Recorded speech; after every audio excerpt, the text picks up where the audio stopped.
Ladies and gentlemen, please welcome the next President of the United States, Donald J. Trump.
Greetings and welcome to Winning 2024, day 3 or night 3 of the Republican National Convention. And we're getting an early start today. How's everybody doing out there? Hope you are all doing and living well. Thank you to all of the reoccurring memberships. You guys are scrolling at the bottom of the screen. Thank you so much for contributing to the channel and help keeping it going. I really do appreciate it, especially in these times. All right, let's jump into action here. Wolfram, thank you so much, as always, for dropping these links. You are awesome. There you go. Make sure you guys listen to the wolf. Listen to the wolf. He wipes his paws. He lopes in and howls. There's Shelly. Shelly's here. She's in the background in case my power goes out, but she is out in the crowd right now, shaking hands and giving hugs.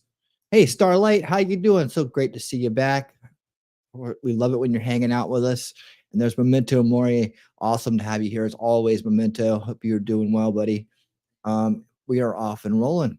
All right. We're broadcasting as we always do on YouTube, Rumble, and X. And hopefully we get some good crowds on all those platforms tonight. Started a little early today because there's so much news going on. I didn't feel like, the hour we had last night was enough time. So I gave us a good block of time just to hang out and chat. I got things to talk about. I got information to review. I got some stuff that just breaking. I got some stuff that we need to talk about in terms of the assassination attempt and a lot of the speculation going on right now. We got to remember two things about these times, right? One, based is the place, man. Stay based in reality. Walk it in. We're not trying to be the first to the market. It's nice when you are, but it's about delivering the truth and not just trying to be right. So we're going to review that, and we're going to go through a lot of the different things that are out there. I'm going to show you some stuff you probably haven't seen yet because it's not circulating so much on our side as others, but some key important information we need to keep in mind as we try to introduce what's going on. I'm pretty sure I got an idea of what happened here. We don't know the root cause of this young man's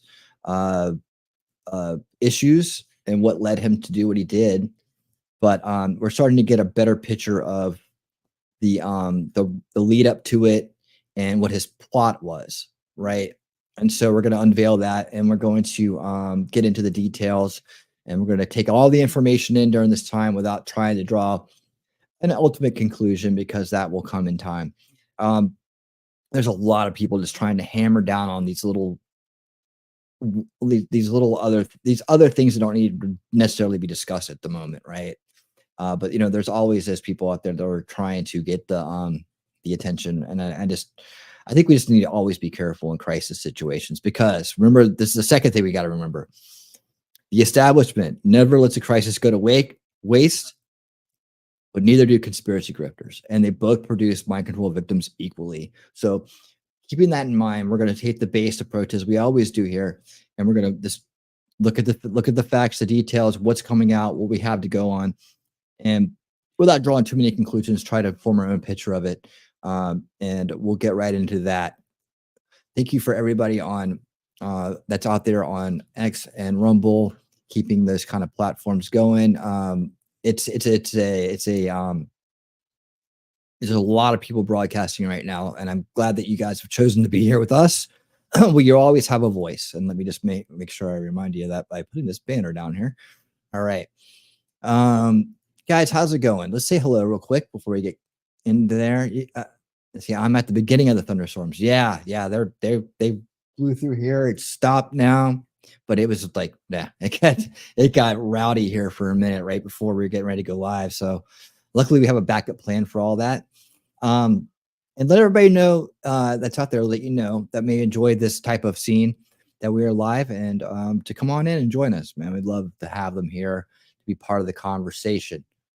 All right. Let's see. Well, to start off things, let's start off with something good and inspiring and brand new. Just got released. You guys, they're probably going to see it here first, but it's out there. Let me bring this up. All right, ladies and gentlemen, the brand new. You'll probably see it tonight at some point too, but I'm going to show it to you first. The brand new Trump Vance 2024 ad. Trump has left the building. We can now project the winner of the presidential race. Donald Trump wins the presidency. What started off as unlikely, impossible, is now reality. I will fight for you with every breath in my body, and I will never, ever let you down. We have a president who actually fulfilled the promises he made during the campaign, securing the border to foreign policy. He now has a record as president that's pretty damn impressive. Breaking news out of Palm The Beach, FBI Florida. has executed an unprecedented search warrant at President Donald Trump's Against the Mar-a-Lago former estate. president has both sides of the political aisle up Is in a arms. dangerous and unstable moment in American history. The Justice Department has just indicted former President Donald Trump. For 7 years, they hated him, they targeted him, they hunted him. This is the epitome of the abuse of the prosecutorial power to preempt political decisions. I never thought anything like this could happen in America. The only crime that I have committed is to fearlessly defend our nation from those who seek to destroy it. The more that a broken system tells you that you're wrong, the more certain you should be that you must keep pushing ahead. They want to take away my freedom because I will never let them take away your freedom. They want to silence me because I will never let them silence you. They're not coming after me, they're coming after you, and I just happen to be standing in their way, and I will never be moving. On November 5th, 2024, justice will be done. We will take back our country, and we will make America great again. America will always rise to every challenge and overcome every danger. Donald Trump seems to always get stronger when challenged. These types of things, I think, give him strength. When I'm reelected, I will totally obliterate the deep state. As long as we have pride in our beliefs, courage in our convictions, and faith in our God, then we will not fail. Awesome. Very powerful indeed. Hope you guys enjoyed that. Great way to start off the night. He does fight for us, man. It's incredible. It's a miracle. Imagine if we didn't have him right now, what the world would be like. It wouldn't be better. It would be a lot worse. He's holding back the dam. All right. So that's why, so many people have been programmed to not like him. And including one person here. Before I get into the details, the new details on the assassination attempt we're gonna get into, I'm trying to spark us here on a little uplifting journey. You guys know Destiny, right? This guy Destiny. Like, I don't understand what the deal with his popularity is. He's pretty much an idiot. and makes very bad lifestyle choices, evidently. But he goes on shows. He gets on shows for some reason. I guess because he had blue hair at one point. I have no idea why this ex-gamer gets so much attention. Yeah, unfortunately, right, Starlight. But Piers Morgan, who's kind of like, you know, in the middle, I would say at this point. Yeah, he's got his issues too, but he pushes back hard against the wokeness, which I appreciate, and the trans agenda, which I appreciate. And he pushed back pretty damn hard against Destiny. And when he lays into you, he can make you feel about a millimeter high. So, hey, Lady Autumn Sky, what's up? Yep, she is. She's out there giving hugs, dude. If you want a hug, Shelly's out there and she's giving hugs out on all platforms. Just ask. And I'm sure that you will probably get one as long as you are a good person. She will give you one. All right, so here you go. Check this out. Roasting him. When you are in a world, conservatives can say anything. No, I'm not a conservative. They can have any conspiracy theory. I'm not a conservative. They can have any plot. They can do any of these, and then liberals are supposed to sit here and be like, "Oh my God, it's so tragic." He's so full of fallacies, man. People like this irritate the hell out of me, and I always wonder to myself, do they know that how full of fallacies they are, or do they really buy into what they're saying? That's always the line I'm trying to figure out with people like this. Do you know what you're doing?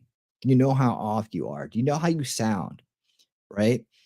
But, you know, in a lot of cases, I just think these people are just living in a box and have no idea. And you can get pretty damn arrogant in a box. I mean, just look at flat earthers. Absolutely not. Let me explain my position, because I'm not a conservative. I'm not on either side in your race, right? Here's what I think about what you did. You'd like to fire off, as you've done so far in this debate, about your fury at how disgusting Republicans are, how inhumane they are, how they never have any empathy, blah, blah, blah, blah, blah, blah, blah. And then you yourself actually are exactly the person that you're describing. You are inhuman. You are somebody who seems almost gleeful that a young firefighter with a family, with a wife and children, who he was protecting as he was shot dead, that he deserved what was coming to him because he went to a President Trump rally, a man who was president of the United States until recently for 4 years and maybe again. You sound almost gleeful, Destin, and I'm sorry. That makes you, frankly, despicable. Yep. I don't think I'm gleeful about anything. I don't think anybody should die. I don't think anybody deserves to die. But you want to talk about gleeful? Look at the conservative response to Pelosi's husband when they broke in. Stop. You see that? You see what he did? He created a straw man. That was a straw man argument right there, guys. You saw it in real time. He's not addressing the question. And Pierce is going to show you how to stay on point right here. But he's not addressing the question. And he's creating a straw man to get out of having to be accountable for what the question was, right? In order to not answer it, in order to not have to face his face the criticism and explain it. Our mainstream media I can answer that. I don't care. I can answer that. With all due respect, I don't care what your answer is. Let me answer that. See, now he doesn't care, right? Now he doesn't care what your answer is. Now he's got him off on the he's trying to get him off of the straw man. Like, what was the main point again? Does anybody remember? Right? That there was a screenshot opportunity there, wasn't it? I mean, perfection. Right, Starlight? Yeah. Reality is that conservatives have been turning the temperature up on the rhetoric. They have been making fun of these. What are you turning the temperature up on the rhetoric? What does that even mean? He's just made that, again, word salad. Types of events for years, and now when something happens to them, now they're looking for sympathy from the liberal side. Absolutely not. It's insane. It's unhinged. Yeah, here's the problem. Accusations, attacks. Yourself in such a manner and expect people to feel sorry when things happen. Why should anybody on the right listen to a word of your hectoring and lecturing about how they should behave? And by the way, for the record, the mockery of Nancy Pelosi's husband when he was attacked by an intruder with a hammer was also despicable, right? I can see despicable behavior on all sides, and I'm happy to call it out when I see it. You, however, want to present yourself. The hammer story is a great example of why we need to wait to get the information before we make decisions about things. You know, speculation is a grift, you know. There's this great kind of standard bearer of decency who sees outrageous behavior on the right time and again and is incensed by this disgusting, inhumane behavior. And yet time and again, since the attempted assassination of Donald Trump, you have displayed exactly the same kind of inhumane behavior. Fuck him about a fireman who is killed because he attends a rally of a guy he wants to vote for. My issue with the MAGA kids is not that they are not empathetic. My issue is that they support a president that led an insurrection against the United States. And there comes the fallacy again. Pushing the establishment narrative out further. He's totally bought into it, or he's totally just using the rhetoric. I'm not here to tone police over their empathy. 80 million people voted for Donald Trump last time around. That's great. 80 million people voted for a guy that tried to insurrect the government, and it looks like again, right? There you go. There you go. Wolfram, he's calling him out. They might try to do it again. I mean, like, I don't know what you want me to say. These are the facts on the ground. No, they're not the facts on the ground. That's the boxed-in establishment narrative you live in. The idea that you don't like attacks on democracy. So presumably you would unreservedly condemn the attempted assassination of Donald Trump. What is, real quick, I hate to do this. What the hell has he got behind him? Is that a saxophone? And what is this on the wall? Is that a rifle? I don't know what that is. Because that's one of the most egregious attacks on American democracy in modern times. Presumably, I don't think that you will anybody take this opportunity, given you are so determined to protect the integrity of democracy, you would find it absolutely outrageous that someone has tried to assassinate a president, right? If the other conservatives on this show want to say that it was absolutely outrageous that Donald Trump attempted to coup the government, then maybe I would. Yeah, no, I'm not going to get on my knees and beg for forgiveness or show sympathy to conservatives. I'm not asking for that. I'm asking you to condemn what happened as an egregious attack on democracy. Can you do that? No, I won't. No, I won't. I won't. You can't do that. You see, so why the hell? Frankly, I mean, literally, you know, I don't know. What everybody misuse. I mean, it's so overused, this attack on democracy phrase, right?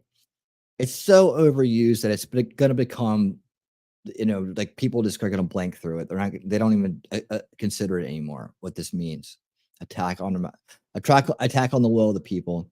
I mean, does it really apply here? I don't know, but it's just gotten so dumb that this phrase is lost all meaning. Absolutely not. Why the hell should we listen to a word you have to say about? Why do you think conservatives haven't been listening to a word that liberals have said about anything for 8 years? Right, what do you think is going to change? They? You think if liberals come out now and they go, "Oh my God, this was so horrible," here's they're my going to go, point. "Wow, that is true." Maybe that's why we should also like.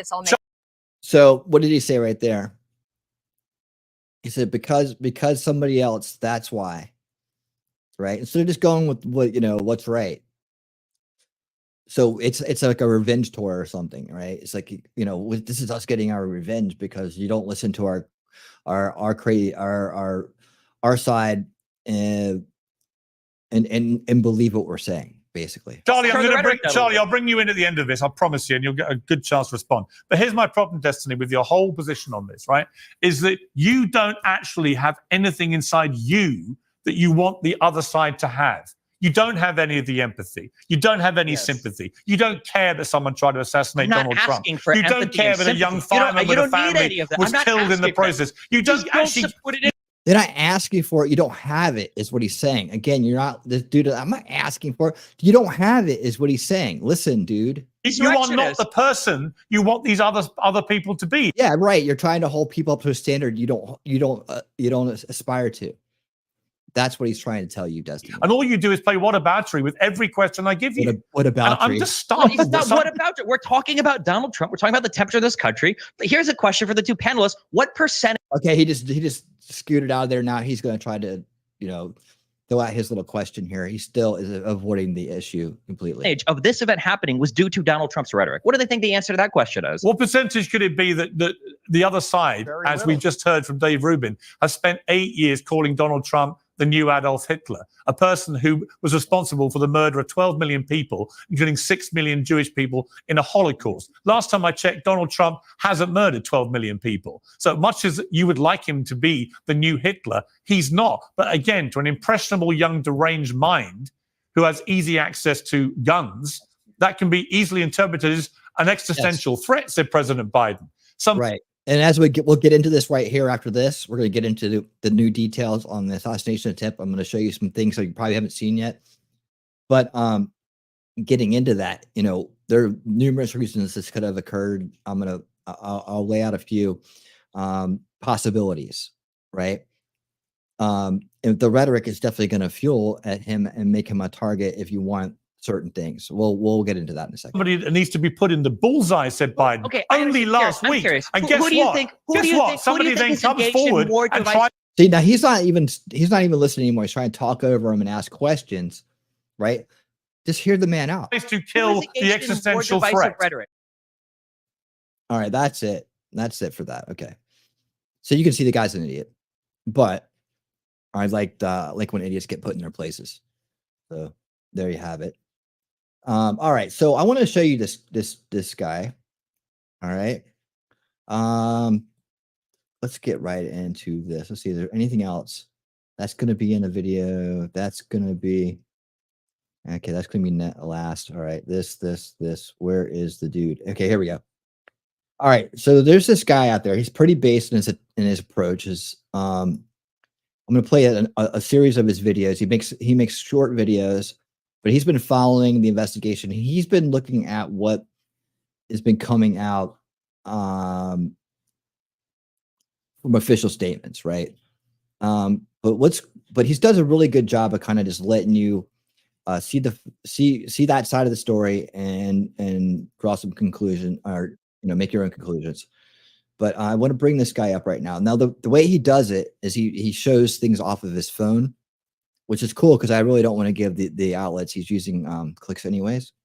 And yeah, they're going to be coming off of CNN and other places, but we need to understand what they're saying. What they're saying is they're giving out the details because, believe it or not, people like Alex Jones, Tim Pool, whatever, a lot of people on the new media side, I guess there's been to other people. We don't have the access to official sources. We can only look at what they say, right? We're not in part of the investigation, right? That's what I'm trying to say. We're not part of the investigation. The people doing the investigation will come out and say what they got to say. Now you have to, I guess, believe that there's some kind of cover up or something going on in order to dismiss it. But let's just take a look at it with an open mind, and we'll take it and we'll put it together with everything else that we are thinking about, and it's just part of a big group of stuff that we have right now. So we got to listen to all sides in order to make based decisions about things. We need to hear both sides. That's the problem. Is so many times both sides block each other out. There's going to be truth and mixed in there, right? And then there's going to be the speculation, and there's going to be the spin, and there's going to be then that's where it comes off of, right? The alternative narrative comes off the main narrative. So let's take a listen with open mind, and we're going to learn a lot about his schedule, what he did that day, and we're going to learn. We're going to see some footage of him walking around casing the place. We're going to get an idea of his plot, his plan. Did you guys know that hey, T-Rex, did you guys know that he had a bomb in his car, his Hyundai? I'm sure that if you're following this, you probably have heard these things, right? But we're going to talk about why, what all these things mean when you put them together. So let's first get a foundation with what his schedule was that day. This video will do that for us. This right here. There's been some developments as the investigation has progressed. What the investigators are telling us is, as far as a motive, a manifesto, the reasoning behind this, the suspect is still a blank slate. But what they have developed is a lot of the background about what happened that day. They know that he went to his employer at the nursing home where he works as a dietary specialist before this and said, I need Saturday off. I have something important to do. But he told his coworkers, I'll see you on Sunday. So he changed his days off, presumably for this. We also understand that when he got to the fairgrounds where this rally was being held for Donald Trump, Daisy. The first thing that puts him on the radar of security people is near the magnetometer area where they're screening people in. He's carrying in his hand a rangefinder. It's a device. Okay, there you go. Rangefinder. First thing that I want you guys to take away from this is he went into the event. Some of you may have heard that already. He went into the event with a rangefinder, right? But no weapon.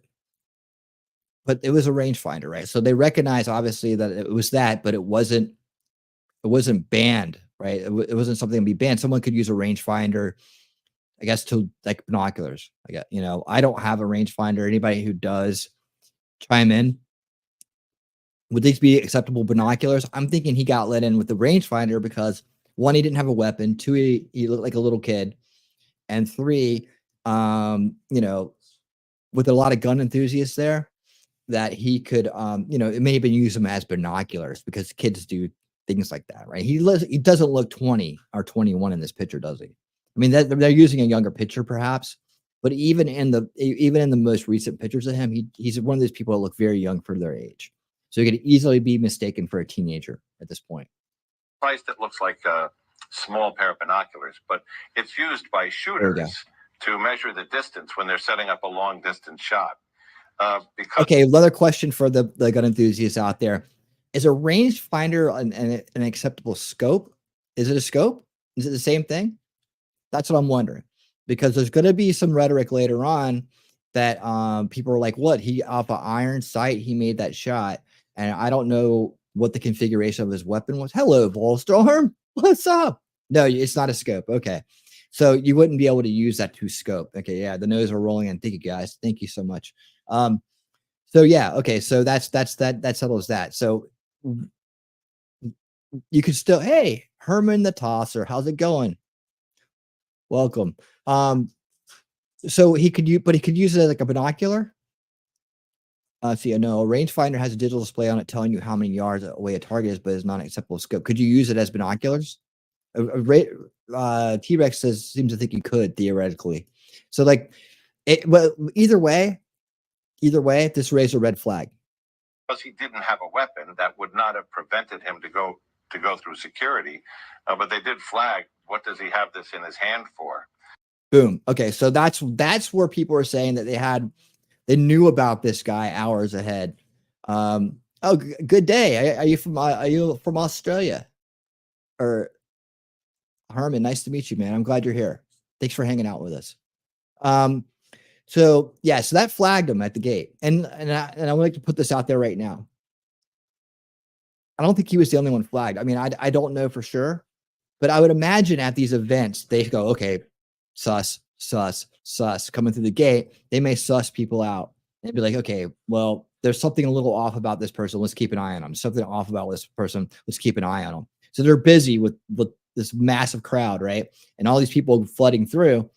You know, maybe there's a few people on that list that day, not just him, but that definitely raised suspicions. But they let him in because he didn't have a weapon.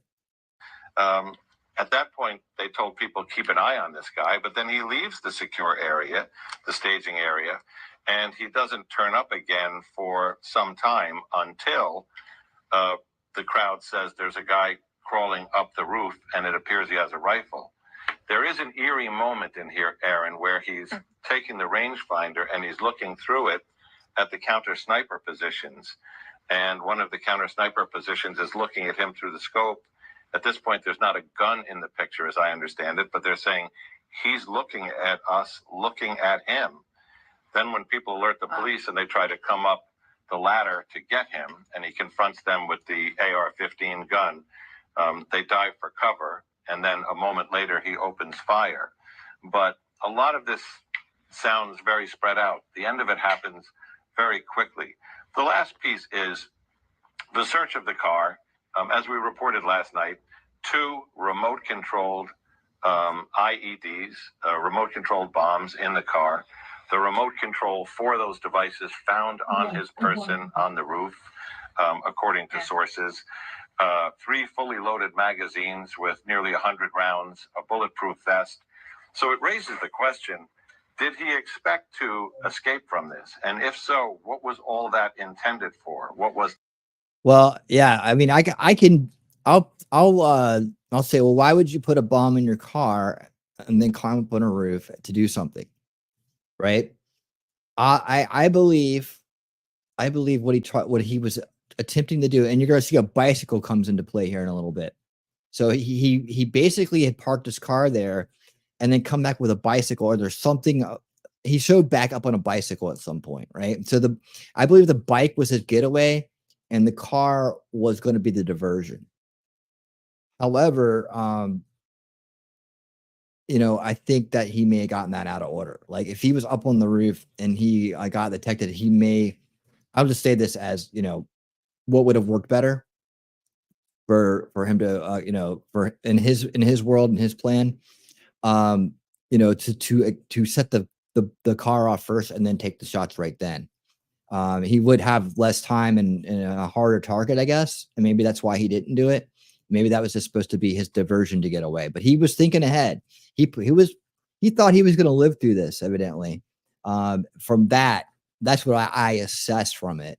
From thinking, why would you plan a bomb in your car? Why would you have a bicycle there for an exit? Obviously, you plan on blowing the car up. So why blow the car up? To cause a diversion, to cause more damage, to divide the forces, right? So he obviously thought this out pretty well and gone to the point of learning how to or acquiring, IEDs. Did I say that right? IEDs, or some explosive device, a remote controlled explosive device, right? So so now the picture is starting to form a little bit more about what his strategy was. To happen next, questions that are still open in the minds of these investigators.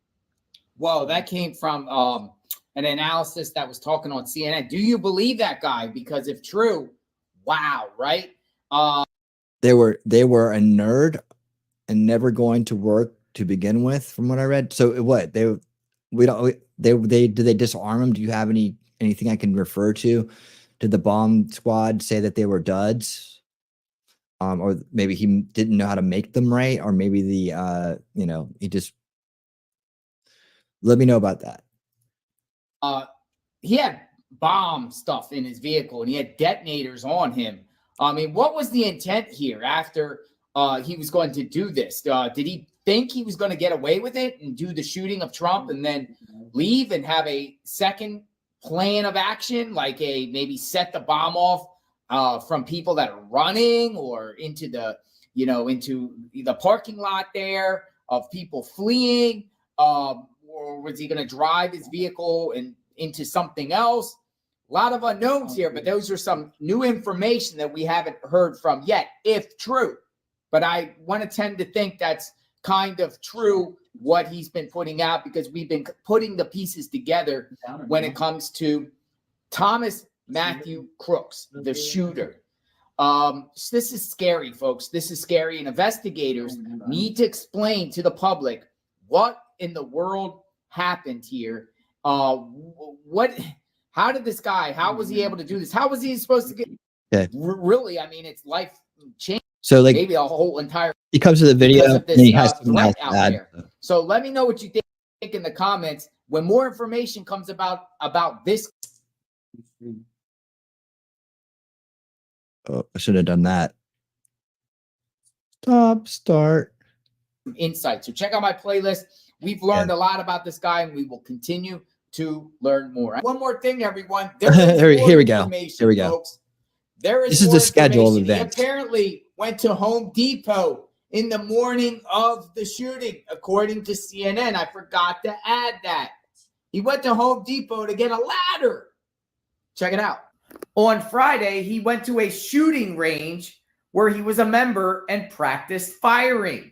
Okay, so people who don't know that he had a major interest in shooting. He tried to be on the rifle club at school. I guess at that point he wasn't good enough and was a bad shot. I don't know, but he didn't make the team. But he did still continue to go to shooting ranges and practice firing. So I would imagine his shooting may have gotten better. He may have gotten, coaching or help at the firing range to become a better shot. So when you look at how he went, and this is all him doing this on his own, the rangefinder, buying the ladder, buying the rounds. He's doing everything by himself the entire time, right? That's the scouting. No one's saying, hey, go to this roof, get on here, do this, do that. He's actually trying to figure it out himself. He's a one-man show right here. A law enforcement official told CNN the next morning, Crooks went to a Home Depot where he bought a 5-foot ladder and a gun store where he purchased 50 rounds of ammunition. Then Crooks drove his Hyundai Sonata about an hour north, joining thousands of people from around the region who flocked to Trump's rally in Butler, Pennsylvania. He parked the car outside of the rally with an improvised explosive device. He may not have been on social media. That's a good question because of the bullying at school. You know, he may have just been like, screw this, I'm not going to be part of this. Maybe he's somewhere else in some anonymous form that just hasn't been discovered yet. You know, maybe that's what it is. It's like he used an anonymous form. So, you know, people just haven't found what it is yet, or it hasn't been released. We'll just keep an eye on that. Yeah, it does seem kind of weird that there's no presence initially, but if he didn't want to get bullied or know or be known, then he may have not participated in things like Facebook or other platforms, just to avoid his school friends. I mean, he got a ladder, not friends.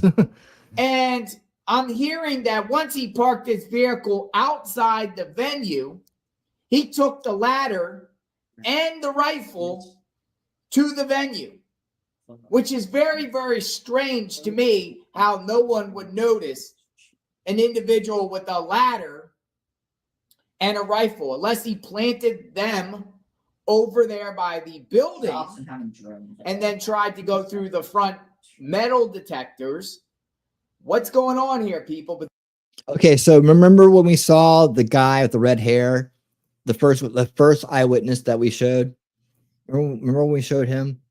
Okay, so that whole area was outside the perimeter, and that's where the building was that he climbed up on. So, you know, people were setting up their easy ups. They were you know, someone could have let, you know, maybe people would think, okay, well, they brought a ladder to set something up, right?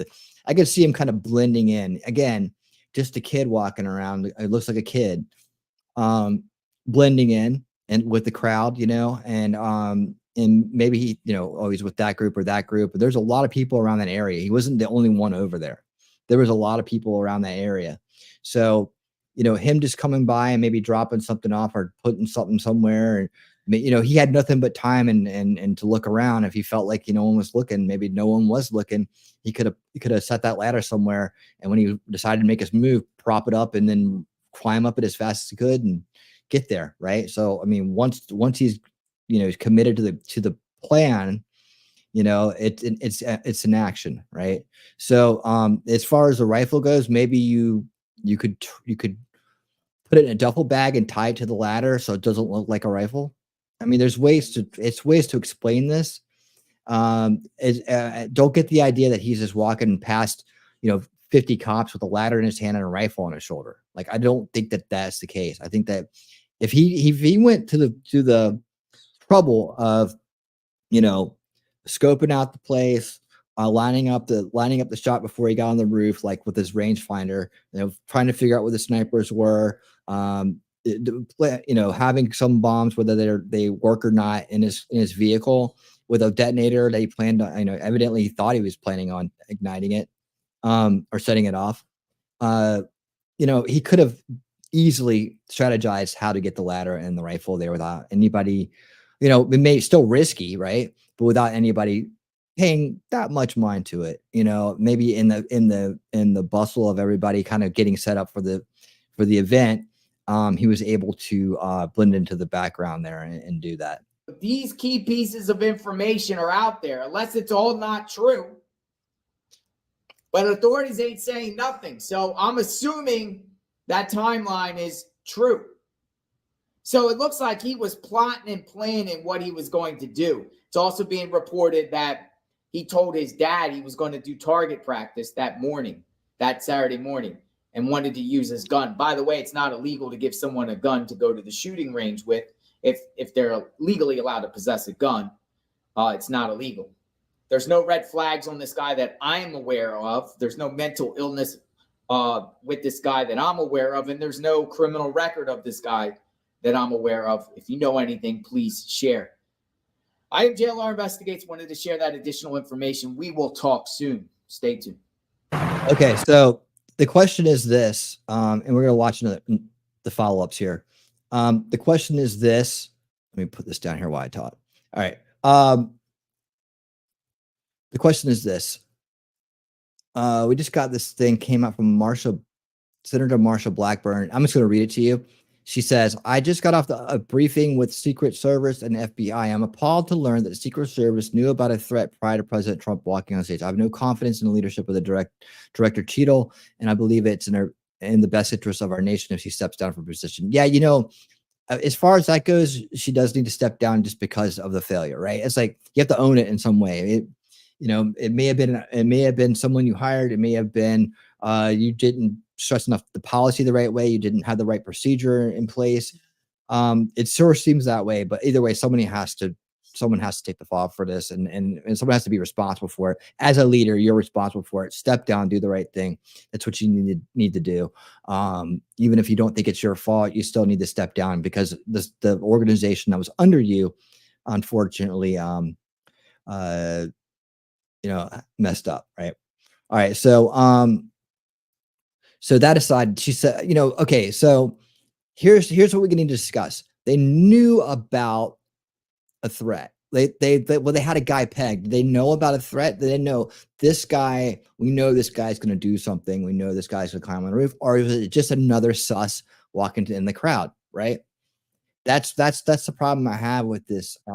Knew about it stuff. Right.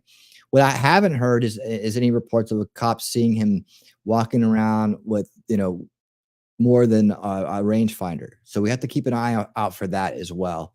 And see where that goes, because I'm very curious about this whole they knew stuff. Like you're going to hear a lot of talk about they knew. Well, they had him under watch. They were watching him. He disappeared in the crowd for a while. And who knows? Maybe he threw a hat on. Maybe he did something to kind of like blend in, or maybe he sat down for like 30 minutes somewhere and they lost sight of him and maybe they just figured, okay, this is just a kid with a rangefinder.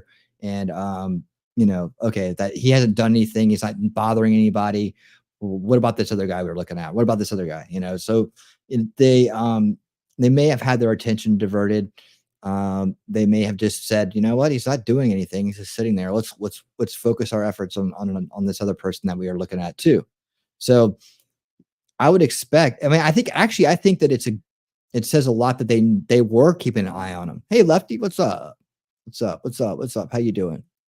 Hopefully I'm catching everybody as they come in and saying hello. Thank you guys all for being here with us today and all these days for the RNC convention 2024. I really do appreciate it. I really do. And no matter what platform you're on, thank you guys so much for supporting the channel and being here in this great crowd of ours and participating and staying based. All right. Let's move to another video here, because this guy's put out quite a bit. There's look, he's even put out 3 minutes ago, 911 call got a picture of his parents coming up. So hang tight. Next, okay, there's this one thing about the guy on the roof. We talked about that last night, that the sniper did not go to 4chan and confess. So just toss that one out the window. When you hear that, that's BS. Okay, so there's this thing about him being a Trump supporter, right? I'm not going to play the video, but I'll just address it. It's very likely that his parents supported Trump and he didn't. I mean, that's easy enough, right? He obviously, after Biden won, donated to a progressive organization at a questionably young age, but did it. And even though he is currently registered as a Republican, I've heard no indication that he wasn't previously registered as a Democrat. I don't know. That could be the case, but a lot of people switched their affiliation, especially in Pennsylvania, to vote for Nikki Haley, to vote against Trump, strategy voting, right, in the primaries. So that's not a shock. I don't think it's a red flag. And the whole thing about him being a MAGA supporter and then going after Trump is just ridiculous. It may have been everybody around him was a Trump supporter, and those were the people that he hated, right? Those are the people that picked on him and whatever his, we're just speculating, pure speculation, right? And I'm by no means hang your hat on this, but I'm trying to explain why his parents could have a Trump sign in the yard, because I doubt he put them there himself, but why they could have one and he could still try to assassinate him, right? So little Occam's razors going on there, but it's like there we go. This is the next one we're going to do. Speaking, right?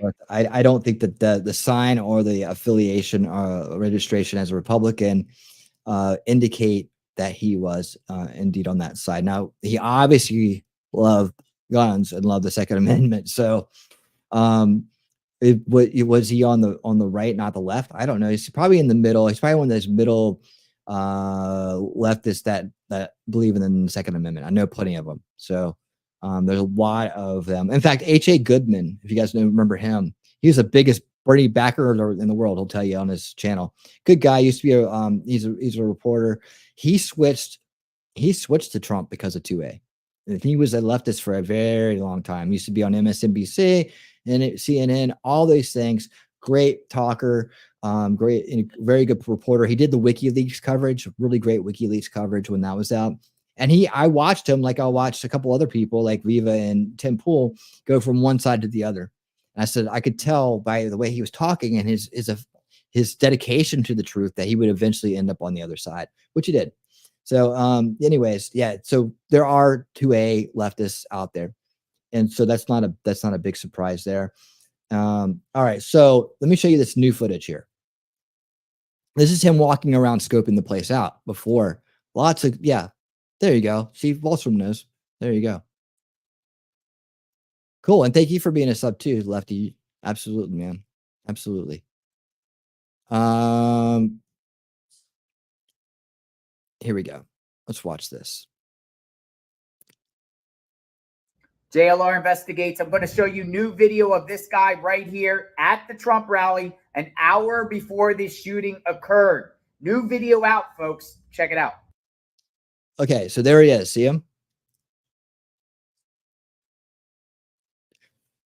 Well, I mean, what is he doing wrong here? I mean, they say it's a security failure. He walked up, looks around. So I mean, he could be doing something wrong here. Let's take a look. What's he doing? He's looking up, looking around, looking over at the crowd, walking around. He's just walking around. He looks like some dude. So that was Thomas. I mean, I would definitely keep an eye on someone, doing that. What's that guy up to over there? What's that guy up to? Matthew Crooks, 20 years old. He came from Bethel Park, Pennsylvania, at his parents' home. He borrowed his dad's rifle and went to a Home Depot that morning and traveled an hour north to the Trump rally there, Butler, Pennsylvania. And he was seen walking around weirdly, oddly. Some people say scary looking, right? Tried to actually get into the rally at the front by the metal detectors and was turned away. And then according to reports, Secret Service was like, keep an eye out on this guy. Okay, was he turned away or did he go in? And they had eyes on him, and they were, because we just heard that he was let in with a rangefinder, and then I've heard that he was let in and then left. So now he turned away at another place and then went in to do another entrance. We got to figure that out. Observing him outside the perimeter over there by the building, right, where the roof is. And they saw him go up, and then they saw him go down, apparently, and then they saw him with a backpack and a bicycle. This is an hour, folks. He was there for a while. Remember, folks, when he got into that last part. Remember, folks, with a backpack and a bicycle. Okay. This is an backpack and a bicycle isn't weird, but hour, folks. He was there for a while. Remember, folks, when he ended up getting shot after he did the shooting, he had this transmitter on him and also a phone on him. But I want to show you another video, folks, because this is very wild too. Trump's speaking, right? And this is a visualization, right? Trump's speaking, and he turns his head. Actually, Memento, good point. And I would add to this cults. I would say cults, leftist cults, new age cults. Cults tend to go after people like this very often, and as primary targets. And okay, so just to add to that, going back to that this will be interesting because BX Bullet, she doesn't do it anymore. She's just I think she's just a Twitch gamer now or something. But she was hardcore into this a while back. Remember when I did the reviews of her first two videos that she just stopped making, but on Robert Cremo, like she was going down this line that these shooters, these young shooters are actually being spun up by cults. That was her take on it, right? And that these cults were or finding a way to activate these people, and by making them not care, like, or making them feel like, we're all one, so it doesn't matter, nothing matters in this world, like kind of just like convincing them that life is an illusion, and oneness and individuality is an illusion, that we're all one, so it doesn't matter, right? So that was the line of thought she was going down on the Robert Cremo case. I wish she hadn't stopped making those videos, because they were damn good, and I think she was onto something. I was very interested in the topic, but she got harassed by a bunch of people out of the blue, a bunch of drama tubers and other people, and I don't know why they ran off. She was a little, she probably made a big deal and dramatized things way too much in her confrontations with people. But if she just blocked them out and kept doing what she was doing, I think she was doing good work. But anyways, so yeah, good point, Memento. Yeah, people tend to want to belong to something. So any group that gives them the validation they want, yeah, and a lot of that comes with this conspiracy grifting too. Remember when I did the review on The Boys season was it 4 or whatever we're doing right now? And I did that one episode when they went to TruthCon. You guys can find the video. It's on Unveiling Reality. I did the whole show over on Rumble, by the way, because a lot of times I can't do the full shows on YouTube because they'll block and they try to hurt the channel because of it. But yeah, they did the TruthCon, right, where they went in there, and she corners Firecracker, and she says, "Why are you doing this?" And she goes, "People need to feel. I'm selling hope. I'm selling inclusion." That's what she said. I'm selling these people who need to feel like they're saving the world or doing something, right? That's what she said she was selling. So interesting on that, yeah. Yeah, they tend to want to belong to something. Of course, this guy was so far gone. He was an easy pickings for cults and groups like that. I'm surprised he wasn't trans.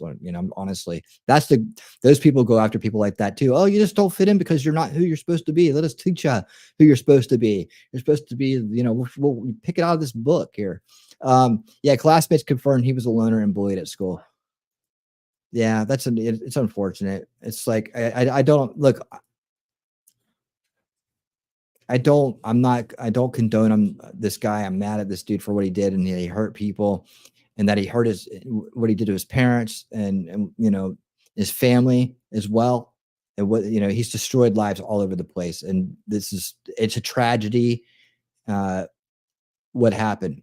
And we're blessed, and we're very lucky that it wasn't worse than it didn't get any worse. Like he didn't take Trump with him, but he did kill and hurt people. And this it's a terrible thing. But I'm into the mind control aspect of things, trying to figure out because I'm trying to figure out, and I'm trying to gather people who want to figure out how we can stop this from happening. Stop the cycle of abuse that causes people to be easily spun up. A lot of people out there on the grift scene talking about MK Ultra. MK Ultra has been done for a long time. I call the residual effects MK Ultra legacy. So, I did an entire video stream on that. I deep dove on what I mean by that, and why I think it's like what they learned from it can be applied through subversion and mind control in a different way. You don't have to lock people in a room and feed them acid for days and show them crazy pictures to get them to activate and do bad things anymore. They've learned that they didn't need to do that, right? That's what the MK Ultra taught those who were performing the experiment. They taught them that mind control was simply could be done in other ways. So, and it made really their job a lot easier. But yeah, residual legacy MK Ultra probably, but MK Ultra itself, no. That shit's been gone for a long time. Anybody keeps buying into that shit still being around is and probably grifting you. Let's listen to some more. Just at people say it's divine intervention. You decide. Right, Memento. Yeah. Here we go. For educational purposes. Look at that. I mean, look, that's amazing. I mean, this is where you really feel like there's something bigger going on in the universe, right? These moments right here, right? Fraction of a second, a fraction of an inch. I hate that blue-haired freak took the word destiny, but sometimes things feel like destiny, don't they? Right? Boom. Look at that. I mean, wow. I just can't get over this. the grace, you know, no matter what caused it, That's it was a visualization there, a reenactment, right? And it seems like this guy, whether he's the shooter or not, and some people don't believe that he's the shooter. Some people think there's other shooters, and also people think it's an inside job. That God bless America. God bless America. I mean, this is okay. We talk about subversion in the first veil, right? We talk about establishment, propaganda, subversion, right? We all know it. We all escaped it. We've all rejected it. But this is what I'm talking about, and we don't want to become what we fight, right? And that's what we're doing with these conspiracy grift and these speculation and these people rushing to market to get clicks and views. And hey, you know what? It obviously freaking works because, you know, here I am walking things in to make sure that I'm trying to get as close to the truth as possible on these things, deeply researching it, humbling myself, always believing that I'd rather know the truth to be right, willing to change my mind in the face of new information, and and come out and say, look, I was wrong about this, or, you know, this needs to be refined, or here's some additional information for this to make it even more clear, or it changes the perception on this when we add this information in. I mean, I'm here with you guys for the entire journey to get to the truth, right? But these people, like I said, they know what they're doing, because I'm struggling, right? As a channel, I struggle as a channel. I struggle to get reach. I struggle to grow, right? And they're just booming, right? They're booming, doing the same shit they don't want to be a part of on the other side, right?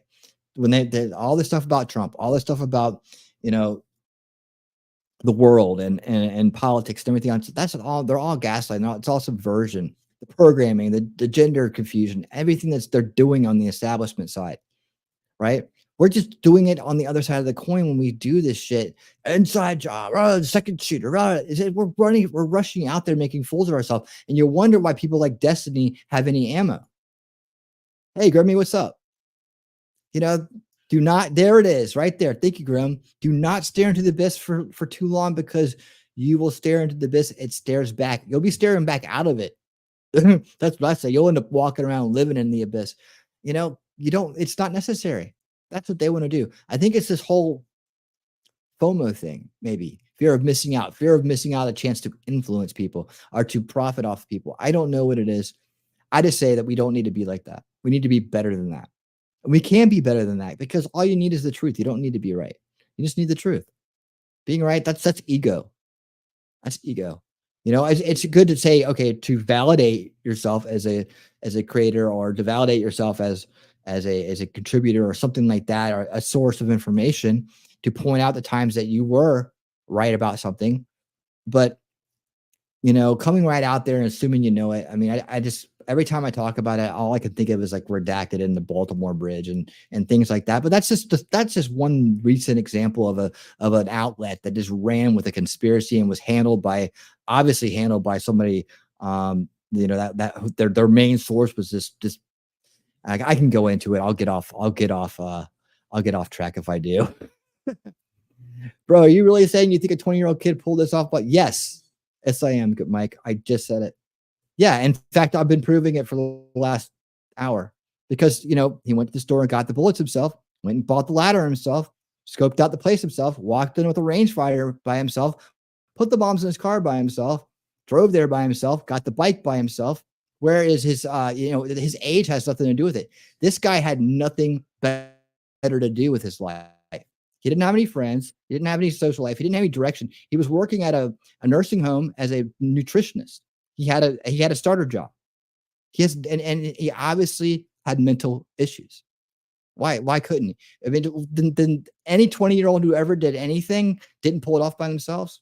I don't like that. I don't think it's a fair assessment. But let's keep looking at this together. Maybe we'll find out that he didn't. But if you have any evidence, Mike, I'll gladly show it. I mean, just please contribute, man. Because if that's your theory, I'd love to hear what you if you have any information on that. I'll definitely look at it. Like I said, I'd rather know the truth than be right. I don't care if I got to take that back at some point. You know, right now I see pure activity on his side I don't see any. He's being influenced or encouraged to do something later on. Maybe we will, but I'm not. I just can't speculate on it right now because I want to live in the truth. Hold on 1 second.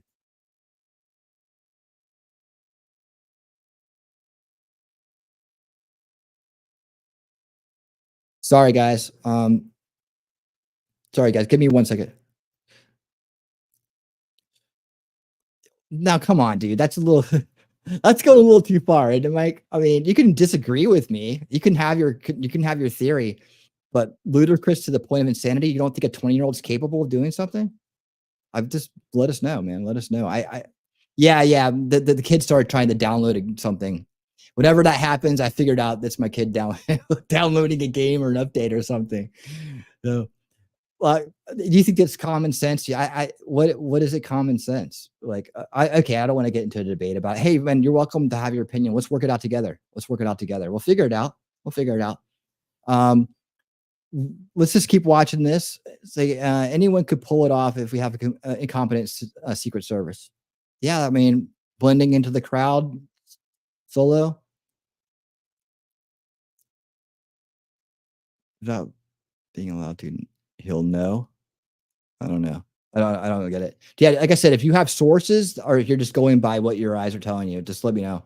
If you have sources or something you want me to review, I'll happily do it. Just pop it over to me on Discord or get it to somebody that can get it to me, and I'll take a look at your source. But he turns his, I mean, he had the scope on Trump and he turned his head just right there and boom. And then it just pierced his ear, hit his ear, but it was within centimeters, folks. So what in the world is going on here? How was this guy able to just wander around weird like that and not be picked up or stopped? Seems like Secret Service acted after the fact when it comes to this. So it's very okay. So there's a point there, right? And there's a competency and procedure question, right? So that's an okay question to ask.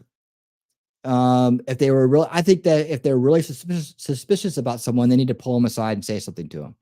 Maybe just keeping an eye on them isn't the right thing to do, right? It's just not effective enough. They say, hey, we need to talk to you for a minute. Come over here. And then you're like, oh shit. You know, that right there may have stopped it. It may have stopped it, but it may have set him up for another time. I don't know. If he's determined to do something, he can do it. Look, I don't think that age has anything to do with it once you reach a certain age. I think that if you're determined to do something and if you put the time into understanding what you want to do and make a plan to do it, you've highly raised the odds that you're going to be able to go through with it. We've seen it in school after school after school after event. The dude who came to the softball game where the Republicans were playing and I mean, dude, it's on all the time. It's like these are kids that are pulling off major assaults. And they're like, well, the Secret Service is there. Well, the Secret Service obviously wasn't doing a good job that day. Like he said right there in the question. Sycophant, what's up? Trump to speak tonight? No, he's speaking tomorrow night keynote. He will be in the House, though. He will be in the House. They usually have a big entrance for him and for Vance as well. I'm not sure who is on the agenda for this evening. Vance may speak tonight. I don't know. Tucker maybe. I don't know. I don't know who's on the list. But thank you for being here, man. Appreciate it, and thank you for the subscription. I really do appreciate it. Well, the coincidences would be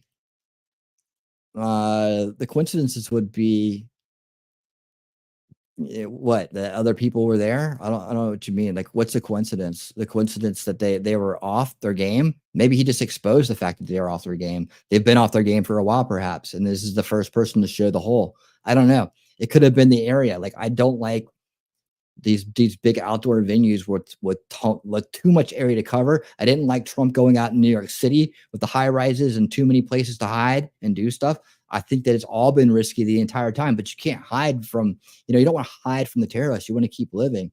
So there's this fine line that we walk between, between danger and rights. And it's like we want him to be out in the public. We want to be able to see our candidate. But At the same time, there's a lot of spun up crazy people who believe a lot of spun up crazy things that can get out there and do things like this. Like they had some guy with a scream mask and an AK-47 walking around. I don't know if he had anything to do with this, but walking around the RNC, been arrested, right? So I don't know. I mean, people can believe what they want to believe. The truth will come out. Let's see. Hold on. I'm going to go back and read some of your questions here. The Secret Service Chief Kimberly Cheadle will be in front of Congress next week, the Oversight Committee. That's what it's being reported. So she's going to take intense grilling. I would say that she would be should be suspended before she even goes there. But she's not. More commentary there. I don't want to take up too much time on commentary. This is the new one. The father, the call. So this just came out. Jonathan Lee Riches investigates new information, and you have to listen to this. His parents called the police. This is a big deal, folks. We have just learned that the Trump rally shooter, Thomas Crook's parents were looking for him in the hours leading up to the shooting. We're now told they eventually called law enforcement to report that Crooks was missing, and they were worried. And they also were told, those parents are now being cooperative now with authorities, but they gave them the heads up that something's going on with our son. We are worried. We don't know the They didn't know their son was at the Trump rally, and it was like 30 minutes away from their home or something like that. texture or the details of their concerns. So in other words, well, were they worried that he had a gun? Were they worried? What were they worried about? Were they worried that he was going to try to attempt to kill a sitting president and then go ahead and assassin? No. Okay. No. They called because they were worried about their kid. They didn't know that he was going to the Trump rally. I mean, I guess you could say if they found something in his room, that indicated that maybe he'd been talking about how much he hated Trump to them because they like Trump. I kind of, it could have been that. It could have been that. I don't know. Maybe they found something that gave them a scare, but maybe they were just worried about the fact that he had been gone for a certain amount of time. Maybe he wasn't home the night before. I don't know.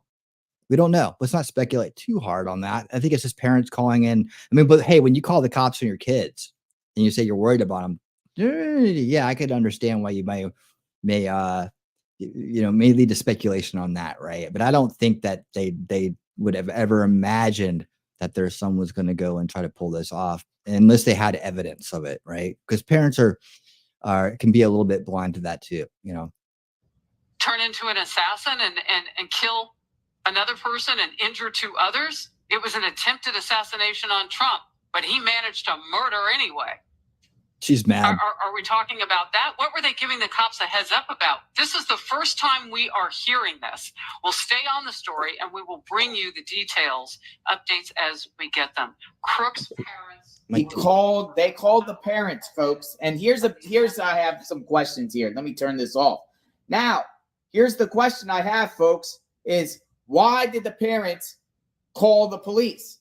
Supposedly, he was supposed to work that day. He worked at a elderly home with the food for Coming to your questions in a second, right? Or something in that nature. I don't know the name of the actual employer, but supposedly he called off work that day.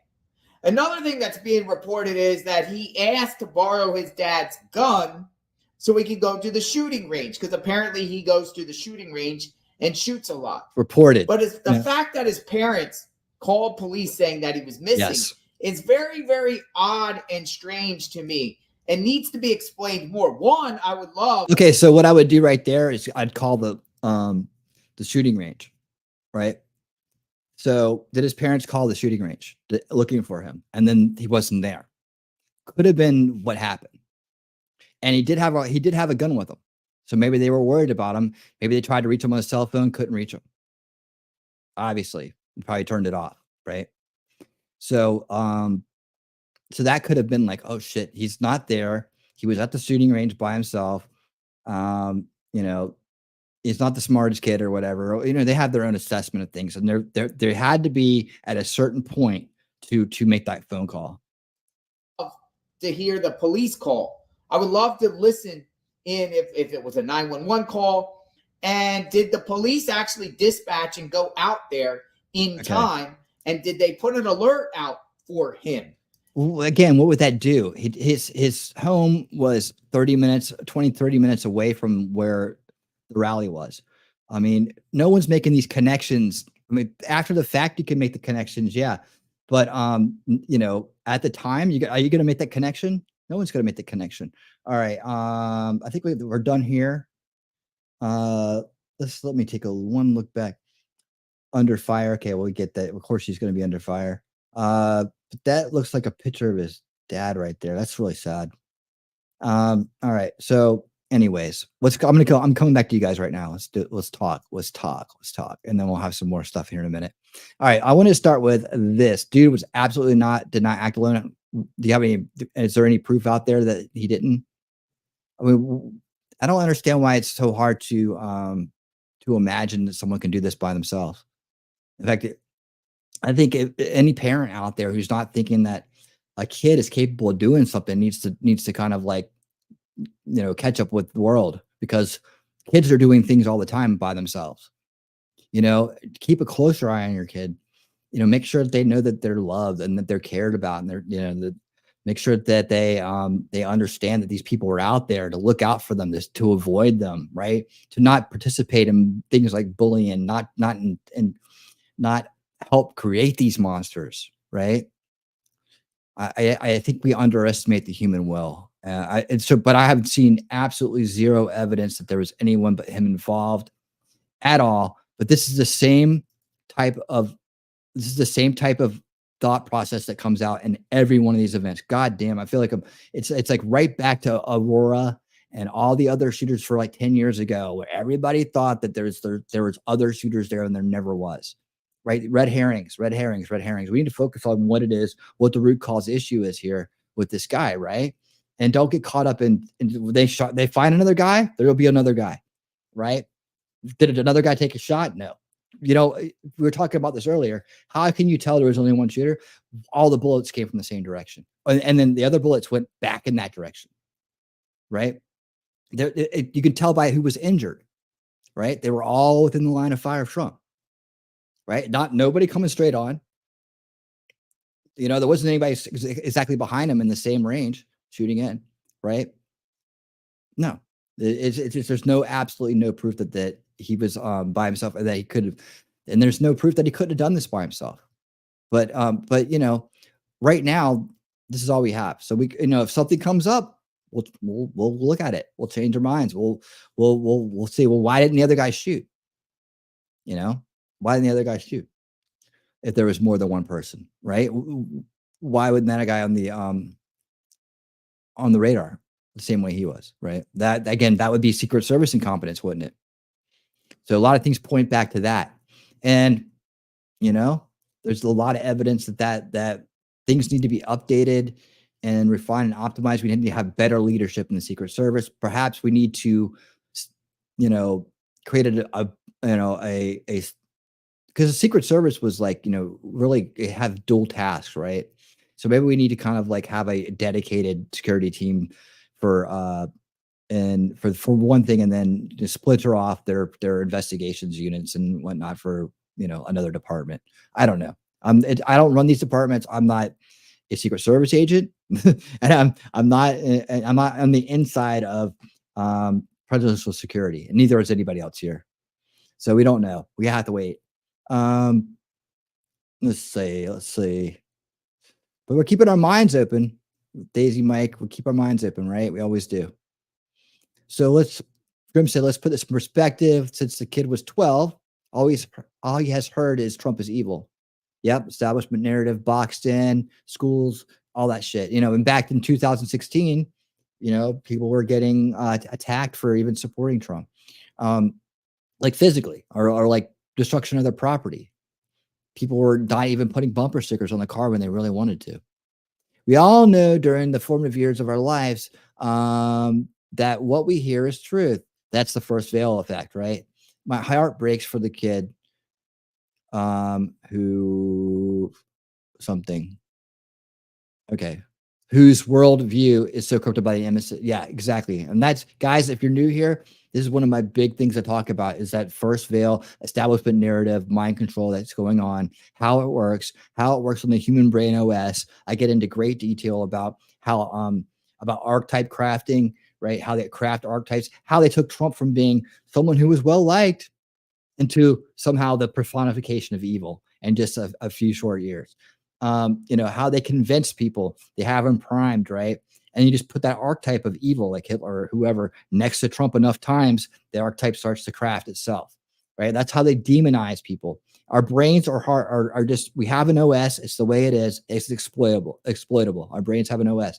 It's exploitable through imagery and words, right? Information-based warfare is mind control, psychological warfare. That's what it is. I kind of break it down for people. I kind of show why you can't reach your old friends that are still stuck in that narrative, right? Why you've had to, people in your life have left and you've had to leave them behind, or they've left you behind because of politics, because of Trump, because of the things that the mainstream media has done, right? And my whole journey from 15, 20 years ago to now, right, was to figure out how to break my friends, my family, anybody free from that mind control. I'm still trying to figure it out. But through those efforts I've made, I've found out the things that I find out. And that's what I talk about on the channel. So, and I try to give that education out to you, the crowd, so that perhaps it helps you in your day in, day out lives, understand things or even reach people.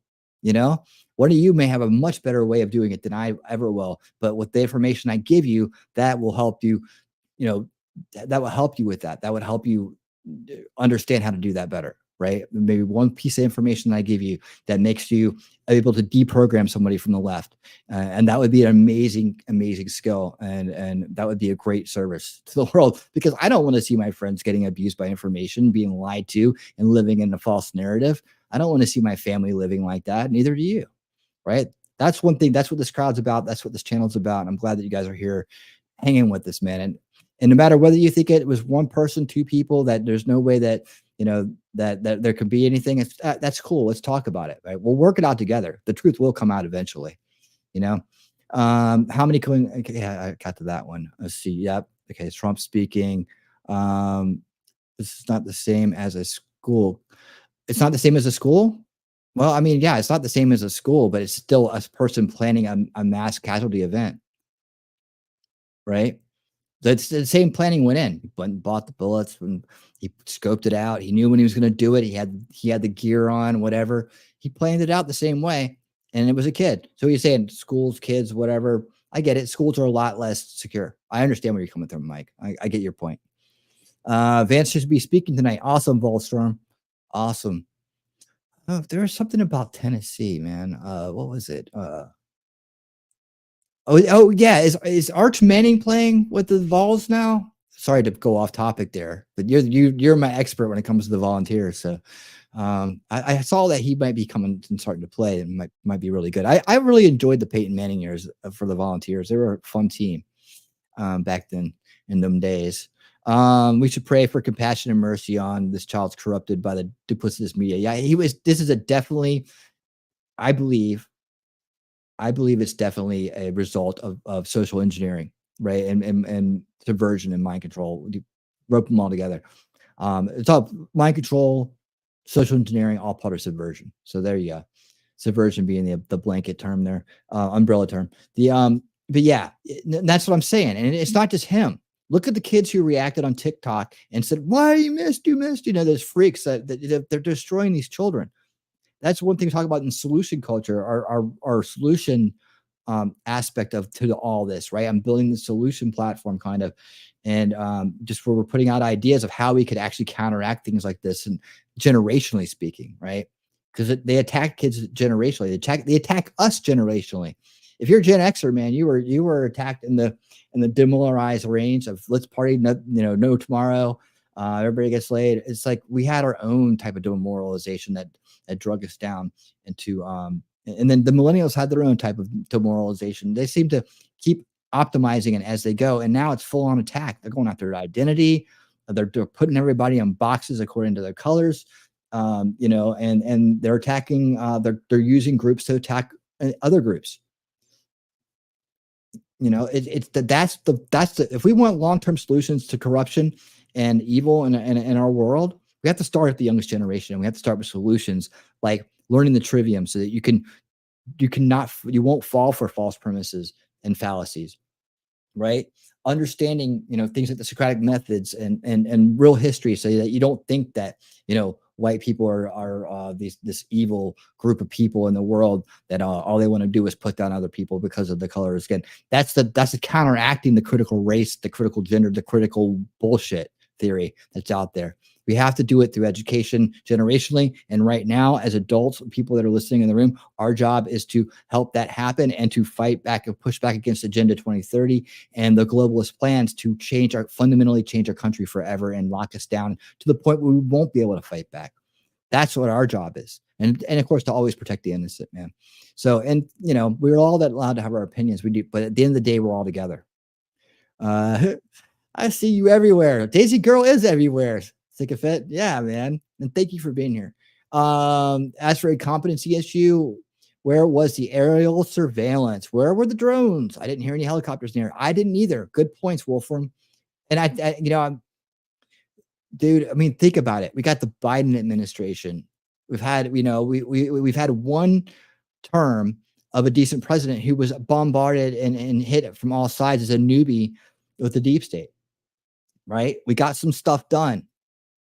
He built a good foundation to be reelected. Of this good works, right? But he didn't hit all the root cause issues the way he should. That's why I'm excited about people like Vivek Ramaswamy and being part of his cabinet and being an advisor to him, because he knows the root cause issues. He'll keep them on point. I'm sure there's other people like that are coming up that will do the same. But you know, I think he's learned a lot from this, and I think that we'll see that Trump version 2.0 that I really wanted to see if he's going to run again. So I think we got what we need right now. Let's see, something like someone said you could ask a ninth grader to plan on a protection and that roof be covered. It seems really logical, doesn't it? The roof should be covered, doesn't it? I guess from what I understand, that they had, you know, that building itself that he was in wasn't used for anything, but there was a building adjacent to it or nearby. And this is just what I've heard. I don't know that it's true, that there were police stationed in. Or so some people are using that now to say that they helped them, right? They helped them, and you know, but I think that may have been part of their blind spot, if that's the case. If that's the case, part of their blind spot, because they may have thought, well, you know, we're the police, they wouldn't dare come near us. You know, perfect blind spot. He goes on the roof where they're not in, so they don't hear him banging around on the roof. Nobody's in the building. But yeah, as you see, people did notice him, and he was on the radar.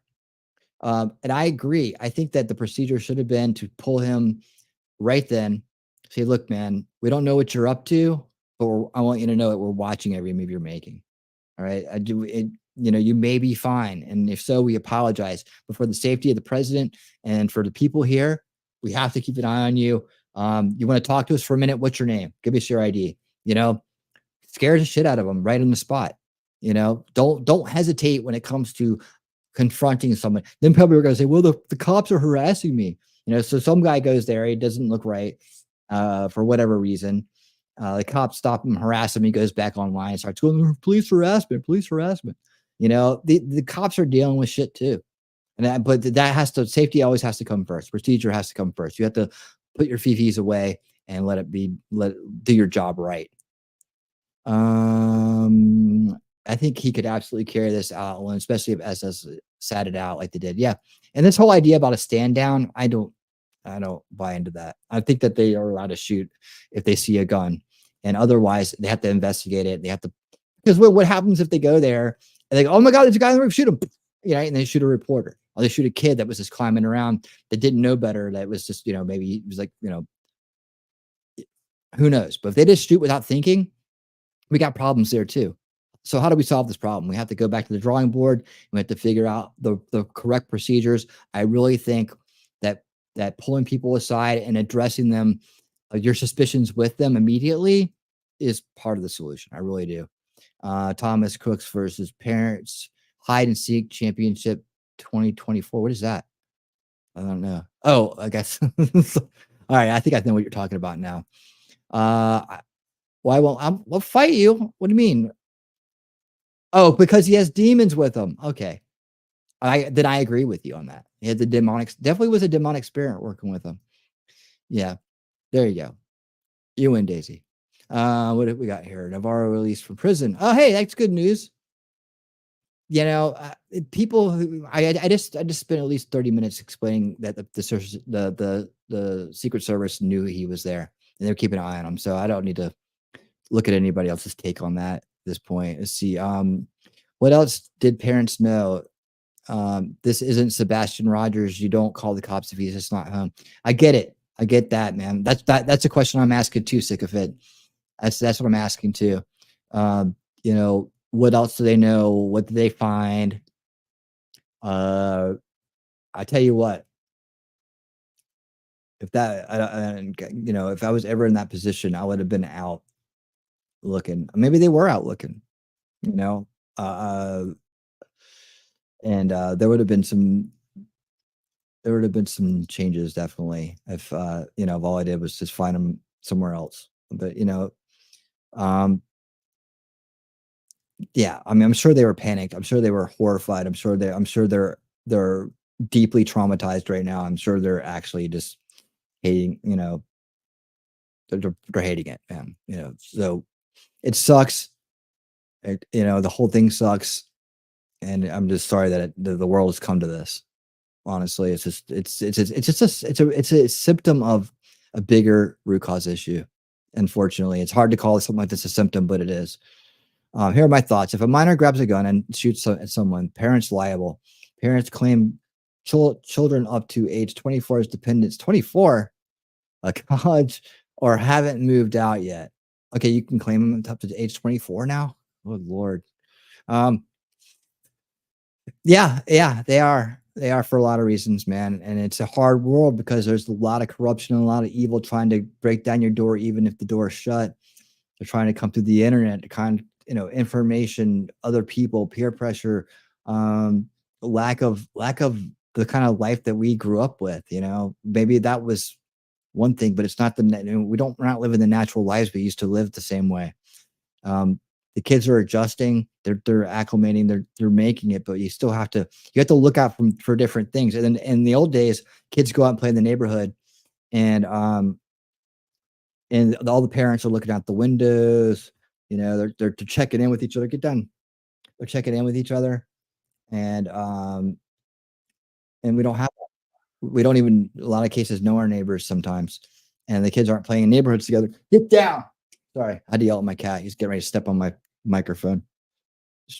Shelly, I'll put something in private chat if he does. Hold on 1 second. I got a kitty timeout. Hold on.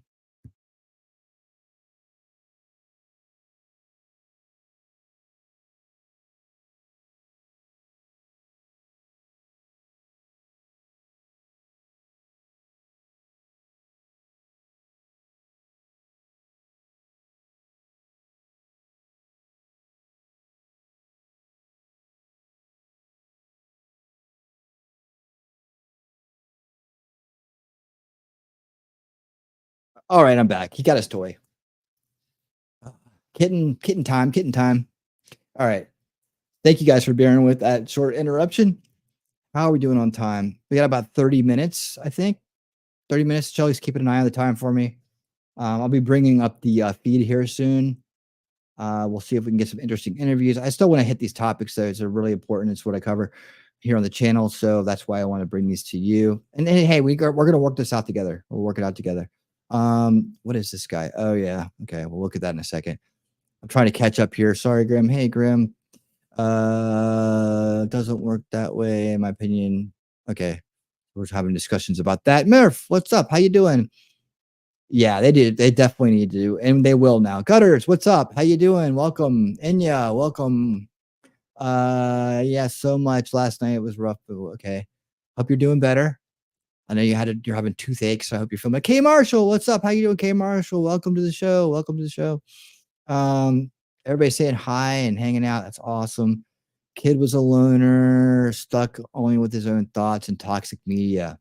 That's a big, that's a big deal. And we gotta start helping the kids that are getting bullied and not just leave them on their own. I know you gotta learn how to tough it up in this world. You gotta learn how to take it, but there really needs to be some more. And it doesn't need to be the LGBTQ come rushing in to save them with their identity confusion bullshit. It needs to be based people that can help take someone like this and keep them on the right track. I was always empathetic to people, and I probably give way too many chances to the wrong people sometimes, but I'm always hoping that by showing them kindness and empathy, that they'll come around, that they'll see the world's not such a bad place. And it's just a shame. Don't do another man until you've walked 1,000 miles in his moccasins. Do not just another man. Hey, Grim says, do not do another man until you've walked 1,000 miles in his moccasins. I misread that. It's funny. Imagine a world where kids survive arrest and charges. Trump brings to the White House and asks what his grievances were. Then Trump immediately implements a couple of those changes and pardons him. Yeah, that would be amazing. He probably would have. He probably sees the same thing. He probably feels bad. He probably is not happy with him because he could have taken away everything from all of us. And then he's on a mission, a divine mission, if you will, or some kind of grander mission in life. But it's when it's all said and done, I'm sure he'd be very mad about his supporter that got killed and the other ones that got hurt too, and putting everybody in danger. I don't know that he would be able to forgive that all the way, but it would be amazing for him to try to figure out what was going on with the kid and then try to do things that would stop other kids from turning out that way. Right. They have drone and satellites with incredible resolution watching all the earth. Silly to think nobody has aerial footage, but they wouldn't tell unless they had to. Well, we'll see. We'll see. But Wolfram and you make a great point that to this point, no aerial footage. I don't know that Vance Vivek are good friends. Their talk of Vivek taking Vance's seat in Ohio. Oh, are good friends. I didn't know that Vivek and Vance are good friends. Yeah, they went to law school together. And Vivek is friends with his wife too, family friend. And they're talking. There's talk of Vivek taking Vance's seat in Ohio. That would be awesome. I'd love to see him still be an advisor to Trump, but it would be awesome if he did that. It would give him some great experience. It would give us another vote. And that would be phenomenal. I would be happy with him getting handed a seat in the Senate. That would be great. And those are metal roofs. Let's see. What was your metal roofs? Okay. Supposedly a nearby building was a staging area for a tactical team. I don't know if anyone has confirmed that. I heard that several times at this point. So many people are claiming so many different things. It's difficult to sort out. Yep, that's why we're doing it. And that's what I'm saying. I'm telling my crowd, man, my recommendation, don't buy into too much, man. Let's just take what we got, piece it together, let's remember what we've heard and come back and analyze it when we get new information. Eventually the truth will come out. It's the same thing I said about the Baltimore Bridge when everybody was jumping in on cyber attack. Well, it turns out the freaking boat's not even on the internet, right? And well, maybe it was a virus, or the virus went off at the exact time that they were there to steer it into the bridge, and they knew that would take the bridge. Come on, man. Give me a break. That's what I'm saying. You got to take your time. But there's a lot of people out there that know how to grift. I'm not a good grifter, man. If you don't like being grifted on YouTube, you can prove that right now by sending a super chat. Send me a Venmo so I can buy some Chick-fil-A. That'll prove that you don't like grifting on the internet right there. That'll do it. That's about the best I could do. I just don't have it in me to come out there and be a sensationalist and to scream and ask dumb questions and act like I don't know something that I know, or try to rope people into believing a bunch of speculation and ramping them up. But that's not going to save the damn country. It's not going to provide a good future for my son and your children. It's not going to provide a safer America. It's not going to do any of that. So I don't see the point in doing that. But you just want to be, a grifter. That's all it is. There we go. We got that. So many people are claiming, yep, Okay, there was some case I recall. The dependent shot and unalive people. Parents charged. I think he was 17 or 18. Yeah, we'll see. We'll see. I mean, obviously, if they called the police and were looking for him, that may get him out of there. Uh-oh. Bring it. Okay, here we go. So when you do send a super chat, you do get one of these.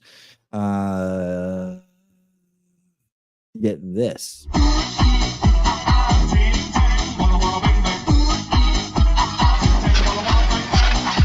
Oh my! Wolfram with the $10 super chat. Thank you, buddy. I really do appreciate that. He says, "Bring it, bring it," and thank you, Lady Autumn, for thanking Wolfram. Awesome, guys. Thank you so much for that. I do appreciate it. I do appreciate it. It will go to a good cause. I promise you that. Hangout high is awesome. Oh, buddy, you're a trip. You're a trip.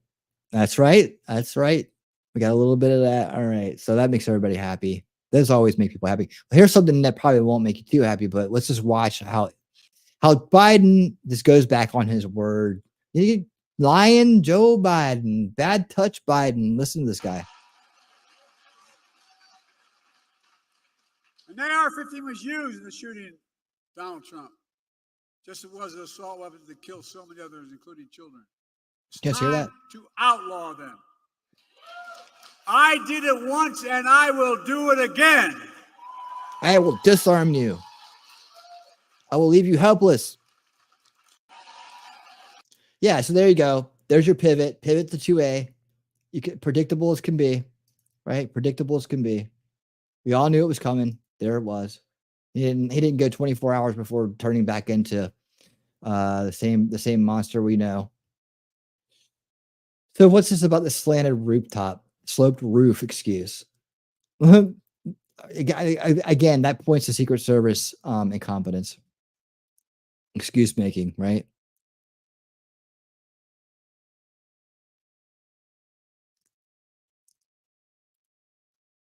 Okay. All right. Unconfirmed Biden. Oh my God. Really? Unconfirmed? Oh no. I mean, that's fine. Okay. So unconfirmed Joe Biden tests positive for COVID. I don't know if that's a troll on the fact that he said that if the doctor said he had some kind of illness, he'd step down. Guys, I want Biden to run. I want Biden to run. I want the rematch. I want the win in the rematch. And to me, that's justice being served. He deserves to lose to Trump.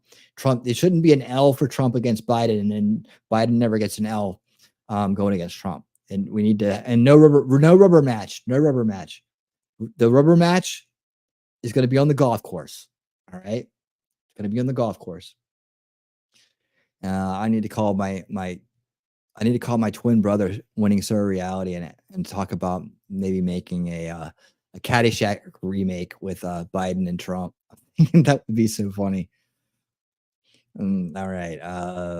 Let me see. Yeah. Okay. Here we go. Yeah. The sloped roof excuse is BS. The roof, the SS snipers were on, had more slopes. The roof, the kid was almost flat. Yeah. It just had a very, very small incline. Confirmed. He tested positive for being an asshole. Yep. He sure did. Yep. He tested positive for being bad touch Biden. Bad touch Biden. Let's get to this. Where we at? Okay, so I'm gonna go ahead and look for the broadcast now. There was this. Okay, here's the other thing. We can read through this real quick. We'll let the quartering talk for me for a second while I get a drink. But there was another guy stopped, right? So this is what I was talking about earlier. This is the other thing I wanted to touch on. Let me make sure this is at a decent speed here. Okay. This is okay. So the playback speeds, we got half a tablet of Adderall, full tablet of Adderall, 1.5, 1 3/4. It's 1 1/4, 1.5. These are pills of Adderall. So whichever one you put this on is what they're going to be on. So we'll give them a little boost, I find this is all I found is this. Okay. This was last night. I live here. I'm reaching out to my sources. what's going on with this guy? Like earlier in the day, there was what I would say a Milwaukee moment. If you live here, it was by King Park, Martin Luther King Park. Two gentlemen, future scholars, were arguing. One of them pulled a blade, and an officer happened to be passing by who was working at the RNC, saw what was going down, stopped. The guy refused to drop it, and he got ventilated. That's what happens. Now, that is just a Milwaukee moment. Democrat City, by the way, 400,000 quadrillion votes for Joe Biden in 2020. So hope you guys like that. But this other story, by the way, I don't like how every major news outlet's like, oh, this is happening at the RNC. I pulled it up. I'm like, oh, dude, this is like 2 miles away and it's in the ghetto. Like, this is just a ghetto moment, a Democrat City moment. But anyway, this is a little bit bigger of a story. And I found like nothing, just cursory details. All I could find out was like a little bit of stuff on Twitter. What we have here is potentially a mass event that was stopped. A man with an AK, I guess must have been like filed down. I'm not sure exactly what, if you look up what this particular weapon is, it's a variant. What's up, Jacob? A short variant. Is this what the kids call a chopper? I don't know. I don't care. Capitol Police stop a 21-year-old suspect wearing a ski mask and also carrying a Scream mask headed towards the RNC perimeter. On Monday evening, thousands of RNC delegates, staff, and other Republicans poured into the Fiserv in Milwaukee. By the way, if you're watching, man, thank you so much for being here and choosing to be here to watch this with us. The RNC is coming up here very shortly. We got about 20 minutes till it starts, and just remember, hit subscribe, hit follow, hit thumbs up. If you're out there lurking, man, go ahead and hit subscribe for me. And just takes 1 second. It would be a great. I really would appreciate it. It'd be a great thing. YouTube's draining my subs. They always do. And so I really would appreciate your support. And I'd love to meet you. So come in here and say hi to this awesome crowd I got. You'll meet a lot of really cool people. For day one of the GOP nomination contest. While Trump himself, as well as his newly named running mate, J.D. Vance, were inside, PD encountered Mad with a ski mask and a weapon outside, ready to go, by the way. I think he had a couple mags that were locked and loaded, too. Now, the 21-year-old man is in custody and awaiting charges after Milwaukee PD say he was stopped by Capitol Police on the street outside of the security perimeter, which extends for several blocks around the building. Yeah, it's like, I want to be careful about giving any specific information when you're here, but like, put it this way, it's a long walk past about 1 million cops to get where you need to get. My ankle is killing me today too, and I'm not looking forward to that walk.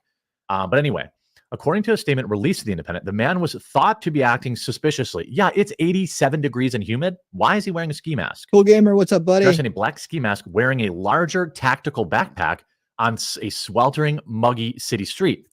Milwaukee PD arrested a 21-year-old for carrying, obviously, on 11th Street, on the 1200 block of 11th Street.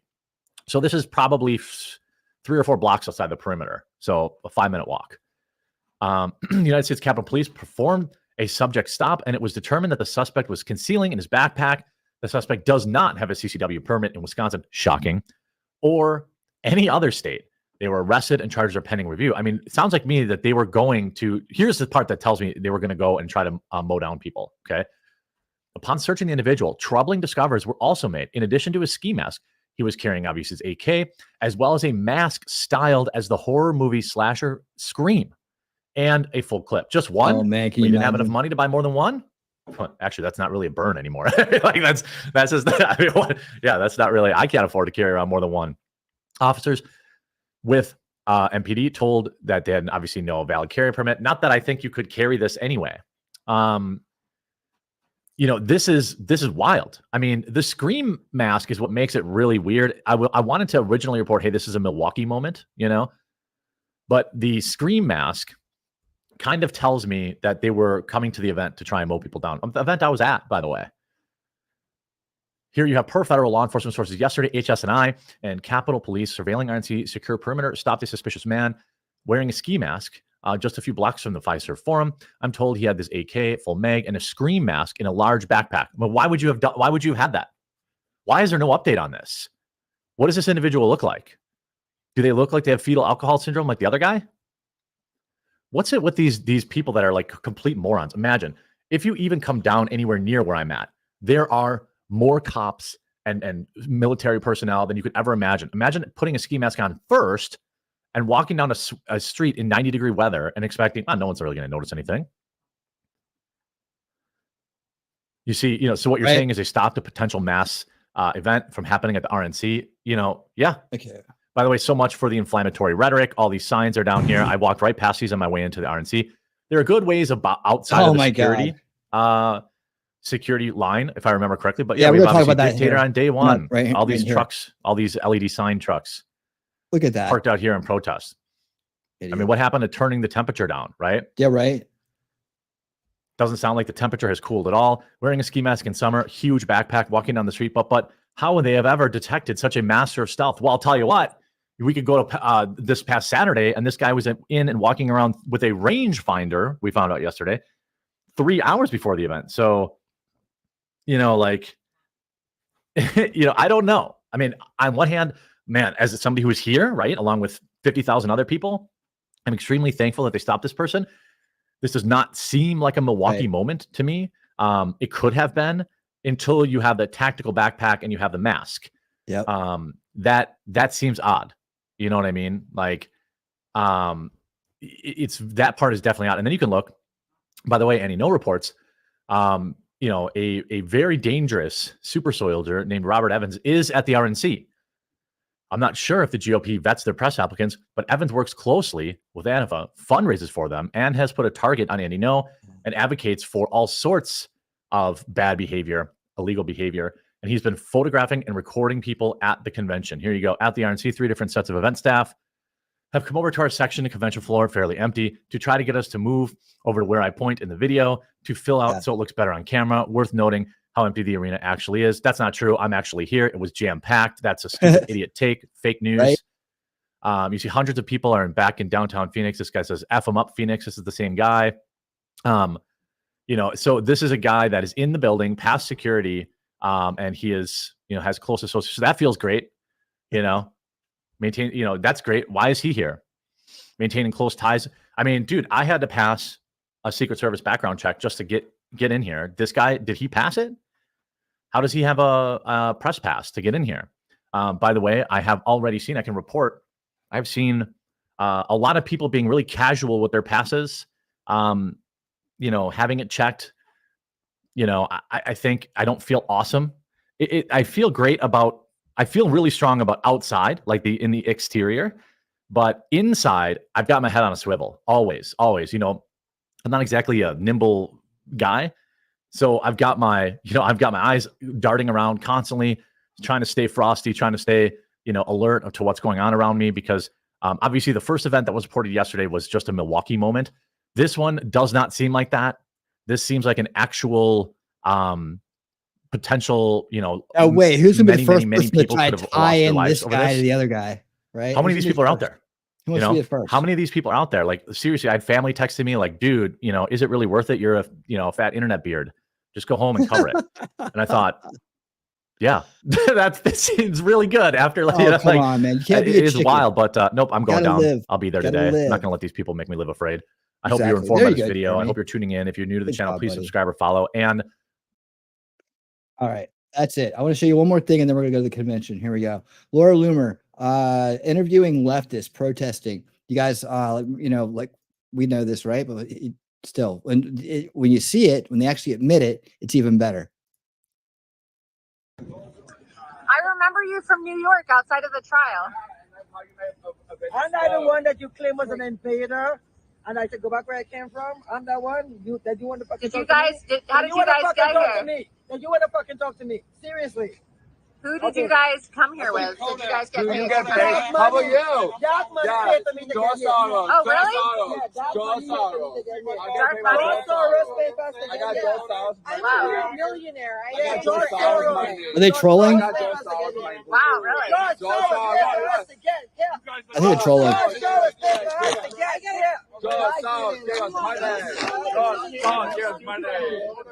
My name's Agnes Beard. I'm a big activist. I get paid by the Democratic Party. You got paid by the Democrat Party? Huh? You got paid by the Democrats? Sure. If you want me to do that, why you gonna go out It's basically a title that, like, you guys know him. Literally, it's about doing Trump's a loser. Is that Soybox playing? What do you guys think about the assassination attempt? Oh, it was staged. Nah, he likes Trump, I think. It was staged? Tell Trump he's right here at the strip club right now. I'm buying everybody everything on me right now. I'm trying to. What did you say? It was staged. It said, tell Trump, tell Kodak, everybody pull up right now at the strip club. We party, everything's on me. I'm buying everything. Let's go. Nah, there you have it. All right, draw your own conclusions. I mean, come on. Come on.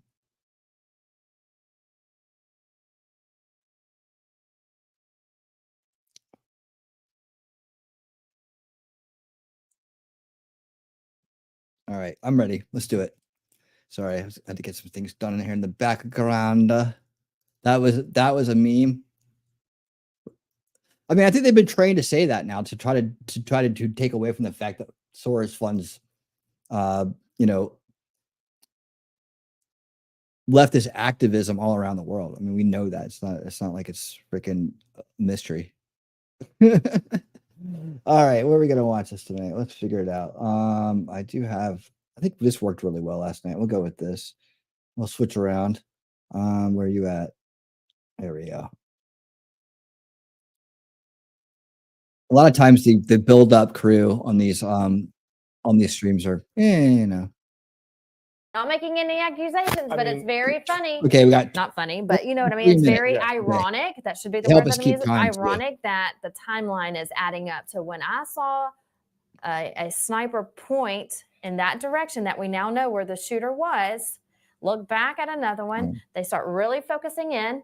They even step down to get a closer view. Exactly, This Murph. was You know all that's in true the too. same timeline of what was just announced in that Senate briefing hearing today of when they may have known about something suspicious before President Trump came out on the stage. So if that's the case, why was President Trump not stopped from coming out on? I'm not in law enforcement, but I have enough I just spent like an hour explaining that part. So knowledge to know that if I see anything, keep him back. He was already almost an hour late. What's another couple more minutes before you go investigate what you saw? okay, so I want to keep stopping. What you have is common sense. Simple. You're a journalist. Mute. All right. No, see that she's on the way to saying what I was saying earlier. I think. Why nothing? Mark Hamill's. I got a new link. Oh my god. What an idiot. That guy's the biggest idiot. I can't believe he really disgraced Luke Skywalker, like beyond belief. Never meet your heroes. He was never a hero of mine, but Luke Skywalker was cool at one point. Anyways, yeah, same thing, right? We're talking about procedure to and I'll just keep this up on the side so you can see the countdown to the start of the convention. I do appreciate each and every one of you being here. It's so awesome to have a great crowd in here tonight. We always have a great crowd. I see a lot of new faces out there. Make sure you hit subscribe so you can come see all my shows. I do 4 shows a week, and I do special occasions like this as well. If you're not already subscribed, I'd love to get to know you. And please come hang out and meet these awesome people here in my chat, both on Rumble and on YouTube and on X. We don't chat too much on X, but they're great people. They're always there. So there we go. Define else. All right, cool. And my X followers are up to 441. Rumble is up to, is it still at 339? Let me just refresh, y'all. 340. All right, 440. It's dude, Rumble and X are having a competition right now, and I love it. And I say, the winner is the first one to 1,000, and then we'll start all over again. But let me see. Yeah, so yeah, it's going to come down to procedure, right? What's the process procedure? If we see a suspicious person, we're going to, based on past results, we're going to have to stop them, detain them, get their ID, and we're going to have to give them a little rundown there before. I mean, we're going to say, hey, look, man, we don't know what you're up to. We've seen you doing this. Why'd you do this? Why'd you do that? Well, it'd be a question. You just have to get my rights. Okay, well, you don't have to be here. We're gonna escort you way. We'll escort you way away, or we'll detain you until the rally's over. Take your choice. Where's your car at? Let's see. It says here you drive a Hyundai. Is this your Hyundai right here? You have to be that badass. And well, how many people do you think they had on sus watch during this? I would say probably, probably a handful. I don't think that he was the only one. In fact, I would be disappointed if he was the only one. You need to have a bigger sample size than that. Even if there's nobody else doing any harm or anything else like that, I could see some vigilance. And I think the people there need to understand that, this could happen, right? You could be pulled aside and just cooperate, do your best. Well, that's not the same roof, right? That's a different roof right there. Says, is this outside? Is this the rally? Oh, wait a second. Hold on. Are they doing it outside tonight? I don't know what that is. Trump expected to speak at 5 p.m. Where are they at? Oh, wait, that's okay. That's July 13th. Never mind. Helps if you're listening, right? Anyways. So yeah, it's processed, man. And like I said, I think that if they had stopped that guy and said, we're watching you, we got eyes on you, give us your ID, where's your car at? Let us clear you. We can be cleared, or you can sit in this room full of armed men until the rally's over. Detain people, that's okay. I'm not gonna get upset about that. All these leftists that used to come in fact, when I went to see Trump at the Fox Theater in 2016, there was leftists that came in there too and started shouting shit, and we shouted back. We did the USA chant, and I called him a commie. It was great. But yeah, they were all the way in, right? They were all the way in. And then there was a guy that tried to get on stage and tried to hit him with a knife or some point. What happened to that guy? I'm sure, hopefully he got arrested and Biden didn't pardon him.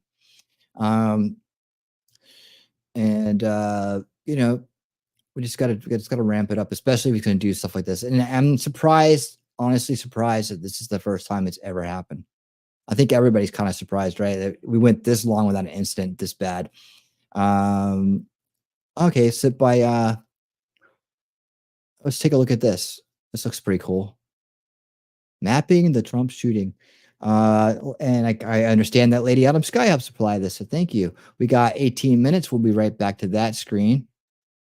So hang tight, and let's take a look at this. More evidence, the better, right? And I know that we got a lot of analytical minds in the crowd that will do a good job with this information. So let's check it out. It's the 13th of July in Butler, Pennsylvania. Former U.S. President Donald Trump speaks at a rally. It's only days until he plans to accept the official Republican nomination. He's just minutes into his speech when shots are fired. Take a look at what happened.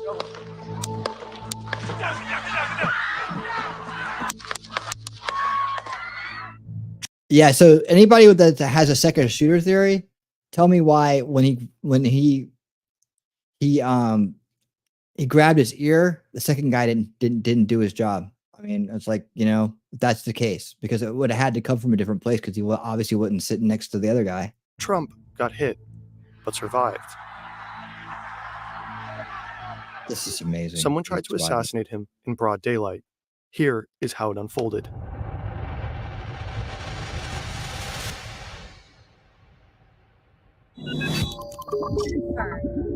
All right, Fern, don't. By the time this video is published, new details might have emerged. It's a hot, sweltering early evening as tens of thousands gather here to see Trump. Pennsylvania is one of 6 vital swing states that will help secure the win in the next presidential election. Butler skews heavily Republican, and it is a blue-collar town. This is a big crowd. This is a big, beautiful crowd. He is surrounded by supporters. Most are sitting or standing in front of the stage. Some sit on the bleachers, center, left, and right. Trump support staff and security, including Secret Service agents, are right at the stage. Behind him are 3 large buildings. On the roof of the building on the far left and on the far right are Secret Service snipers. They are constantly scanning the surroundings, looking for threats. They can be seen in this video filmed by a crowd member. Hello, Butler, and hello to Pennsylvania. I'm thrilled to be back. Trump begins with his speech. Things seem normal. He turns to the right and points at a chart showing statistics on border crossings. At the same time, several people in the crowd notice a man with a gun on the roof of a building close by. It's too late. Take a look at what happened. All of a sudden, bullets start flying. One even gets captured on camera.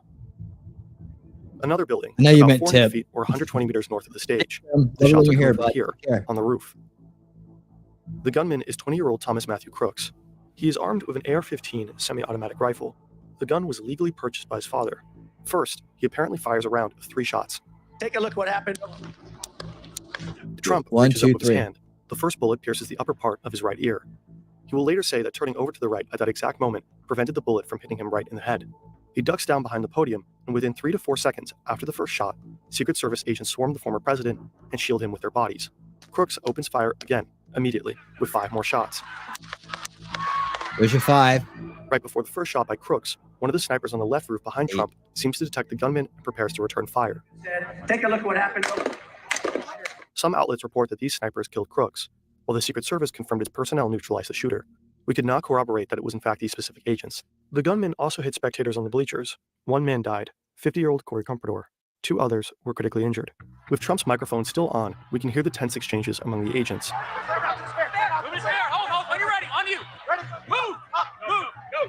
About 42 seconds after Crooks opened fire, they confirm the shooter is down.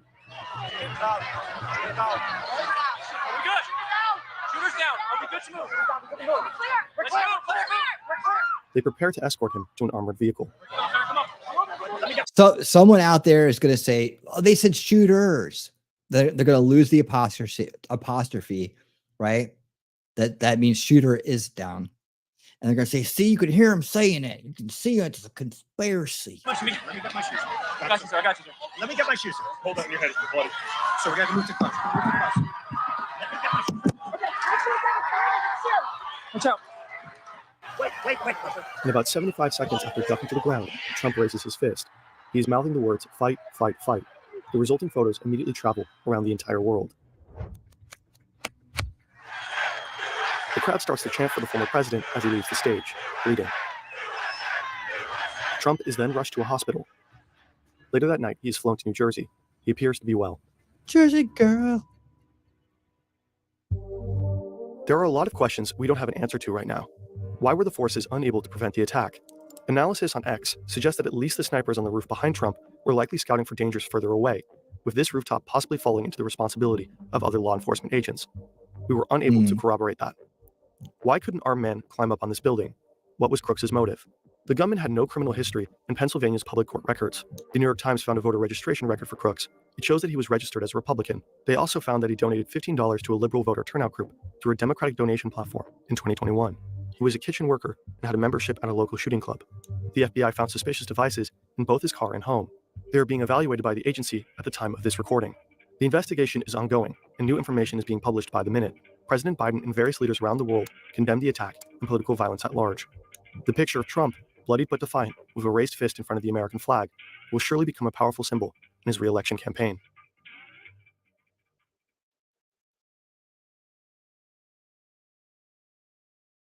All right. Right now we're. All right. Let's get back to the thing. Let's get back to it.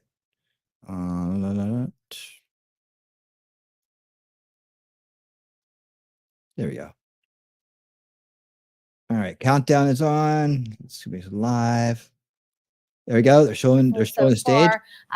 11 minutes to go. So we got some more time together. All right. I'll tell you what. You know what time it is, guys? You know what time it is? Here you go. Not for nothing, but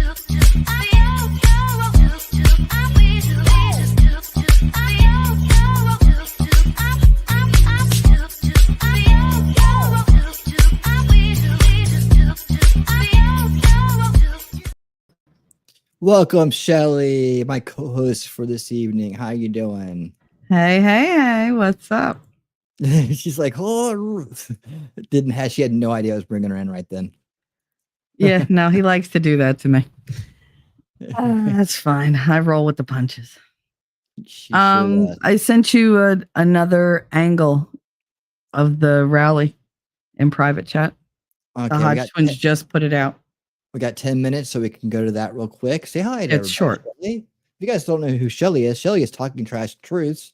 That's me. Yep. And she has a channel on Rumble and on X and on, what's it called? YouTube. Mm-hmm. All right. He has them all. YouTube is asshole. Let's see. Hi, guys. Oh. Just remember, if you've never encountered me before, irreverence is my superpower. Do not expect me to be serious through this entire thing. All right. Yeah, so I'm the serious one. There you go. Her and winning surreality are the unserious ones. Right. My guys, take a look at that chart. Take a look at the bigger. See the big red arrow, right? So that's when I left office. That was the lowest point, and that comes right from the government services, comes right out of Border Patrol. Take a look at that. So that arrow is the lowest amount of illegal immigration ever in recorded history into our country. Right there. And then the worst president in the history of our country took over. And look what happened to our country.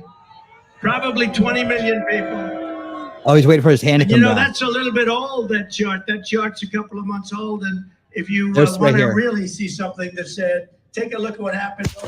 Oh, really? Yep. He has the worst timing ever. I mean, the worst timing in history. So there you go. You guys have now seen the worst timing in history. Just wanted to make sure you got to see that. I want you to see it because see how close he was. I mean, he obviously had no freaking idea. But that's the first group that I saw actually hit the ground the way you normally would if you hear shots ring out. Uh-huh. That's what bothers me about the people behind him. A lot of them were just standing there what? You hear these pops going off, the president hits the ground, and you're just standing there duh. It's very bizarre. Very bizarre. Thank you, Wolfram. First speaker tonight will be Representative Brian Mast of Florida. He bailed the Gold Star father out of jail when he was arrested during the State of the Union for yelling about his son who died at Abbey Gate. Oh, yeah. Okay. Mm-hmm. Don't worry, Awesome. Murph. I got you. I knew that. I saw it. All good. Thank you for providing the upcoming speaker announcements for us. You've been doing great with that for the past couple of days. Jumped in where she saw a place to help, and thank you so much. It's been super valuable. Sick of it. Yeah, that was such a fail. Right? I mean, right then he had the perfect angle. Right then to do a mug to the camera. That's called mugging, right? Mug to the camera. Oh, they're gonna meme the shit out of him for that. Yeah. There's no way. He's gonna get teased relentlessly. Bro, work on your timing. You pulled out too soon. Too soon. That could be the meme of all memes, just to find any kind of important event and have it in the camera lens, and then right before the thing happens, then you just put that guy in there. He just flips it around and goes, yay! That'd be so what a fun. time for a selfie. Jesus. Oh, Murph, we're happy you're here. Yeah, man. We love hanging out with you guys. Granted, this is not how I thought my week was going to go. I figured I'd get just relax and chat, but that didn't happen. Well, it kind of helps. Oh, X is up to 442. All right. I've been conscripted. They heard Rumble was catching up. Rumble, X is now 2 ahead. So they catch up. All right. So we got people all over the place watching. Thank you guys so much for being here with us. We're going to do the full coverage. We've been doing the full coverage all week. We will continue tomorrow all the way up to the keynote address by soon-to-be President Trump again. Soon-to-be President again, Trump. There you go. That's what I wanted to say. But I think we made some good ground tonight on the on just understanding what happened better. We still have to get the backstory. We still need to clear up a few things here and there.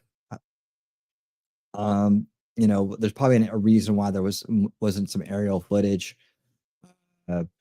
Maybe it's just something they got to, you know, back. They don't use it as a reference, but they can get it later on.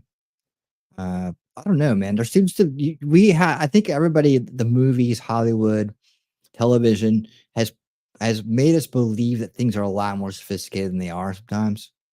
Like, oh, they got it all covered because in the movie, you know, you're again archetyping. I talk about the human brain OS. Images are the root operating system, and if you remember something a certain way based on something, then you kind of have that expectation, right? That's why people don't understand what war is. They tend to think that war is just kinetic. It's just guys in trenches with tanks, or, you know, in a desert or something like that, because those are the images of war they've grown up with. When warfare is much more drawn out and starts long before the firing starts. You know, that's why people have a hard time understanding when they're under attack, right? They don't understand when their country is really being threatened because they don't see the lead up to the war, right? They don't understand that that's part of the war. Oh no, we went over the hey Nacho. We went over the hey Nacho updated information on the assassination attempt on Trump. You know, I had some conversations around that, kind of see where everybody stood. We pulled up some new details and just kind of like, you know, engage the conversation regarding all that stuff. And we'll keep on top of it. We'll keep our ear to the ground. In terms of new information coming out about that, you know, like I said, I'm still curious about the background, what set them off. Is there a manifesto or not? Somebody's got to have some answers somewhere. At least more answers. May not ever know for sure, but more answers. So we'll keep on top of it, man. You guys can always count on me for, you know, walking it in with the based approach. We're just trying to get to the truth here, and once we do, you know, we'll have it. There you go. It's awesome. I'm so happy that you're here. Nacho Kitty is here, y'all. She's over on X right now. I mean, over on Rumble right now, holding it down over there with Jacob Castro. But Sweet. Over at the ghetto. Appearance on the tubes at some point. Right.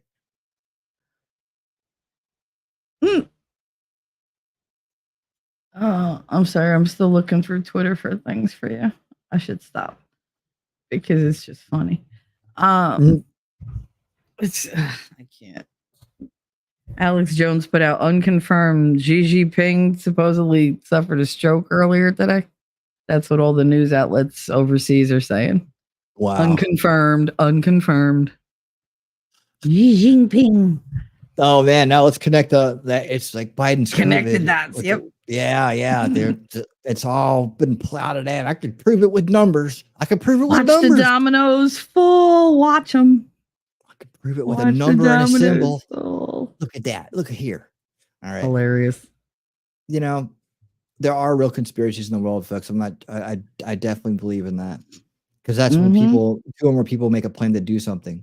And you know, the biggest conspiracy that's out there gets the least talking about, and it's wide open. It's right in your face. It's Agenda 2030. It's coming right towards you. They're working on it every day. You know, while the left is screaming about Project 2025, some kind of, you know, weird think tank expectations and agenda that's not going to have any legs to it, or merely suggestions. Actually, I wanted to go over Agenda 47 tonight, which is the Trump. It comes right out of Trump. I'll no matter what, I'll do it after the convention, or I can save it for tomorrow. I tell you, let's just do that, because these things get very long. And by the end, I'm like, oh, I just wish I hadn't said that. I just tomorrow, starting off the coffee, so I'm yawning. The first thing we'll do is talk about Agenda 47. First thing, but yeah, the Democrats are running around talking about Project 2025. It's some right think tank that you know Trump is not a part of and doesn't really even know what this Project 2025 about is, but it's not Agenda 47. Let's talk about the real agenda he has and go through that. And but you know, the real agenda on the other side is Agenda 2030, and we talk about that. That's an open conspiracy. It's in your face. Go to the website of the World Economic Forum. It's all there. They do Davos every year. They'll tell you exactly what they're going to do to you and when they're going to do it, and dare you to try to stop them. How about that? How about we focus on that? All right, guys, here we go. We got the countdown. 6, 5, 4, 3. She looks confused. 2, Are you unsure, honey? 1. Here we go to Milwaukee. It's like, oh, thank God I got a shit. All right. It's now confirmed 3 U.S. troops were killed by a drone strike linked to Iran.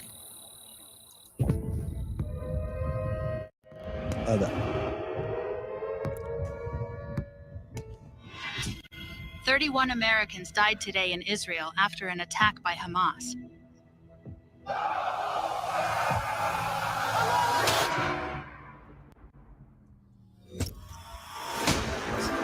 According to NBC, a Chinese spy balloon that flew across our country gathered intelligence from U.S. military operations. 13 American soldiers have been killed by a suicide bomber in Biden's failed pullout from Afghanistan. The Defense News reports today that the U.S. military is in decline, and threats from China are formidable.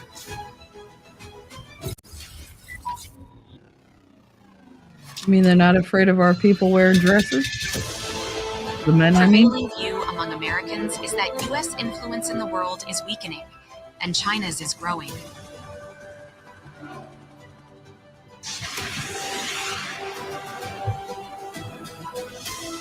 A new poll out reveals that Americans believe their influence in the world has weakened.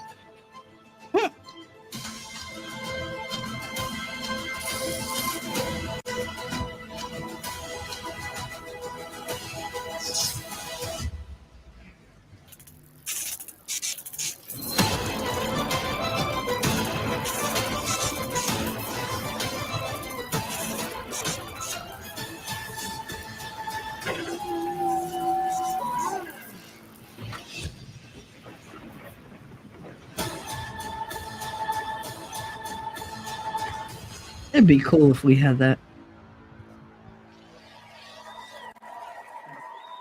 Ladies and gentlemen, the chairman of the Republican National Committee, Michael Whatley of North Carolina.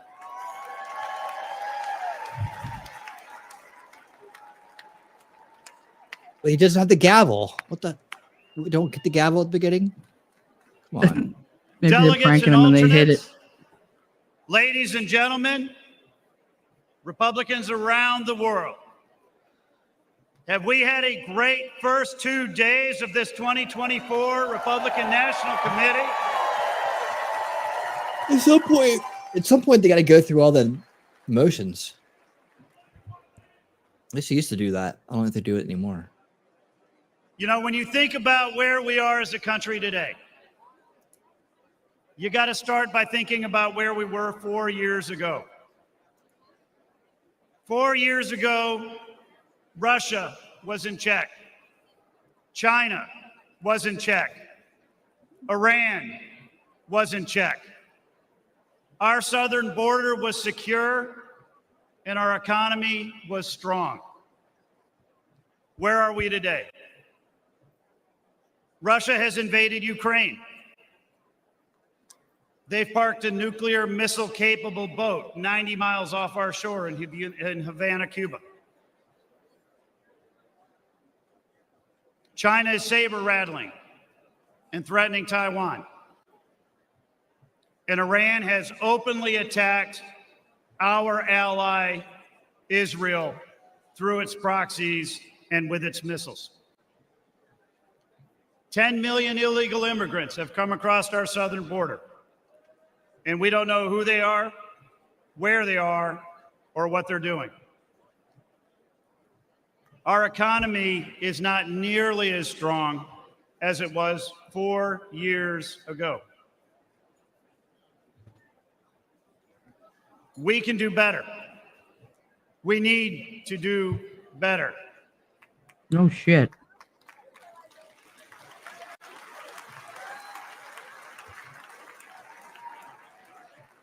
Tonight, we are going to hear from great speakers from across the Republican Party. We are going to hear from President Trump's son, Donald Jr.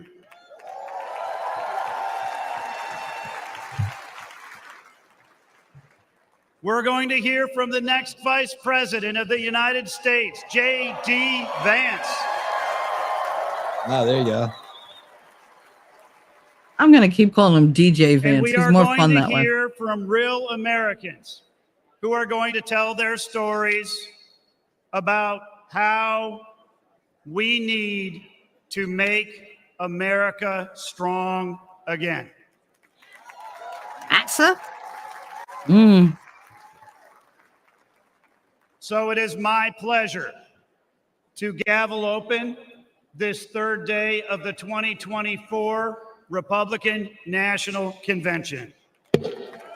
Oh, it's a regular size gavel. They must have made fun of him. What the hell?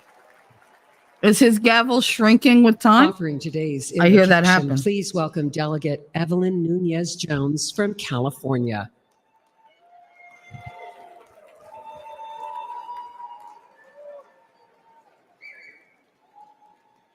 Please bow your heads.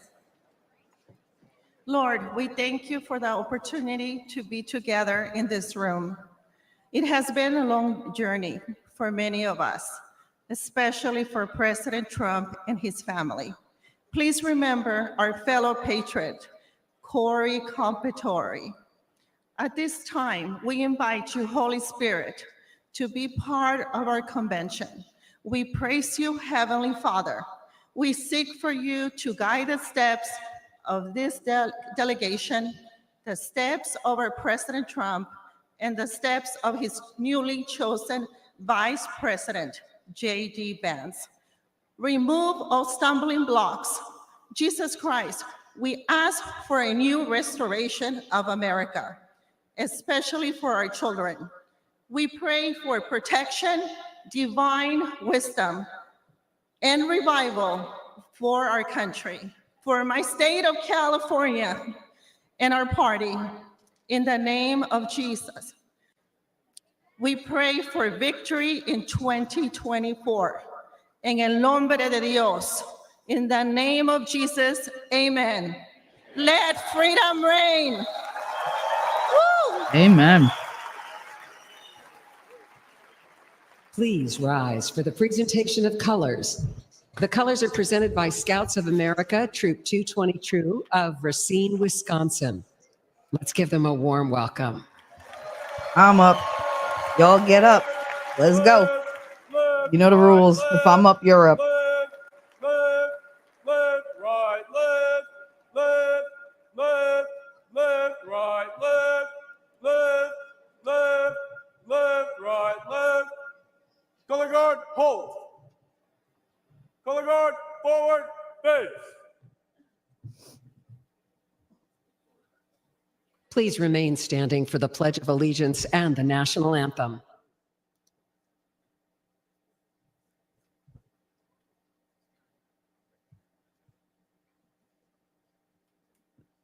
Ladies and gentlemen, please welcome John Coughlin from New Hampshire to lead us in the Pledge of Allegiance.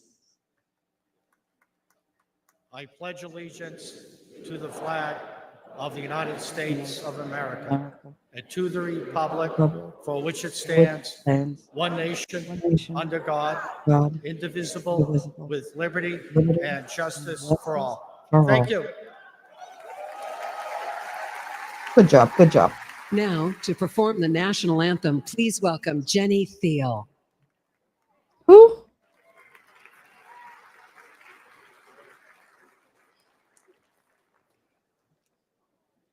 Oh, say, can you see by the dawn's early light what so proudly we hailed at the twilight's last gleaming, whose broad stripes and bright stars through the perilous fight or the ramparts we watched were so gallantly streaming, and the rockets' red glare, the bombs bursting in air, gave proof through the night that our flag was still there. Oh, say does that star-spangled banner yet wave o'er the land of the free and Nice. the home of the brave?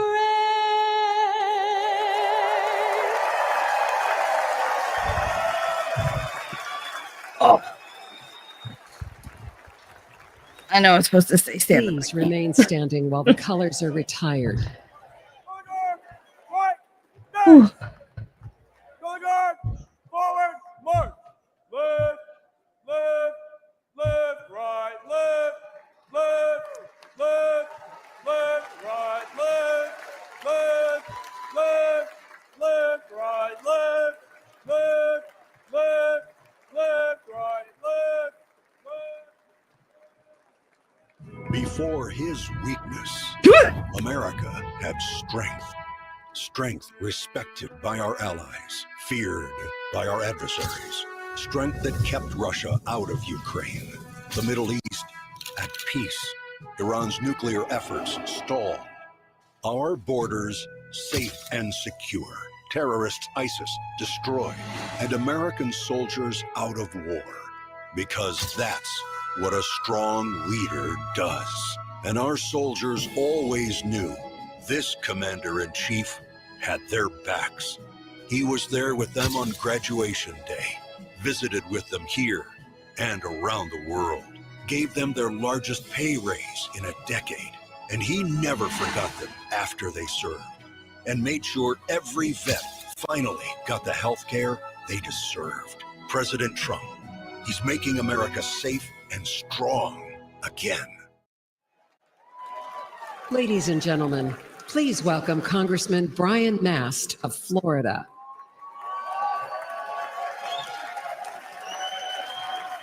Oh, wow.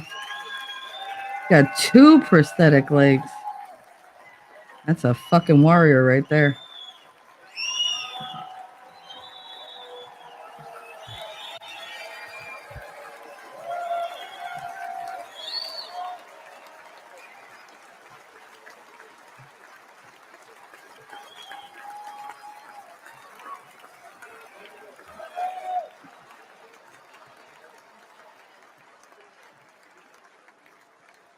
Good evening, America. I'm Congressman Brian Mast.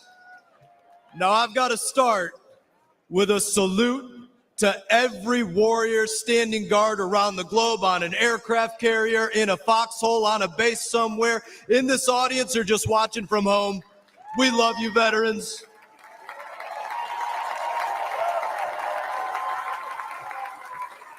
We love them. We love them. I too am an Army veteran, a husband, a father of 4. I lost 2 legs and a finger in the war in Afghanistan, but nothing could stop me from standing alongside Donald Trump and fighting for America.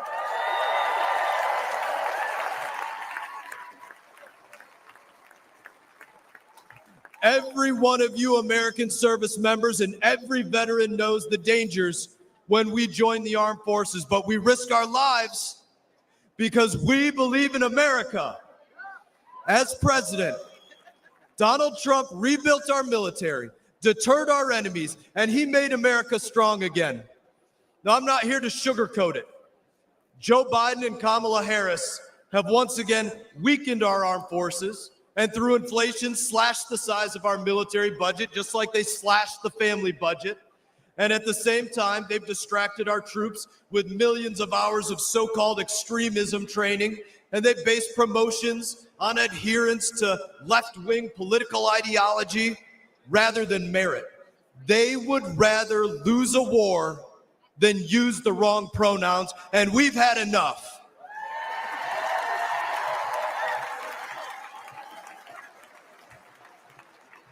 Donald Trump knows that our military needs warriors and not woke weaklings lecturing our warriors. They slashed the budget. Well, that electrolysis gets expensive. Biden and Harris's weakness invites aggression, and our enemies are on the march. Russia invaded Ukraine, Hamas attacked Israel, Iran is funding terror across the Middle East, and the Chinese Communist Party has Taiwan in their crosshairs. And with his botched withdrawal from Afghanistan, Biden delivered what President Trump rightly called the most embarrassing day in American history. And what's worse is that Joe Biden doesn't even remember Wolfram. That it cost the lives of 13 American heroes. But when their coffins arrived at Dover, right, Murph? He did remember to check his watch, didn't he? Mm-hmm.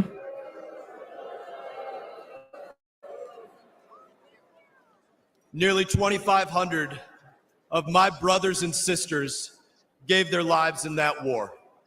Joe Biden disgraced their sacrifice and the sacrifice of all Afghanistan veterans. Kamala Harris stood with him when he did. Neither deserves to be saluted as commander-in-chief or to sit in the Oval Office. They love their stolen valor, though.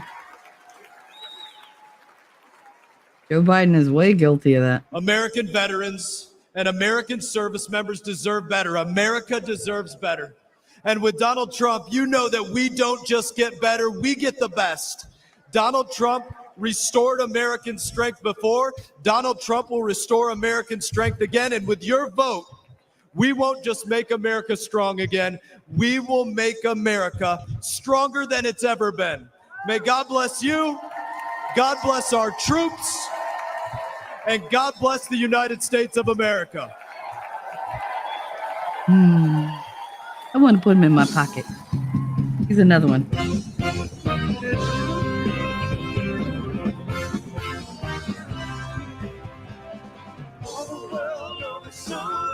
It's time to play Name That Tune, Name That Band.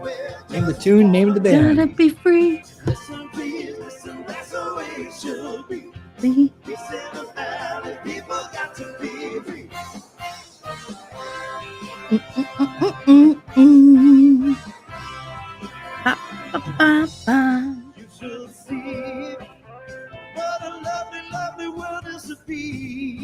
Oh, you got 5 things on the first night. How many did you have last night that you had to fix? 4 maybe. Oh, see, there's a decline. You're getting quicker.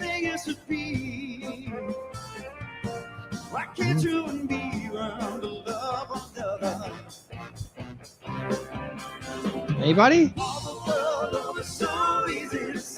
All right, somebody's got to call it out. Let's go. Chop, chop, lollipop.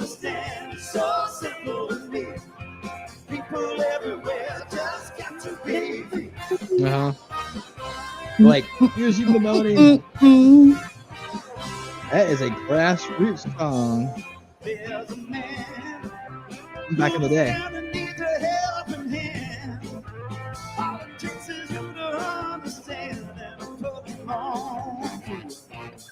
Jim Stafford fired after Don't Miss Next Time post.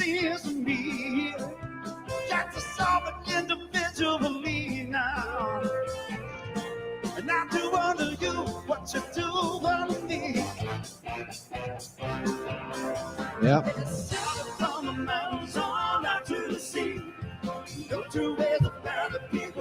Front classified documents case dismissed by Judge Cannon. It's a natural situation for man to be.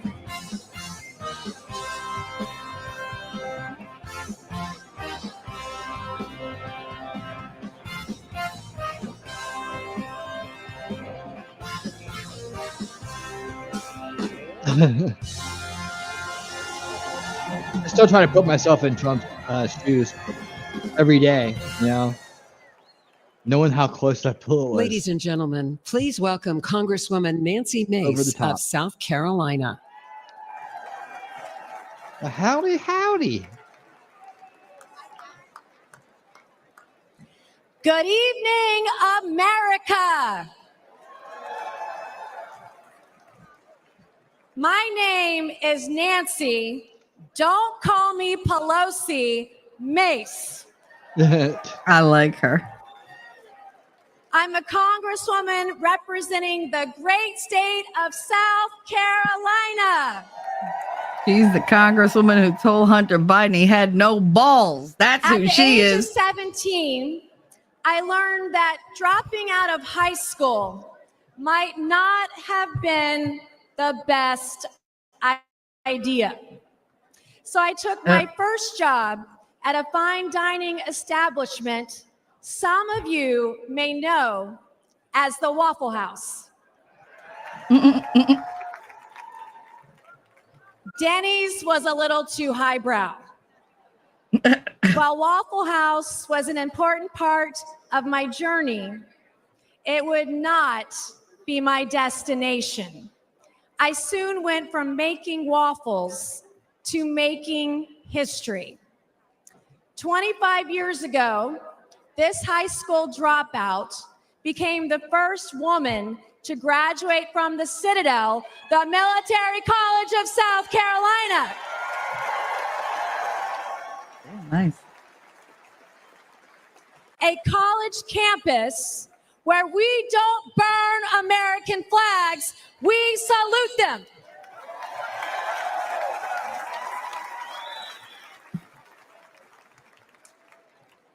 I'm a single mom and a rape survivor.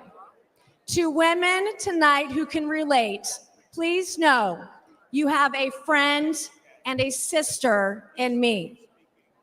And I will fight like hell for you.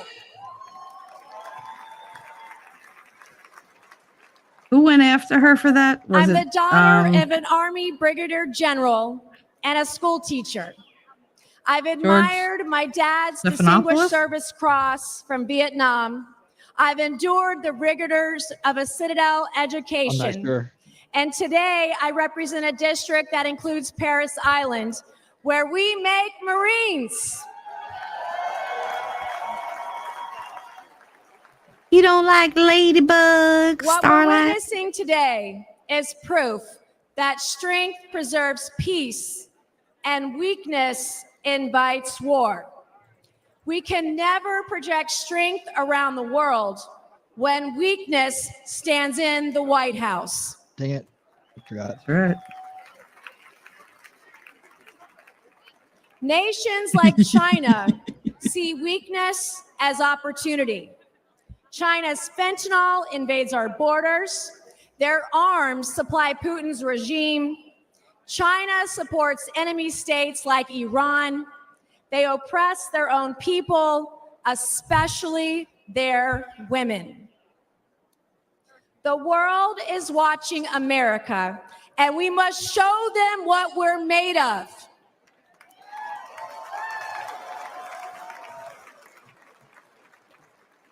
And I know a strong leader when I see one. Donald Trump stood up to China before, and he will do it again.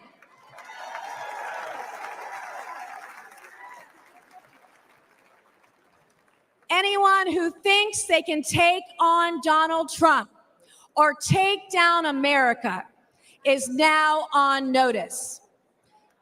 Just as Trump quickly rose to his feet with a defiant fist in the air in Butler Township, Pennsylvania, when we re-elect him as president in November, America will soon be back on hers. We will be courageous, we will be resilient, we will be united, and we will be prepared to take on the challenges of this historic moment. Thank you, God bless you, and God bless the United States of America, and God bless Donald J. Trump. Thank you. There you go. Ladies and gentlemen, please welcome Congressman Ronnie Jackson of Texas.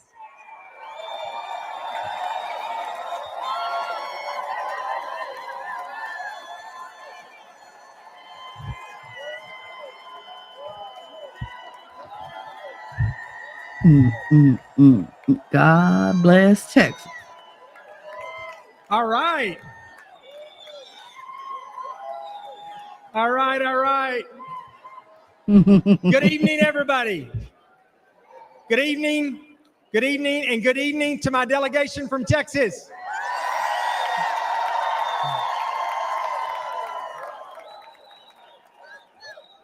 My name is Dr. Ronnie Jackson, and I'm the congressman from the 13th Congressional District of the great state of Texas.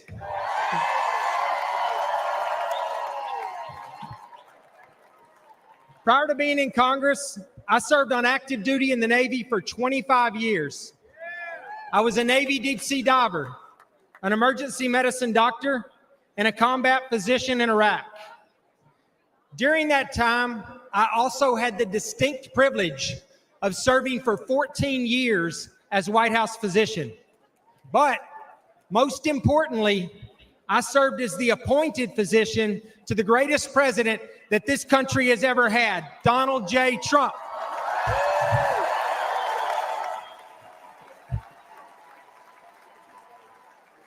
And not only that, but now I can say I served a president who literally took a bullet for our country. There you go.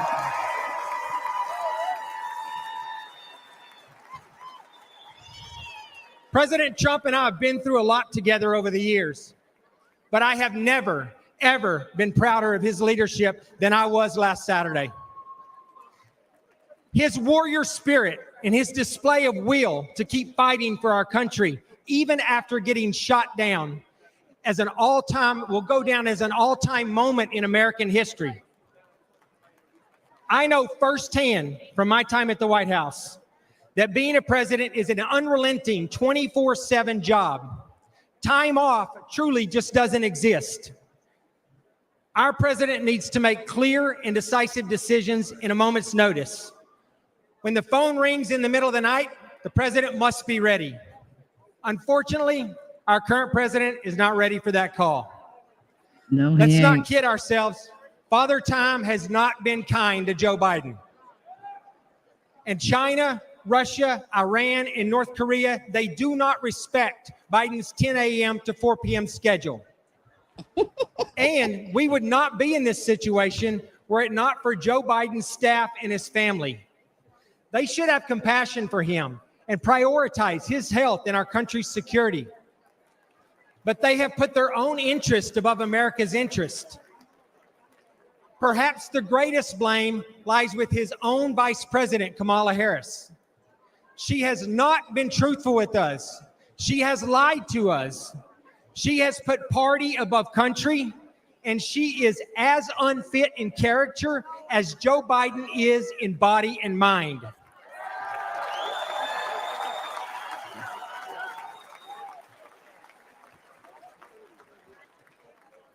Between the wide open southern border, the botched Afghanistan withdrawal, record high inflation, and the devastating crime in our streets, this administration has now produced a legacy of failure, disappointment, and danger. There is simply too much at stake to have someone who can barely shuffle to a podium be the one that is responsible for the safety and the security of our country. That's right. Every second that Joe Biden remains in the White House, this country becomes less safe. However, under President Trump's leadership, we will restore our standing on the world stage. We will bring back our great economy we had. We will finally secure our southern border.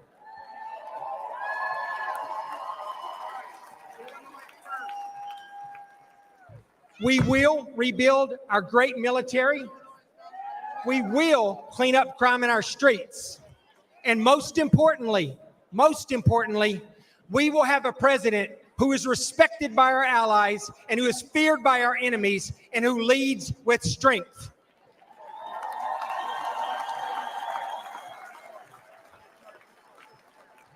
Let me close by saying the path forward is simple. It is very simple and straightforward. We need to make America great again, and we need to do everything we possibly can to re-elect Donald J. Trump as our president. Thank you all. God bless you. God bless America, and God bless Texas. See, I said it. God bless Texas. Ladies and The gentlemen, stars at please night, welcome former Acting big Director and of bright. National Intelligence, Richard Grenell.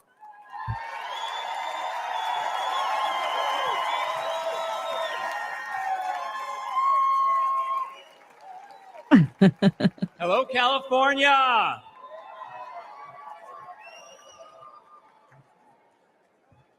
Last weekend, the American people bore witness to the instinctive courage of President Trump.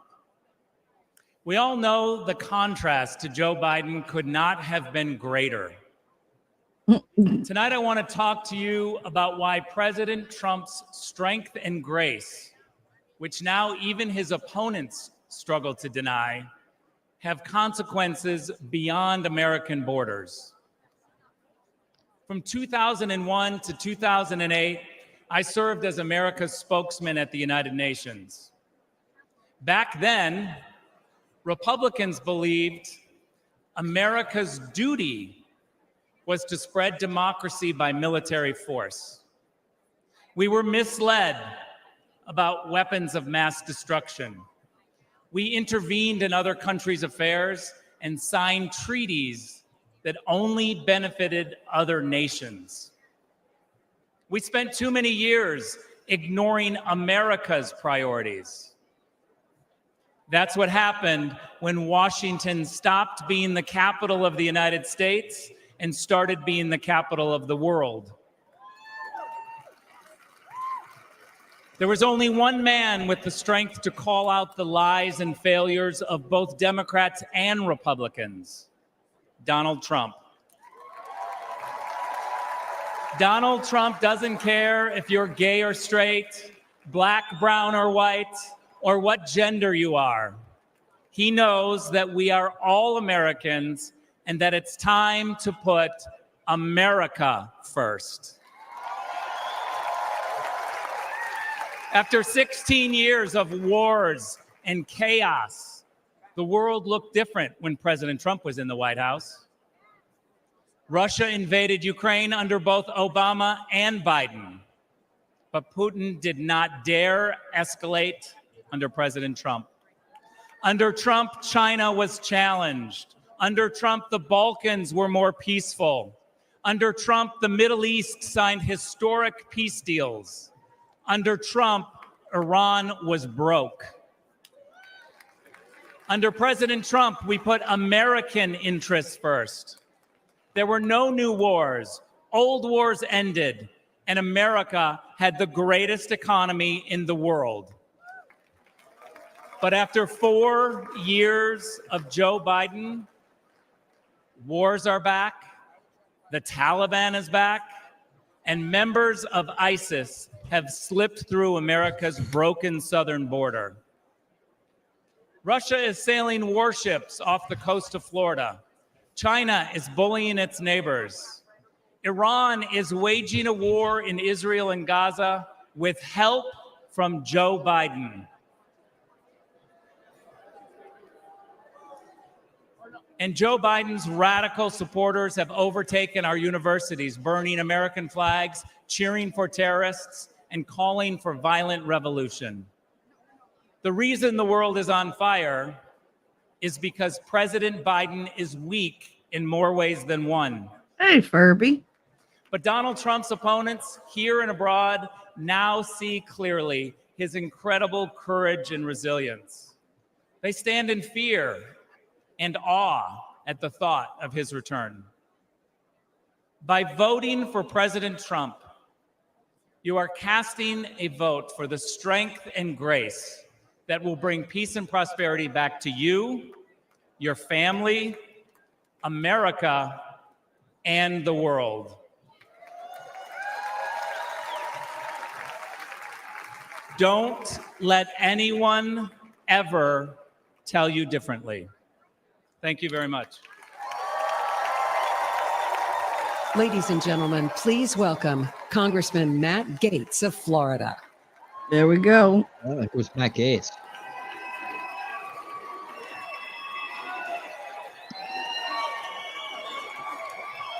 Come on, dude, you gonna have something pithy to say? Start a fight. Go ahead. Pick a fight. Pick a fight. Donald Trump is unstoppable.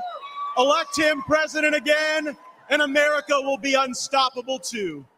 Meanwhile, Joe Biden's been out of it. Democrats have been hiding the real Biden for years. We saw people in the witness protection program more often than we saw unscripted Biden. Under Biden-Harris, America has fallen sicker, lonelier, and poorer.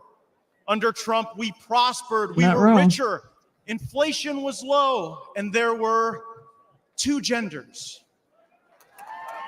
Under Biden-Harris, inflation has gotten so bad you can no longer bribe Democrat senators with cash alone. You have to use gold bars just so the bribes hold value. Little kickback to Menendez. The swamp draining will recommence soon, and I will be President Trump's strongest ally in Congress to pass term limits, to stop taxpayer funding for political campaigns, to ban members of Congress for life from becoming lobbyists, and for the same reason you don't let the referee bet on the game, ban members of Congress from trading individual stocks. Thank you. I'm yes. proud to stand before you, the only Republican in Congress who takes no lobbyist money, no PAC money. It's not good for me. I work for you, not them. President Murphy Trump, looks like a young he'll never Buster defund our Poindexter. police, but he will defund foreign aid to countries that hate us. And President Trump understands that if it isn't racist to check ID for a hunting license or welfare benefits or a fishing license, then it is okay to demand an ID to vote everywhere in this country in every election that's held. You gotta show ID to buy alcohol and cigarettes. A Democrat congressman recently said that any criticism of Joe Biden is ableist. I don't think it's too much to ask that the American president be able to do the job. Kamala Harris isn't able to do any job. She was appointed border czar. Appointing Kamala Harris to oversee the border is like appointing Bernie Madoff to oversee your retirement plan. Oh, shit. President Trump has shown the world what he is made of, and now we will show the world what America is made of by having his back. And how about the choice President Trump made for a running mate? JD looks like a young Abraham Lincoln, but he's from Ohio. Where? Like General Grant. And like General Grant, JD Vance knows how to fight. I mean, he looks more like Grant So they than can like run Lincoln. Biden from the nursing home, Harris, George Clooney, Robert De Niro, whoever they want to run. We are on a mission to rescue and save this country, and we ride or die with Donald John Trump to the end. Thank you all so much. Thank you for having my back. Let's go get him. Ladies I and would have gentlemen, rethought that please ride or welcome die from the line. United States Ambassador to the Holy See, the Vatican, Callista Gingrich.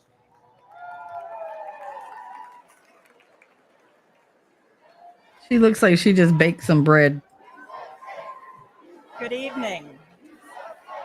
Tonight, You want we some look apple toward a pie? brighter, safer, and more prosperous future with Donald J. Trump as our next president of the United States.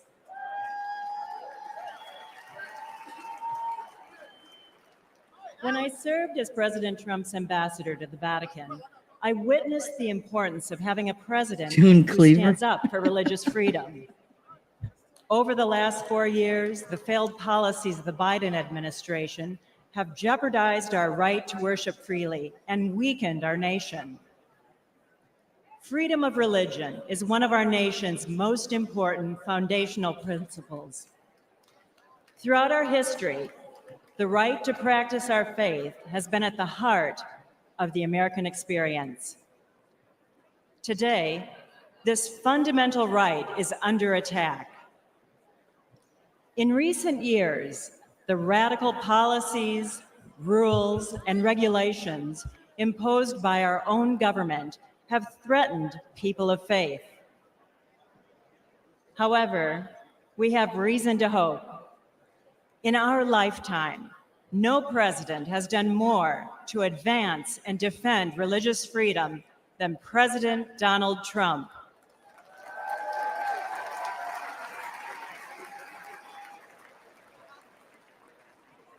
During his term, President Trump defended the rights of doctors, nurses, and teachers to act in accordance with their conscience.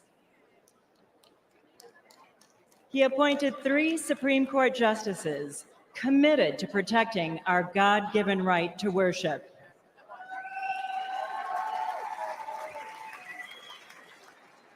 He expanded school choice and defended the First Amendment freedom of every student to practice their faith in public schools.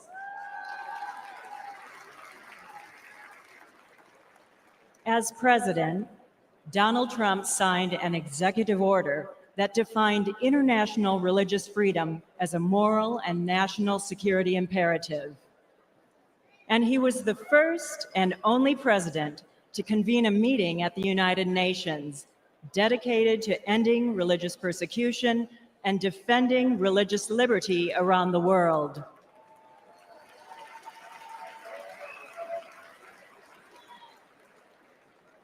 Tragically, many of President Trump's policies have been replaced by the Biden administration's anti-faith agenda that uses the power of the government to impose its far-left ideology on religious believers.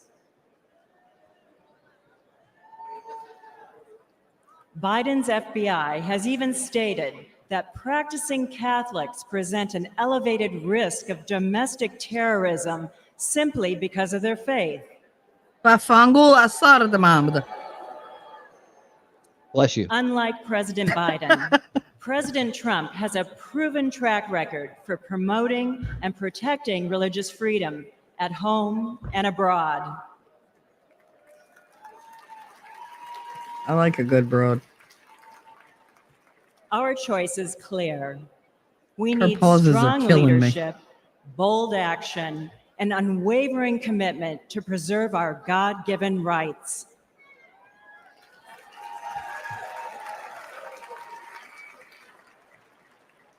Does she look I am like a chicken to you? That President Trump will continue to fight for our founding principles wondering. and beliefs when he becomes the 47th President of the United States. Thank you. Please welcome Newt Gingrich. Oh, for the love of God.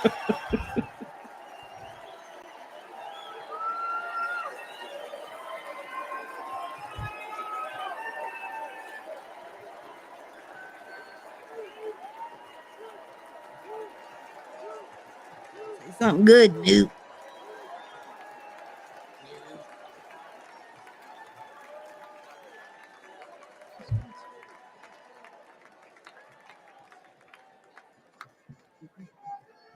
Thank you very much. That's a very warm welcome. Hey, nerd. You know, President Trump understands that the world is dangerous and that it takes an enormous effort That's an to defeat understatement. anti-American and anti-freedom forces around the world. He also understands that when faced with multiple adversaries across the globe, the Reagan principle of peace through strength is the only road for safety for the America and the American people.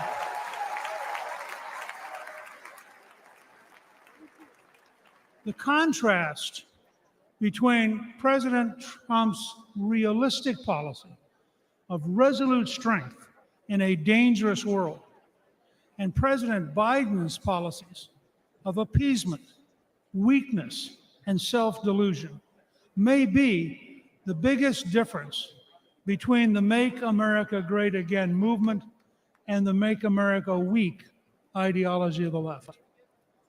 We have to remember that the greatest threat to American safety is not Biden's brain. The greatest threat is Biden's policies and the people he appoints to implement them. That's right.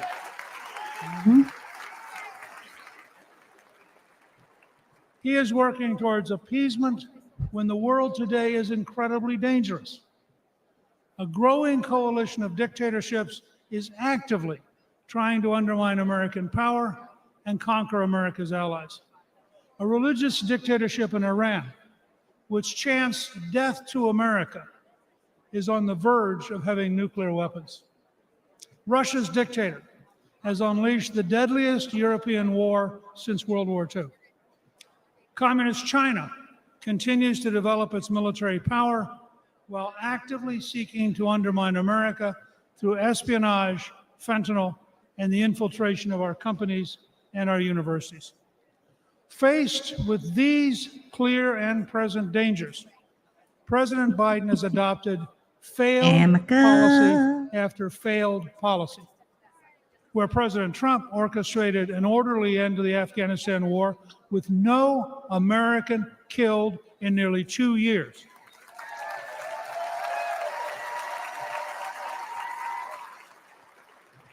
Biden ordered a chaotic, panic-filled withdrawal that left 13 American troops and hundreds of Afghans dead.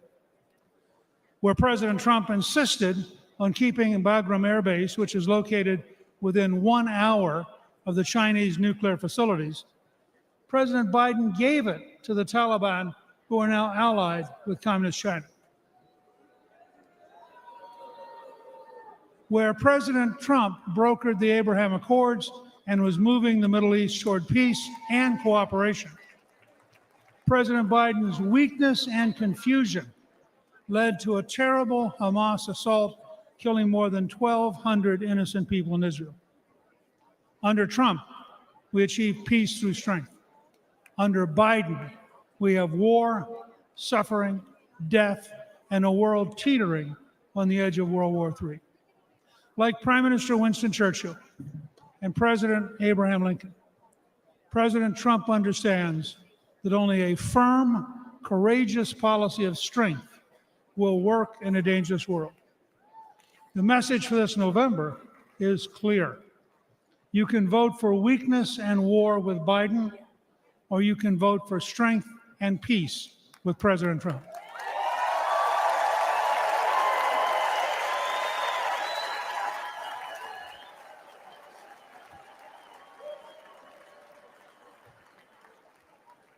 Let's dedicate ourselves to making America safe, strong, and proud again with President Trump. Thank you very much. Not Ladies bad, and not gentlemen, bad. please welcome former Director of the I mean, you're United like States 190. Office of Trade That wasn't and bad. Manufacturing Policy, Peter Navarro. It like literally just got out of jail, right? He literally just got released. He's like, let me show you my new prison tat. You like it? Yep, he got released today. That's gonna feel good.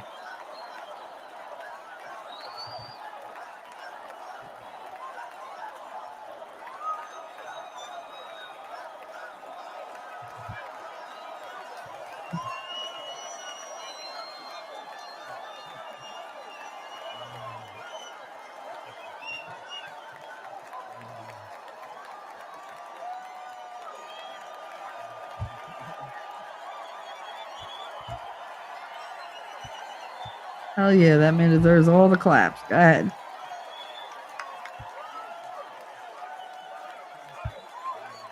Oh, you know he did, Murph. He was like, let me tell you what the Donald told me. Let me tell you what the Donald did.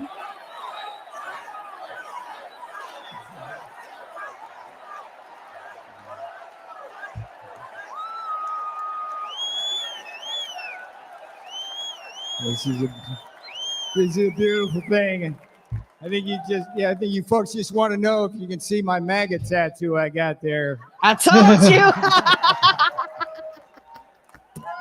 Yes, indeed. This morning I did walk out of a federal prison.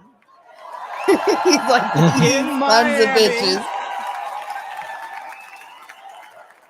Joe Biden and his Department of Injustice put me there. Mm-hmm. Tonight I'm here with you in this beautiful city of Milwaukee. I got a very simple message for you. If they can come for me, and if they can come for Donald Trump, be careful, they will come for you. If we don't control our government, their government will control us. Mm-hmm. If we don't control all three branches of our government, legislative, executive, and judicial, their government will put some of us, like me and Steve Bannon, in prison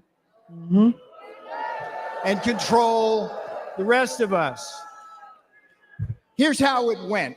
Here's how I got in prison. The legislative branch came for me first. Your favorite Democrat, Nancy Pelosi, created your favorite committee, the sham January 6th committee,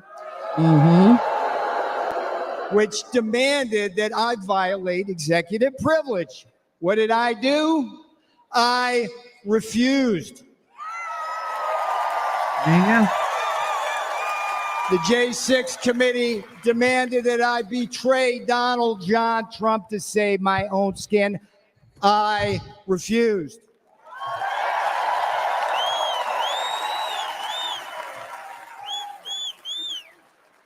Here's the thing about the Constitution. They demanded that I break the law because they have no respect for it.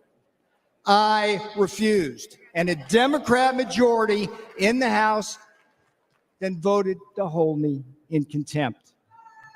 All right, what happened next? The next jackboot to drop was the executive branch. Another one of your favorite Democrats, Democrat Attorney General Merrick Garland. There's a winner. Shit. Him and Jack Smith indicted and prosecuted me for criminal contempt of Congress. Now, here's what's weird about it. It's something that Democrat prosecutors refused to do against one of their own, including two guys with blood on their hands, Eric Holder and Alejandro Mayorkas, the great border czar, right? They've actually gotten people killed for decades. For decades. The Department of Injustice right now, the Department of Justice policy stated, hear me out on this, if Congress slaps a subpoena on a senior White House advisor like me, the advisor's duty is to politely tell them to go pound sand. That's exactly what I did. So far we got two branches, legislative and executive. The judicial branch delivered the final blow. Just as, here's another favorite of yours, just as Democrat Judge Juan Marchand, you know this guy, did to Donald John Trump in his Manhattan kangaroo court, another Democrat judge, a guy named Ahmed Maida, keep your eye on this guy, Ahmed Maida, Obama appointee, they stripped me of every possible defense, and then what? Just like in Manhattan with Donald Trump, they threw me to the wolves of an anti-Trump jury. And where? The D.C. swamp. They convicted me. They jailed me. Guess what? They did not break me. There you go.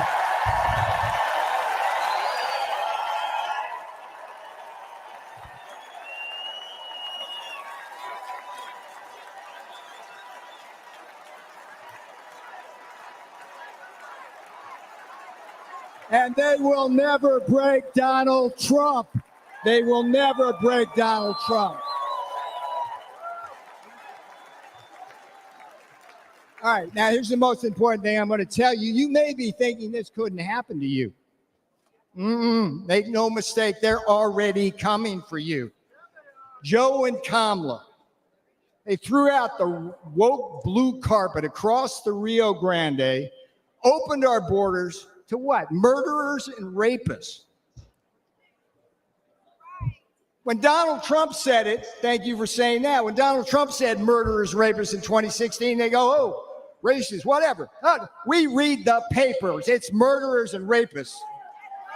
Murderers and rapists, drug cartels, human traffickers, terrorists, Chinese spies, and a whole army of illiterate, illegal aliens stealing the jobs of black, brown, and blue-collar Americans. They put them right on your front doorstep. Now, here's another thing Joe Biden did. You got to love this. The green new scam. We're in the heart here in Milwaukee around all this. This is where the auto industry, that new scam is destroying our industry, leaving us at the mercy of the battery factories in Shanghai and slave labor in the Congo. Biden inflation. You're going to hear a lot of this because it's so friggin' true. Biden inflation is coming after what's left of your savings and eating your wages. And the Democrats, here's the thing. I'm sitting in prison thinking about this. It just eats at me as the Democrats come for your kids. They're indoctrinating them with poisonous attitudes on race and gender. And here's the thing, when politics fails, the investigations and prosecutions begin. They did it to me. They're going to do it to Trump. But hear me out. They've also done it to Catholics, pro-life activists, and parents who are just standing up for the kids at school board meetings. This is a tale of two Americas, and you know it wasn't this way when Donald Trump was president. I remember the days I was there.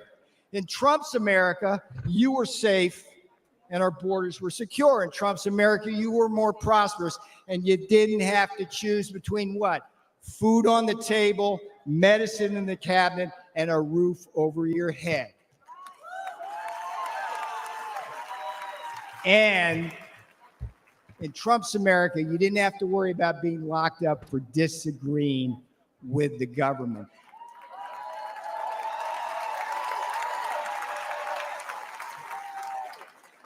I went to prison so you won't have to.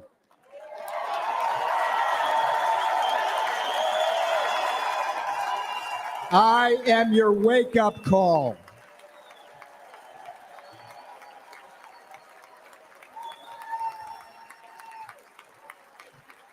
All right, this is where I'm going to have fun now, because I'm going to leave you now with the last three words.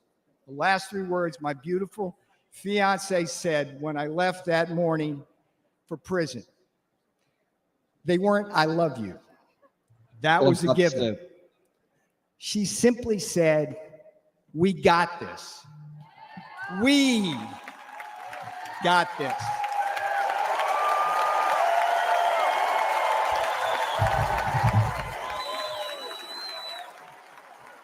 That's what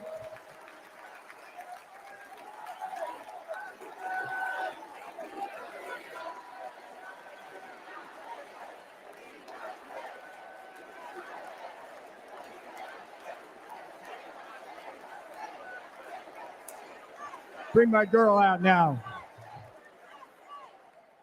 That's what these lawfare jackals don't understand. When they put people like me in prison and fire Like, why am I out here? figurative and now literal bullets at Donald Trump, they also assault our families.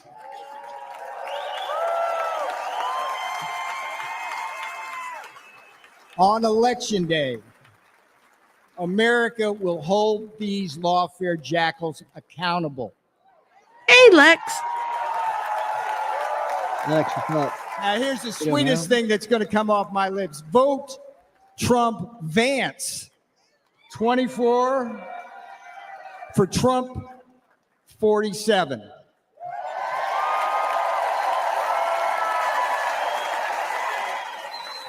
I'm Peter Navarro. I went to prison, so you won't have to. This is my beautiful girl. She did the time with me. That's what these friggin' Democrats don't understand. They do this to our families. She's my girl. Yeah. He's like, yep, now I gotta get the hell out of here, get her ass home. Let's win. Do not let up. Do not let up. Pedal to the metal till November. Oh.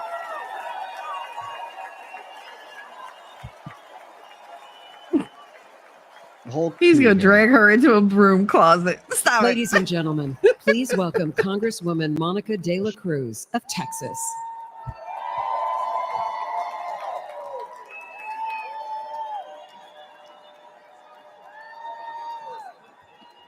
Daisy. Hello, Milwaukee. On behalf of the great state of Texas, it is an honor to be with you tonight.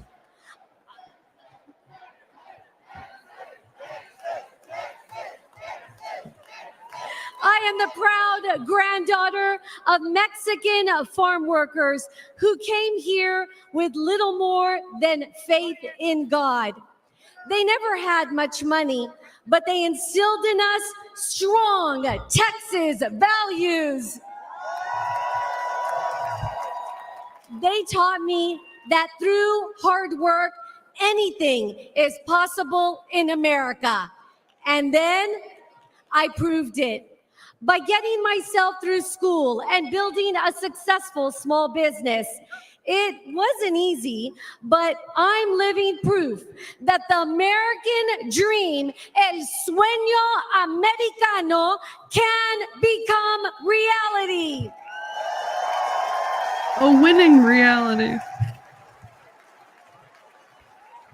Only had in to. America can a little girl from South Texas go from watching her abuelo pick watermelons to serving in the people's house. Watermelon. Sounds good.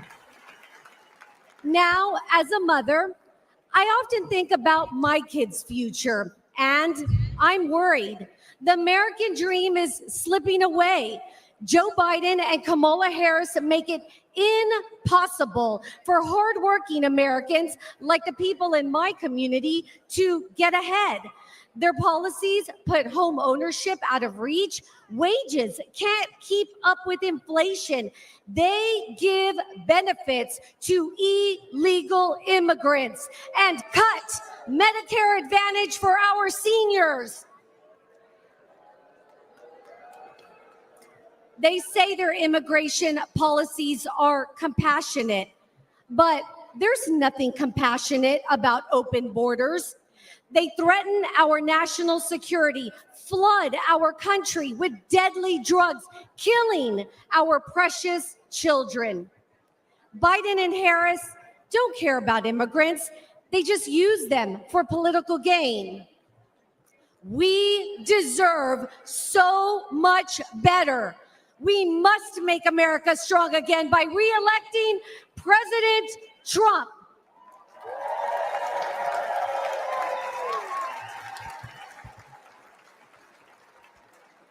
Under his leadership, we can put hardworking Americans first again, end this border crisis. We can restore peace and prosperity, creating an amazing future with endless possibilities.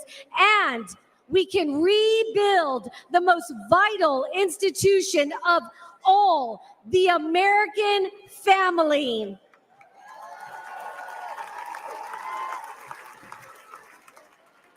Together, we can turn Joe Biden and Kamala Harris's national nightmare into a revival of the American dream. Thank you, Milwaukee. Good night. Ladies and gentlemen, please welcome former Acting Director of Immigration and Customs Enforcement, Tom Homan.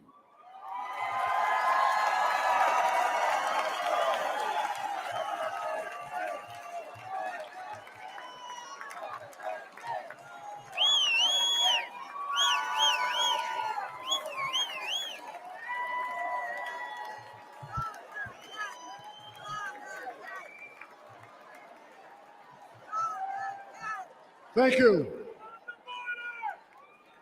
How you doing? How you doing? My home state, New York. Where's New York at? Give me a shout. Damn right. Look, for those who don't know me, my name is Tom Homan. I began my career as a Border Patrol agent in 1984. After 34 years, I became the first director of Immigration and Customs Enforcement, ICE, that actually came up through the ranks. I've worked for 6 presidents, starting with Ronald Reagan. Every president I've worked for said they're going to secure the border. President Trump actually did it.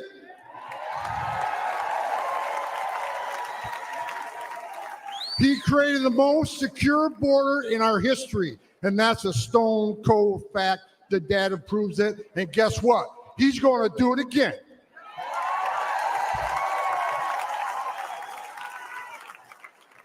Under President Trump, we cut illegal immigration by 90%, the lowest level in 45 years.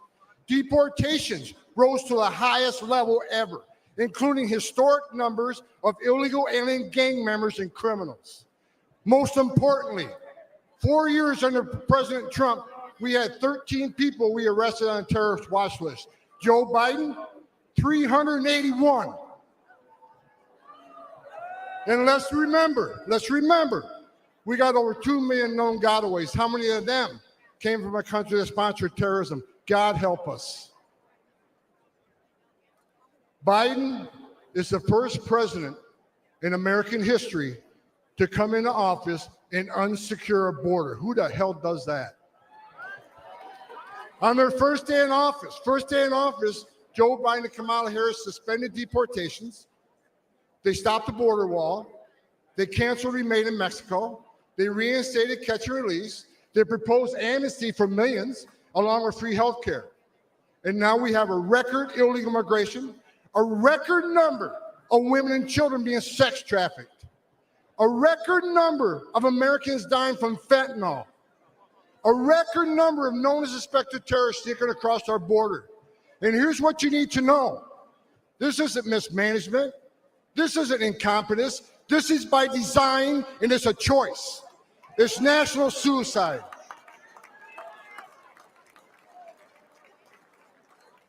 But you know what? On November 5th, the American people do have a choice, and they're going to stop this madness. I got a message. As a guy who spent 34 years deporting illegal aliens, I got a message to the millions of illegal aliens that Joe Biden's releasing our country in violation of federal law. You better start packing now.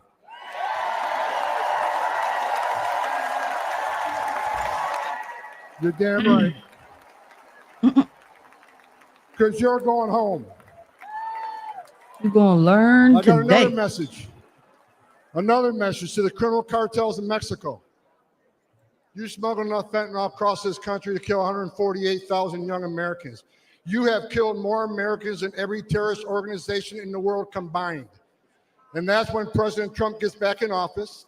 He's going to designate you a terrorist organization, and he's going to wipe you off the face of the earth. You're done. You're done.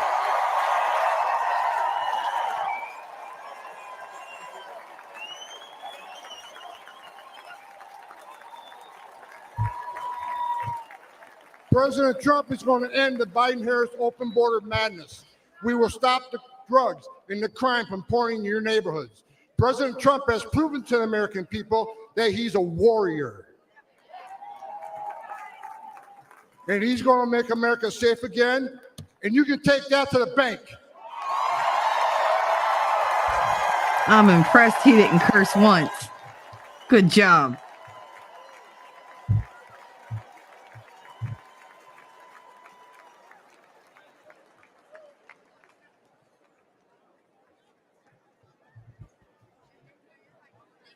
Ladies and gentlemen, please welcome to the stage David Lara.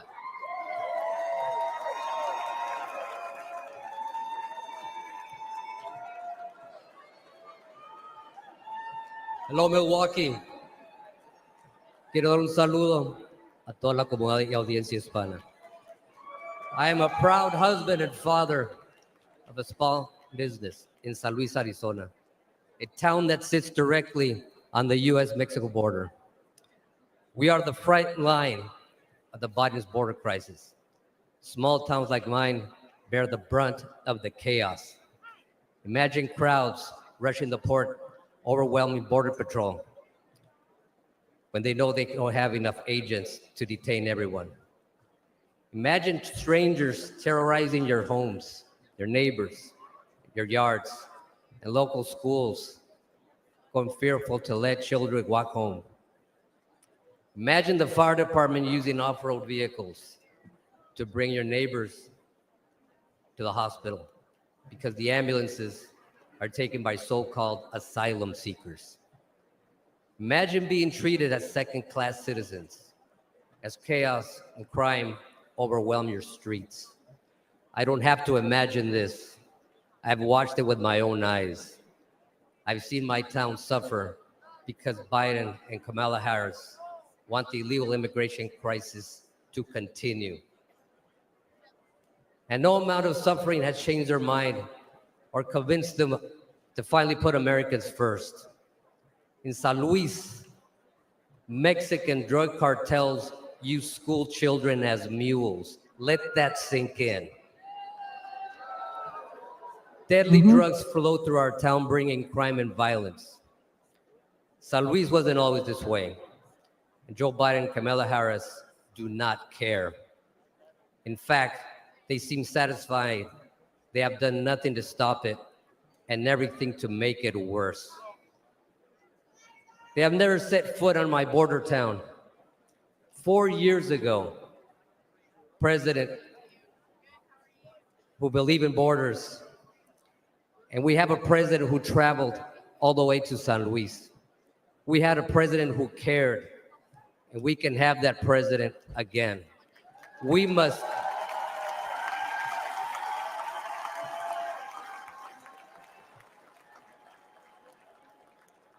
re-elect President Trump to close the border, the crime, and stop the drugs from pouring in.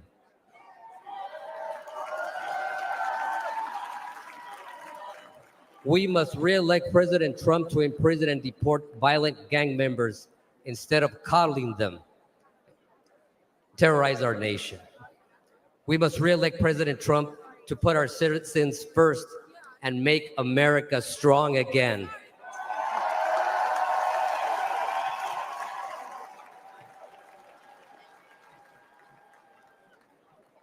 Los Latinos estamos con Trump. Thank you, Milwaukee. American Latinos for Trump.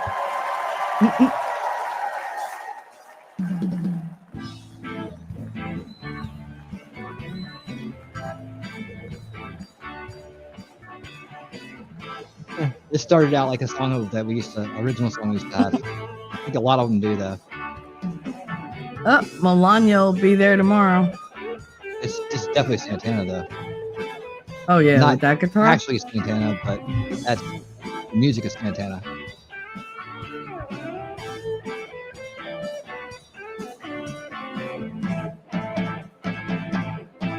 Oh yeah, come over.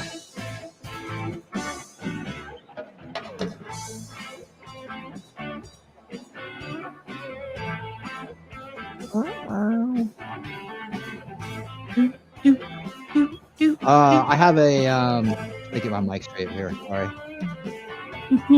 I have a update. I will conveniently try to do at some point, but it's about the ladder, the roof, climbing on the roof, and the original ladder that was shown. Evidently, it's not the ladder. Though I would suspect that it could go either way. I mean, makes sense. I mean, yeah, that's not a 5-foot ladder that's showing on that thing. I mean, the ladder would be shorter than me if it was a 5-foot ladder.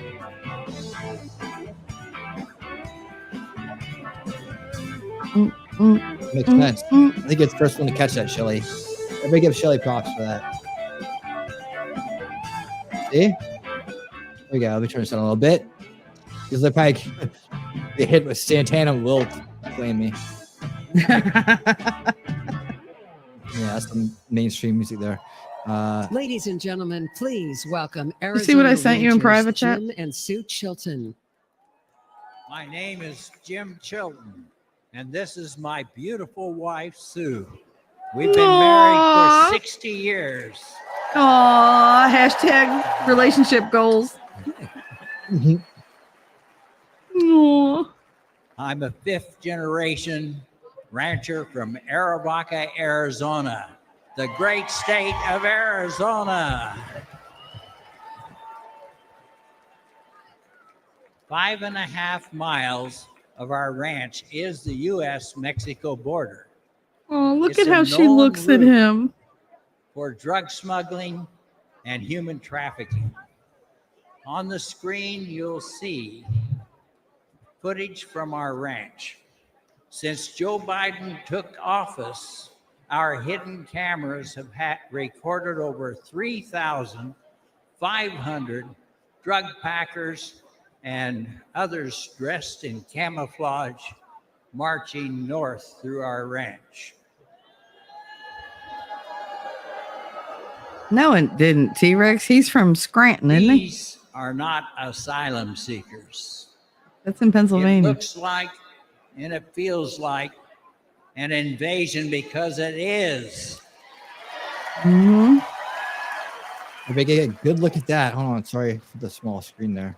In April alone, over Wow. 5,000 additional unvetted aliens entered our ranch claiming economic asylum. We know firsthand that Biden's open border is our nation's greatest national security threat.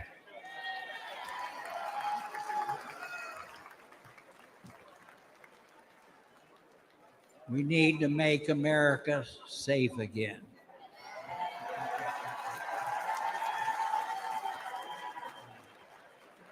Every time Jim leaves the ranch house, I have to worry that he won't come back alive. Our house has been broken into twice. Oh, honey. A Border Patrol agent was shot 5 times by drug smugglers on our ranch.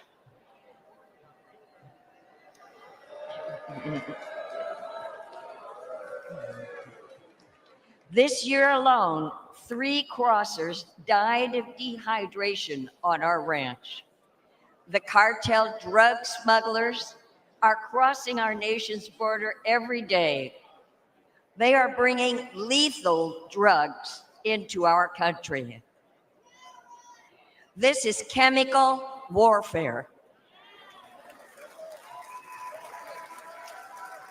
She's not wrong. It's killing Americans. Under President Donald Trump, it wasn't like this. And if we bring him back, I know he'll stop it again. He's so cute.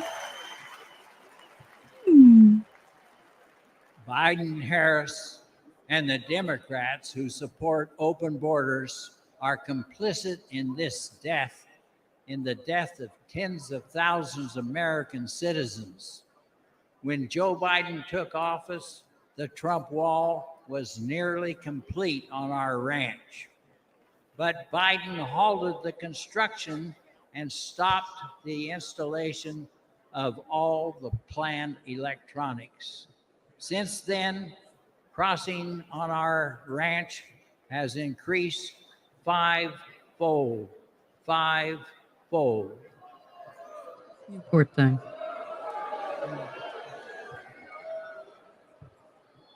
It's like Biden and Harris want the lawlessness. The fact is that walls work. We must elect Donald Trump to finish the wall.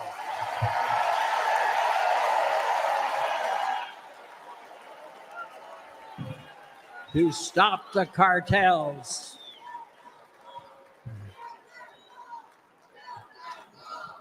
These are some tough old birds.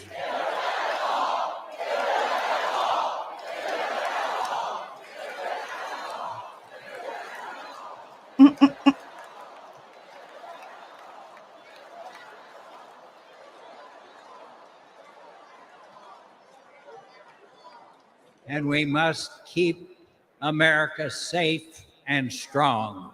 Thank you. They're so cute. Aw.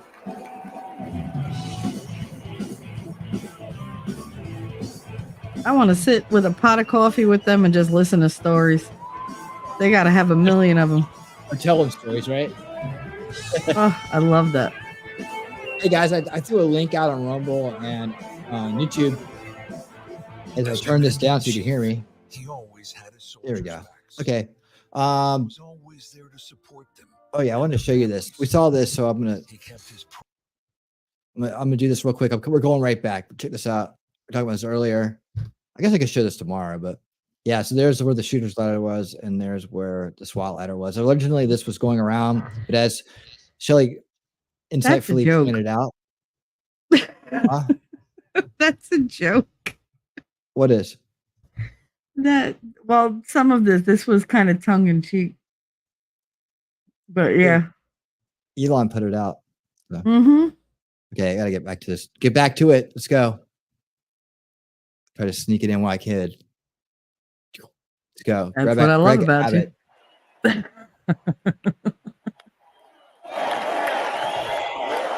Oh, who's this? Joe Abbott, governor of Texas. Thank you all very much. Ah, there we go. Thank you all very much. Thank you all very much.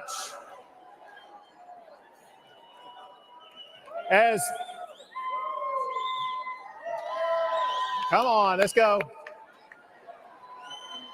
As governor of the largest border state, the great state of Texas. He's like, now you can yell. All the white hats are from Texas. Who'd have thunk it? I can tell you, right. America needs a president who will secure our border. America needs Donald J. Trump.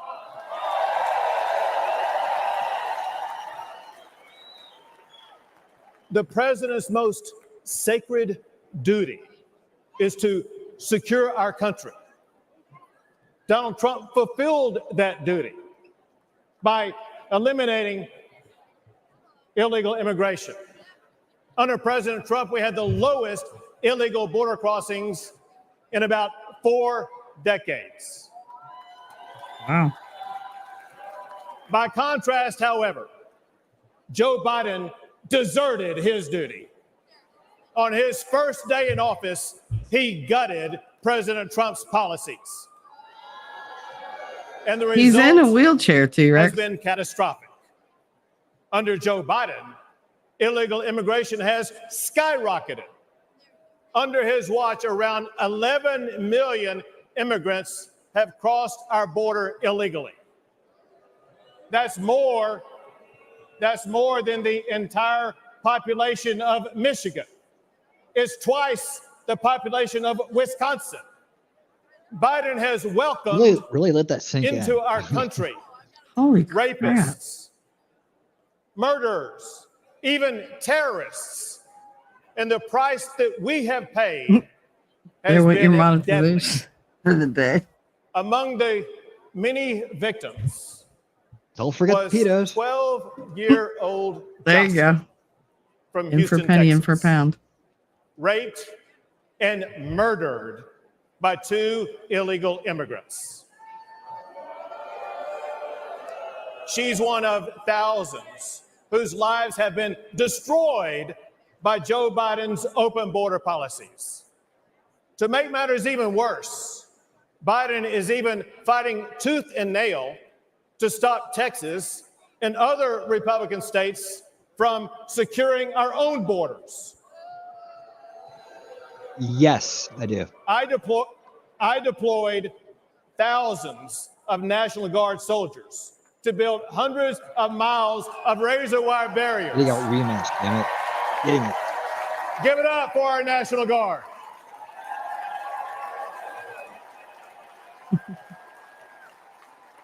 They built those barriers to stop illegal crossings.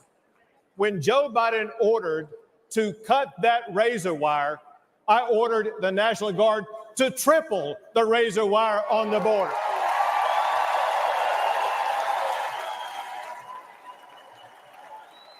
When Biden took 50 acres of Texas border property to illegally process up to 5,000 illegal immigrants a day, I directed the Texas National Guard to take back our land and wire it shut.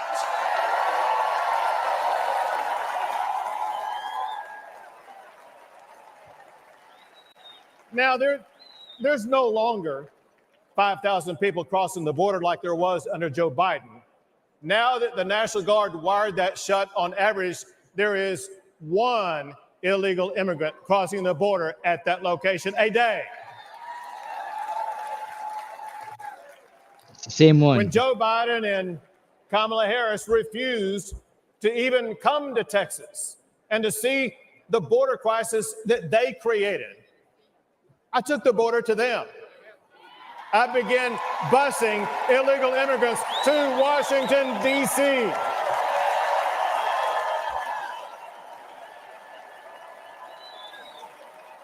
And we have continued busing migrants to sanctuary cities across the entire country. And those buses will continue to roll until we finally secure our border.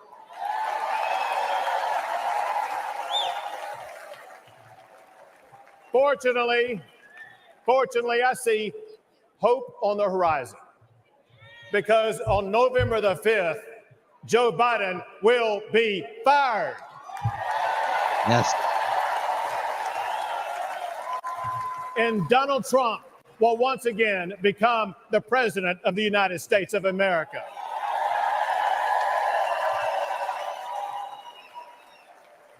He will enforce the immigration laws. He will fight the Mexican drug cartels. And he will arrest the criminal illegal immigrants and put them behind bars. Or send them back.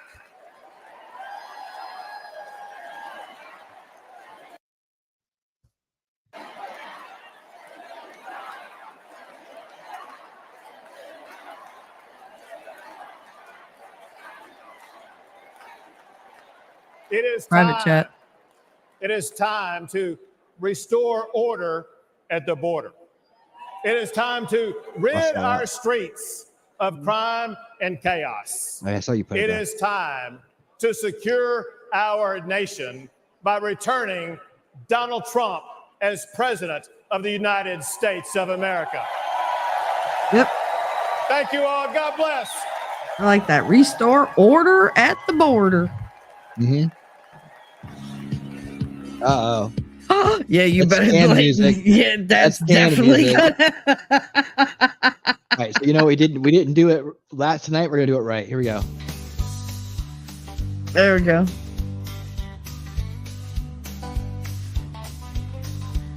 It works.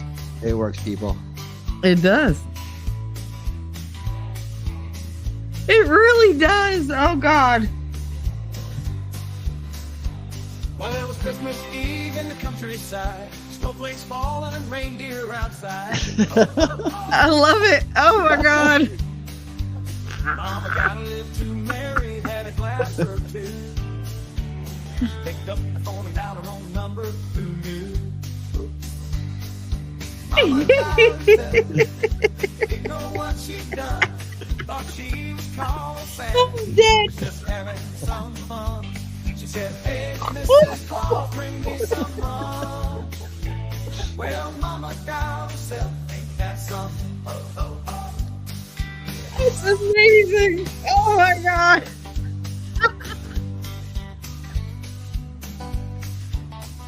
Oh.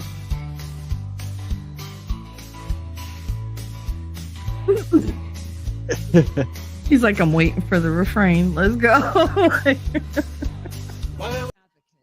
Oh. There we go. All right. Oh, that was great. Oh, yum. Who's this?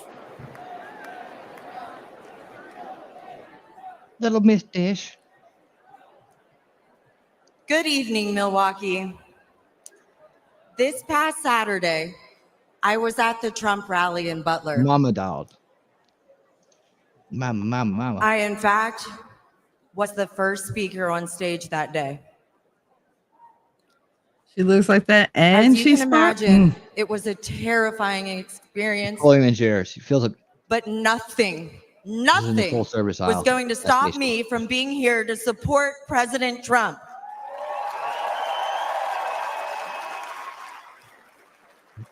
Means business.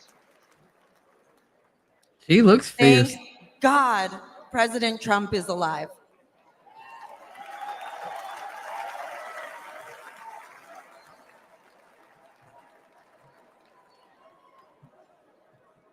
I'm Sarah Phillips, and I'm honored to speak to you about one of the most important issues in this campaign, energy. But the fact that Biden don't have any. President Trump is high energy and supports energy. Biden is low energy and is against energy. The difference is significant for you and significant for our country. President Trump understands that abundant, affordable energy is vital to our economy and to our national security.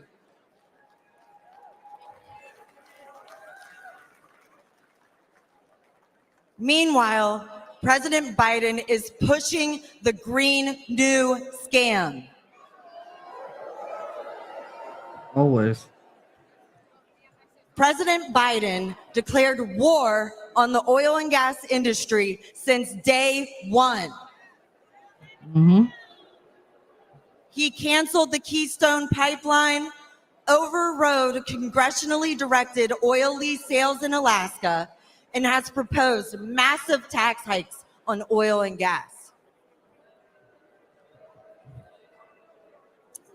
His campaign against responsible development of oil and gas is crushing everyday Americans like you and me.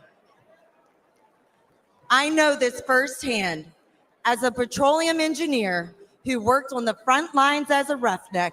I have witnessed the safe and environmentally responsible way America develops oil and gas resources.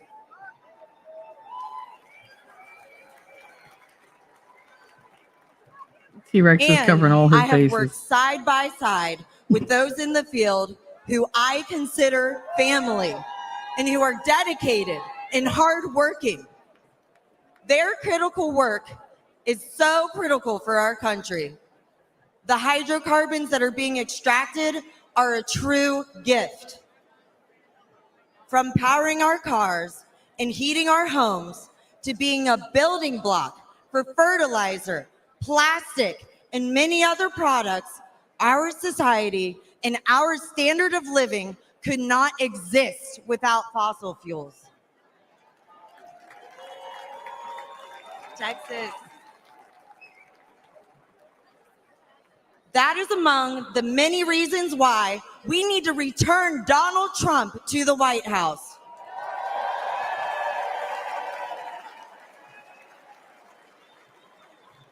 With President Trump back in charge, we'll not only be energy independent, we'll be energy dominant.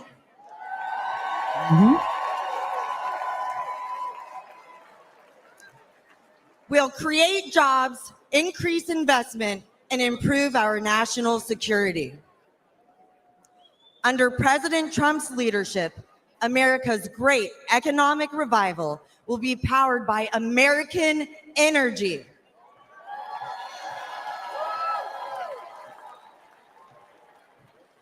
He did it before, and he will do it again. For the sake of our economy, for the sake of our quality of life, and for the sake of America's future, let's return Donald Trump to the White House. Texas.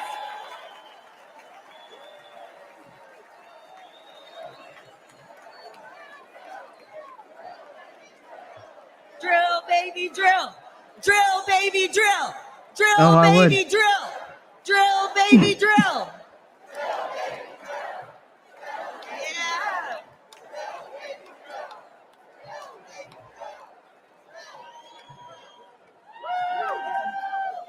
She got cake too. Ladies and gentlemen, please welcome the mayor of I East liked her. Palestine, Ohio, Trent Conaway.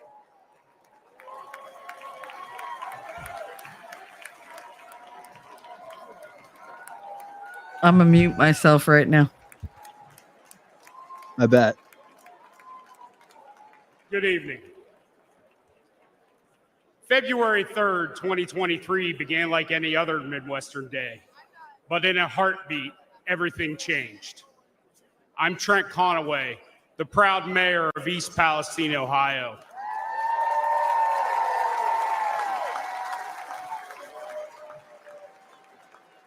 When the train derailed, spewing flames and toxic chemicals to our town, faced a disaster unlike we'd ever seen. And in the chaos, we witnessed a clear contrast between leadership and incompetence. Our first responders didn't hesitate. They raced to the scene, they battled the flames, and evacuated our citizens. And for that, I want to thank every one of them tonight.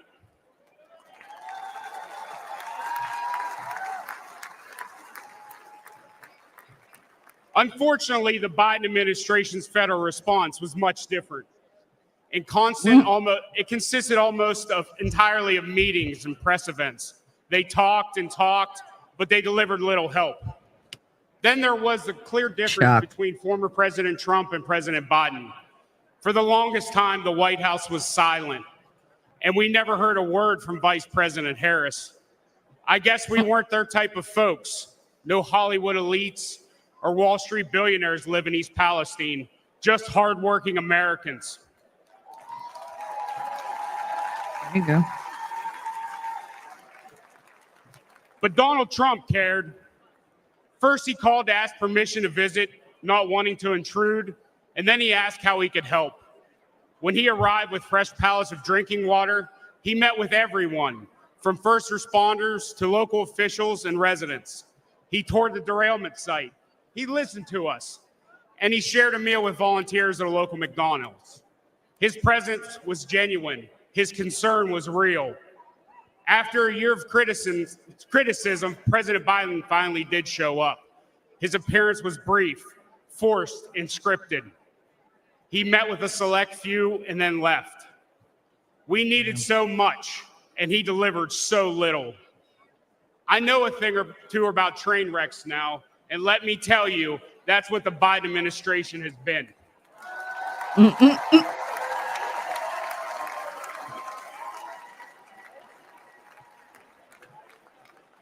Before President Biden derails our entire nation, we need to act. We need a leader who values small town communities as much as big cities. We need a president who loves all Americans. You little teddy bear. We need Donald J. Trump. Thank you. He looks like Otis's Ladies and older gentlemen, cousin. Please welcome the governor of North Dakota, Doug Burgum. North Dakota, the good Dakota. He was on the short list Hello, for VP. Milwaukee. And hello, North Dakota. I remember. Feels good to be here. The last time I was in Milwaukee, in this building, standing behind a podium, was for the debate, and I stood on one leg for 2 hours. You guys might remember I blew my Achilles the day before. But to kick things off, I have a question for you, and I need your help answering so nice and so loud that everyone at home can hear you. Are you ready? Who will make America energy dominant? Again, who will make America energy dominant? Well, that's pretty good, but it's after 4 p.m. in D.C., so how about one more time loud enough to wake up Joe Biden? Who will make America energy dominant? That was loud. That's right, because when President Trump unleashes American energy, we unleash American prosperity and we ensure our national security. Serving as a governor with President Trump was like having a beautiful breeze at our back. He cut taxes and he cut red tape. Serving as a governor under Joe Biden has been like a gale force wind in our face. Biden's war on energy hurts every American because the cost of energy is in everything we use or touch every day. Biden's red tape has raised the price of the gas in your car, the cost of food on your table, the clothes on your back, and it's even raised your rent. Biden's green agenda feels like it was written by China, Russia, and Iran. Let's look at Biden's EV mandates. Where do nearly all the batteries and rare earth minerals come from? China, you know. And the day that Biden halted permits for clean U.S. natural gas export facilities, just think about the party they must have thrown that night at the Kremlin. Because Biden's policies are making Russia and Iran filthy rich. And they're using that money to fund wars and terrorism against our allies. At home, Biden is acting like a dictator. He's using mandates to shut down reliable baseload electricity. That's why your electric bills have soared upwards as our nation's electric grid reliability spirals downward. 4 more years of Joe will usher an era of Biden brownouts and blackouts. Imagine no electricity for your fridge, your lights, or air conditioning. President Trump will ensure that there is power for you, and importantly, that we have the power as the United States to beat China in the AI arms race.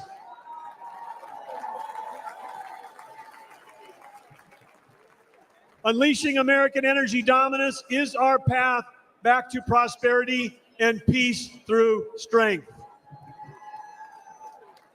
Teddy Roosevelt encouraged America to speak softly and carry a big stick. Energy dominance will be the big stick that President Trump will carry.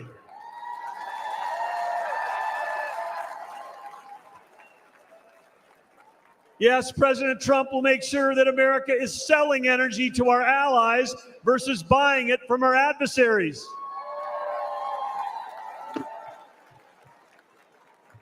Innovation has always been the source of American greatness, and President Trump champions innovation over regulation. Last year, over that whole year, my wife, Catherine, and I traveled all across America. As all of you know, it's rural America that feeds the world, that fuels the world, and defends the world. Small towns with a huge impact, and rural America is Trump country.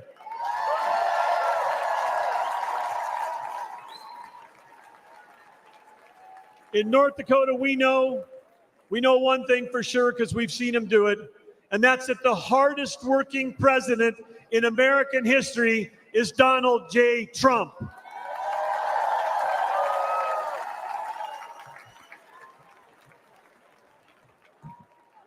President Trump cares deeply about every American, rig workers, truck drivers, roughnecks, and yes, America's great farmers and ranchers. President Trump cares deeply about you. We know that he'll fight for us, he'll fight for our families, and we know one more thing. He'll let all of you keep driving your gas-powered cars. And eating steak. Damn it, he loves his hamburgers. When President Trump unleashes energy dominance, he will make America affordable again. He will make America strong again. And when President Donald J. Trump and J.D. Vance together, they will make America great again. There you go.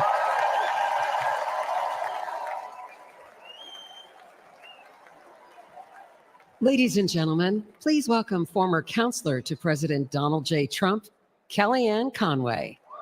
Oh, There you go. oh, I didn't know she was going to pop up tonight.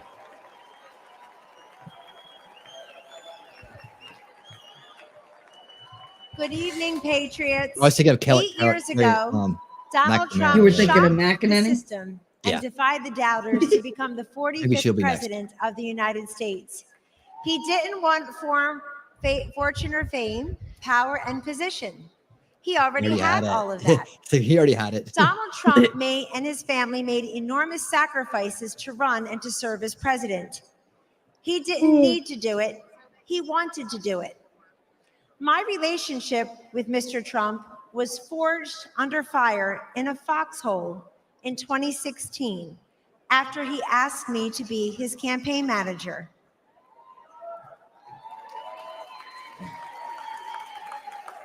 We had no idea that he was making history as the first successful presidential nominee ever to tap a woman to lead a campaign. What a sexist. But that was a natural for Donald J. Trump. He had elevated women in New York real estate decades before when few people would.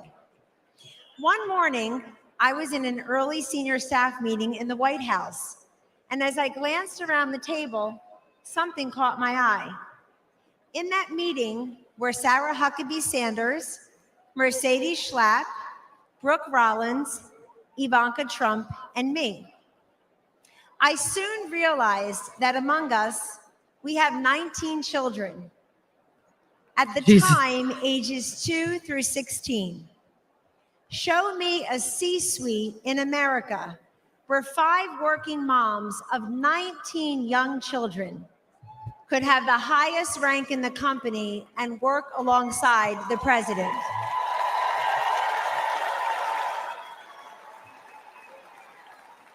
In the Trump White House, we lived it. Sure, he saw something in me and the other working moms that perhaps we did not see in ourselves. But more importantly, he sees what's best and what's possible for millions of decent, hardworking Americans. Now, 8 years later, he and his family have made the sacrifice again for him to run and serve as president. Donald Trump could be the envy of former presidents. He's a billionaire who could play golf every day at his own golf courses. He can enjoy a magnificent life with his incredible 5 children, his 10 amazing grandchildren, and that extraordinary, elegant, beautiful, brilliant wife. Who will be there tomorrow? The former and future First Lady, Melania Trump.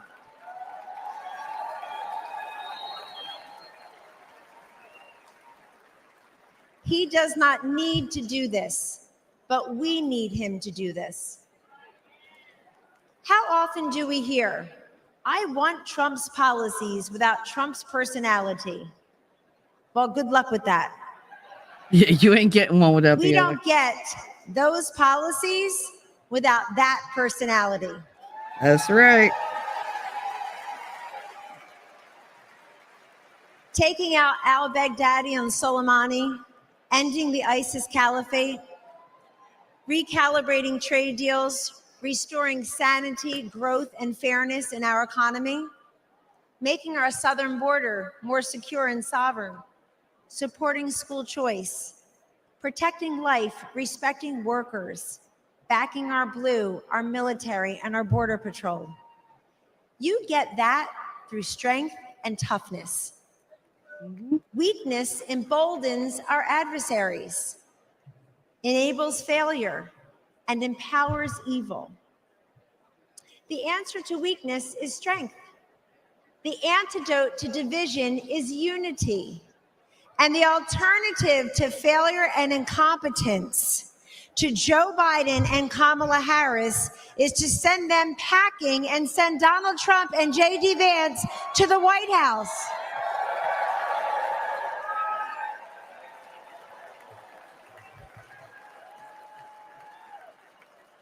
If you know someone who is skeptical about the Republican Party or who is cynical about politics, don't dismiss them. Talk to them. We win through addition, not division. In Donald Trump's Republican Party, everyone is welcome. That's a shot across the bow to you, Matt Walsh. We have been called deplorable, irredeemable, mega MAGA extremists, and worse. But Donald Trump sees you for who you are. You love your God, you love your family, and you love your country. The man does In spot talent. 2024, there should be no more hidden, undercover Trump voters.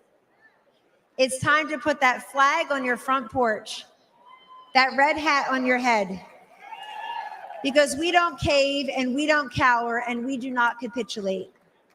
Instead, we get up, we show up, we stand up, and we speak up.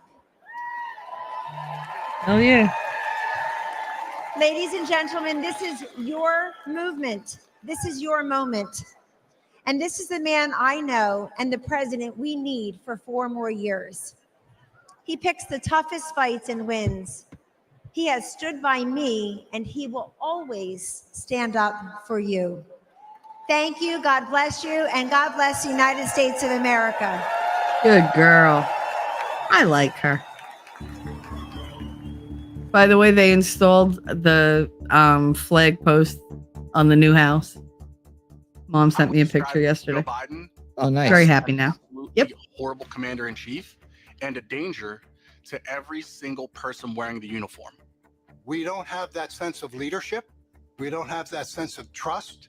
I think it's absolutely unforgivable that a commander in chief would leave people behind. The military has been unfortunately demoralized. You've seen the enrollment drop precipitously under this administration. They don't feel like they have a leader, somebody that they can follow. I do believe this country is less secure with Joe Biden as president. We're absolutely 100% weaker with Joe Biden as our president. We are far less secure today under Joe Biden's watch than we've probably ever been. Our enemies see Joe Biden as a weak president. Our enemies have taken full advantage of Joe Biden's weakness as commander-in-chief.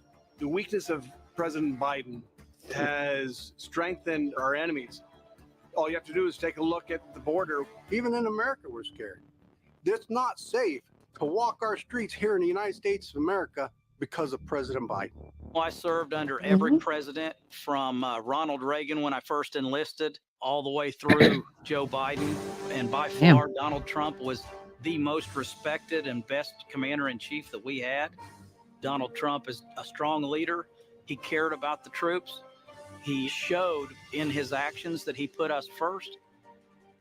I have the utmost confidence in President Trump as our commander-in-chief.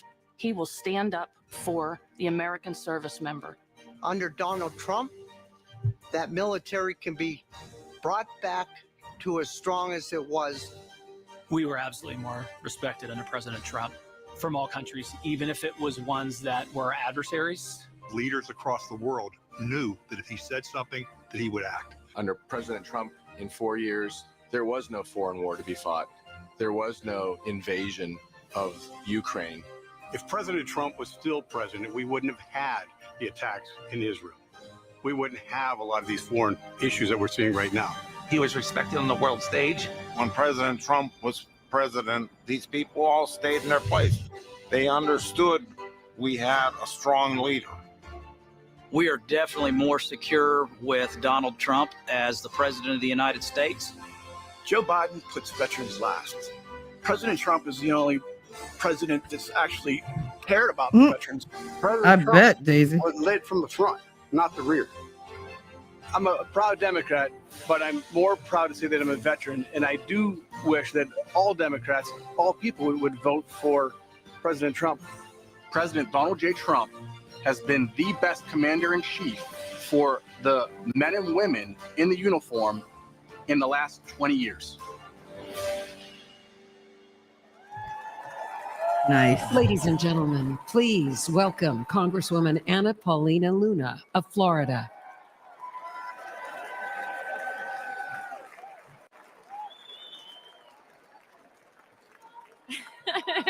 Thank you. Thank you. I'm Congresswoman Luna, and I represent the great people of Florida. The greatness and strength of America are beacons of hope for countless lives around the world. Our strength ensures our safety and security. My husband and I knew this when we joined the Air Force. But we don't preserve peace and stability by policing the world or by involving ourselves in every foreign conflict. We preserve peace by commanding the world's respect, a respect that is earned through unparalleled military strength and firm, decisive leadership. Over the past 4 years, the Biden administration has failed to uphold this standard. They have misused our resources in foreign wars contrary to our national interests, and they have eroded the lethality and fighting culture of our armed forces. The leadership that we need, that respects our military and understands the true cost of war, is only found in Donald Trump.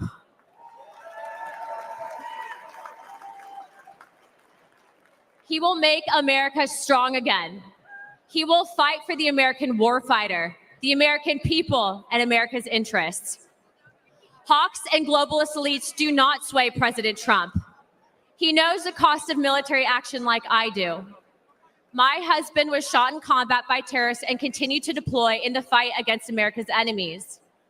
I know the fear and anguish of waiting for news about a loved one in harm's way and the pain of losing friends in combat. President Trump knows what it means to put your life on the line. Our service members and their families make immense sacrifices, and they deserve a president who respects that sacrifice and who would lay down his own life in defense of this great nation.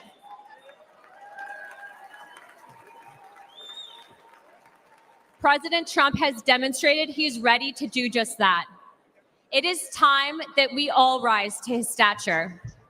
The world needs a strong America, and America needs strong leadership. President Trump will provide it.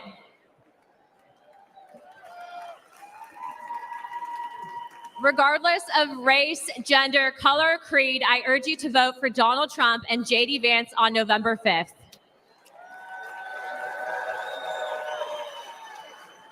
It's time to unite America. Thank you, Milwaukee. God bless the United States. Let's get him in. You're done. It was Christmas Day. We boarded Air Force One in complete and total darkness, in the pitch black of night. We landed in war-torn Western Iraq. No lights on the runway. There were hundreds of troops packed into a dining hall. They had absolutely no idea that the president and first lady were about to walk into that room. And when they did, it was a sight and a sound and a scene that I hope I never forget. That room absolutely erupted. That was the kind of patriotism President Trump brought back to our country. One of the young soldiers yelled from the back of the room, "Mr. President, I re-enlisted in the military because of you." And without missing a beat, the president said, "And son, I am here because of you." Ladies and He is a gentlemen, badass. Oh, that made me all welcome misty. Medal of Honor recipient David Bellavia. He is a badass.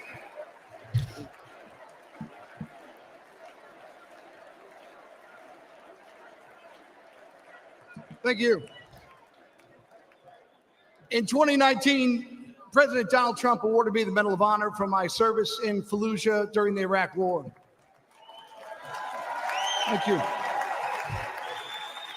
Today, I speak across the country on behalf of our military services, and I ask parents, I look them right in the eye, like I'm looking at you, and I ask them, will you give America your sons and daughters to serve in the greatest force for good this world has ever seen, the United States military?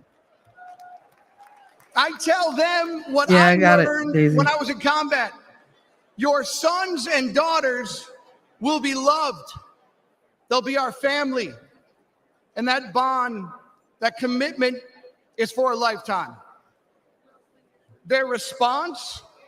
Well, it's changed in the last couple of years.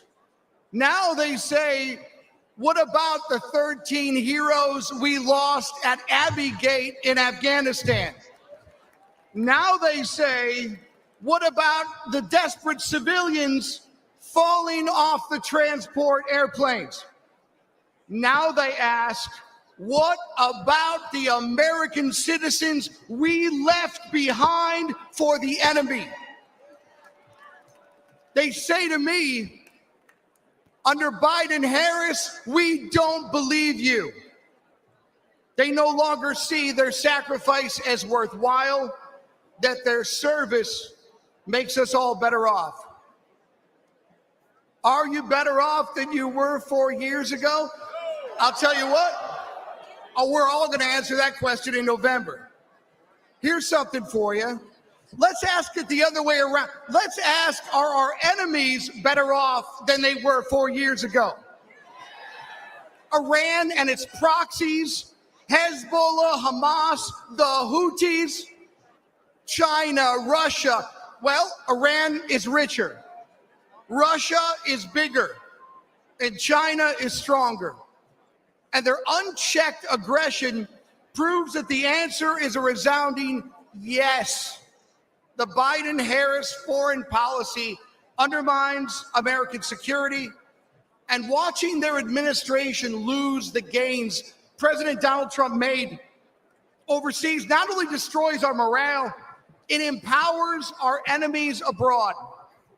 Under their watch, a record number of American embassies have been forced to evacuate, and military recruitment has plunged. And confidence in the armed forces has reached a 20-year low. Under President Donald Trump, our enemies will know that American power is as decisive as it is overwhelming. And if you provoke the United States of America, we will hurt you. Mm-hmm. That's the way it should be. And if you threaten citizens of the United States of America, we will hurt you for generations to come, so help me God.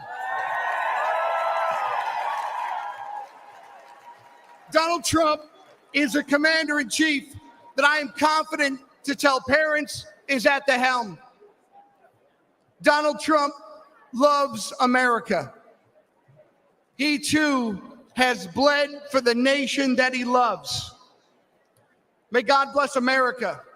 May God bless our Gold Star families. Thank you for what you've given this country.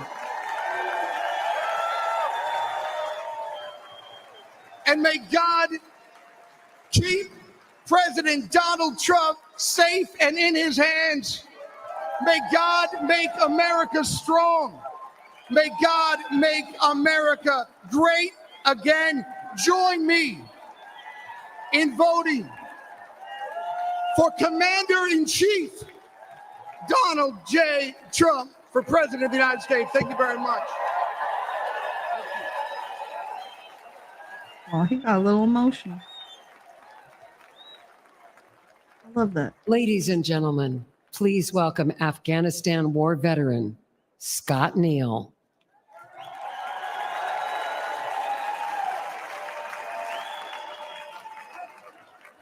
Thank you. Look at all these great Americans here. Well, good evening, my fellow Americans. My name is Scotty Neal, and I'm a proud United States Army Green Beret veteran. Thank you. And the most important part is I'm a proud veteran entrepreneur. Almost 23 years ago, Al-Qaeda declared war on America September 11th, 2001. Weeks later, Green Berets from the 5th Special Forces Group became the first Americans in uniform to deploy to Afghanistan, and I was one of them. Thank you. Deep in enemy territory, some of us rode on horses. Some of us went further behind the lines to track down the terrorists who killed our fellow Americans. Today, they call us the horse soldiers. Thank you. For the next 17 years, we were on the forefront of this country in Iraq, in Africa. Again and again, we deployed for our fellow Americans. Some of us sacrificed our bodies. Some of us sacrificed our lives for the American people. And for me, America was worth it. Thank you. Thank you. Now, after leaving the military, I wanted to live the American dream I had been defending. And I wanted to start a business with my friends that I served with. Today, my company's known as American Freedom Distillery, and we make horse soldier bourbon. Nice. We are building our forever home in the great Commonwealth of Kentucky. That's right, where true bourbon comes from, in a little small town called Somerset. Please come visit us. All of our ingredients are made here in the United States of America. We ensure we hire veterans. We want to prove that America remains the land of opportunity for those brave enough to reach out and grab it. But tragically, almost 3 years ago, my fellow veterans and I recoiled at the bloody anarchy of President Biden's withdrawal from Afghanistan. We saw weakness in chaos. We saw 13 of our brothers and sisters lose their lives. Most of us veterans who served got phone calls for those courageous Afghanistans that we fought with in the mountains as they were pleading with us not to leave them behind. Throughout our careers, we never had regrets about our service. But this moral injury caused many of us to ask, why did we serve if this was the outcome? But despite this dark chapter, I know America is good. We're still the shiny city on the hill that everybody wants to come to. But we need a president with a record of making our country better and not worse. And that's why I'm voting for Donald Trump. Exactly.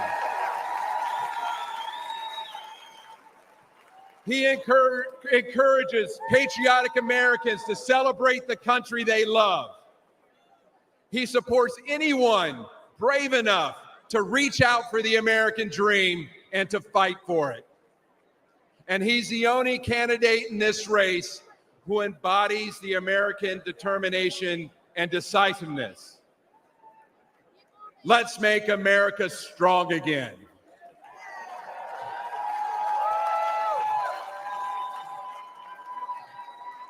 Let's vote for Donald Trump. Thank you. The oppresso liber. God bless America. All right. Uh-oh.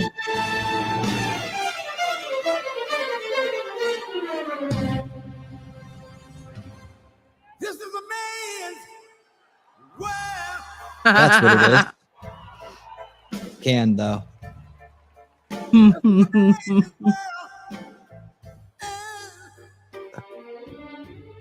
Yeah, this is so copyrighted. That's all right. Yeah, they don't mess around with James Brown songs. Please welcome the next president of the United States, President Donald J. Trump. Nice, here it comes. He must be arriving. Yep. Oh, he's coming in. It's just an entrance. Every time they do that, I think they're going to speak. Yes, that's right, Daisy. James Brown. Absolutely. Hear the heavy load. Man, they elect tonight. Yeah, they got me like twice with that. And man, make a boat. The man is in the house. Like my Bible said, Noah, make the ark. This is a man's world. With his all male security detail, thank Christ. Mr. Marco.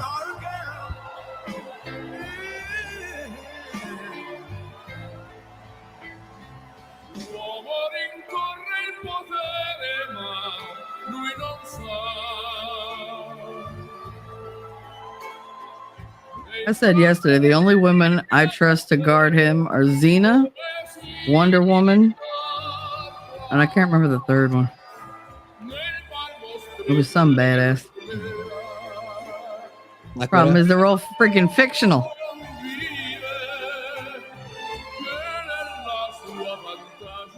I think Black Widow would do a good job.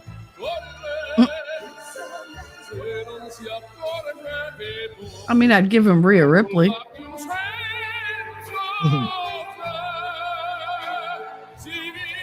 She'd scare the bullets away. Just one look, they'd be like, nope. I put up. Man thinks about a little bit of baby girl and a baby boy. Man make them happy because man. I can't unsee the Temu pillow on his ear. I can't unsee it now. Make everything you can. Man, Right. little peso. Ladies and gentlemen, please welcome Kimberly Guilfoyle.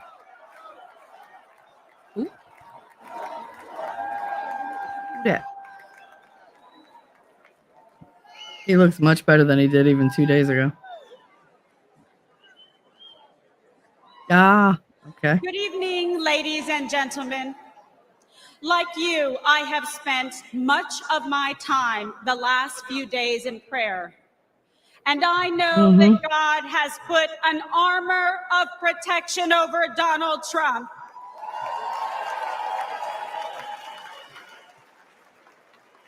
We are all reminded that love for I our agree. nation and the Or you beauty missed. of life itself transcends all hatred and political divisions. Nah, he's a I New stand Yorker. before I'll say you missed me, bitch. more convinced than ever. This is the most important election in our lifetime. This election will decide the fate of our great nation. And that is why we must elect President Donald John Trump.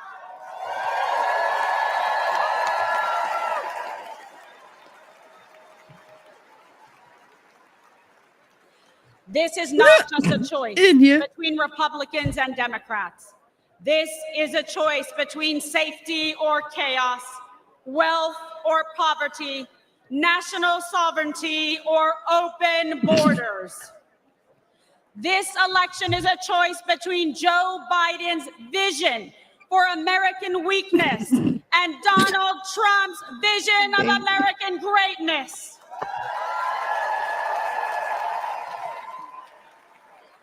Donald Trump will once again make our country strong, safe, and prosperous.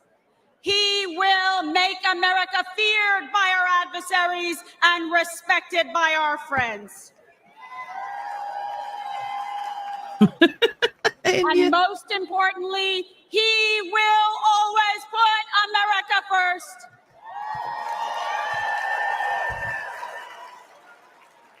After 4 years of Joe Biden's disastrous America Last agenda, our country is more dangerous, vulnerable, and impoverished than anyone had thought possible. President Trump handed Biden a booming economy and a strong nation. All Joe had to do was leave it alone and take a nap. Right? But we know he knows how to do that. But Joe just couldn't help himself. Joe Biden cannot lead America. He cannot even lead himself off a stage. Now Americans are drowning in inflation. Insanity spreads like a cancer in our schools. We are closer to World War III than any time in my life. And we are facing an unprecedented invasion of millions of illegal aliens across our southern border. Rioters and looters go free, while Biden and the Democrats persecute American heroes like Donald Trump.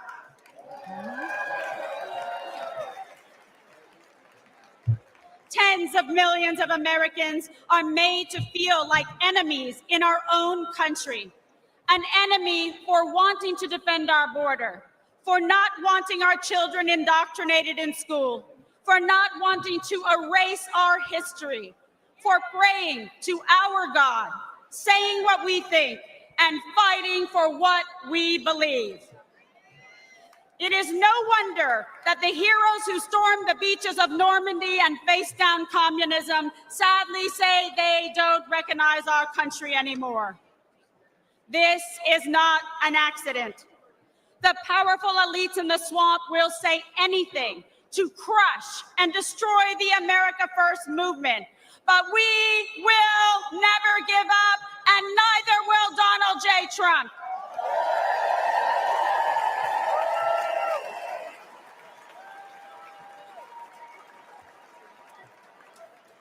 She's getting better at the speeches. I know I speak for patriots everywhere when I say we are fed up.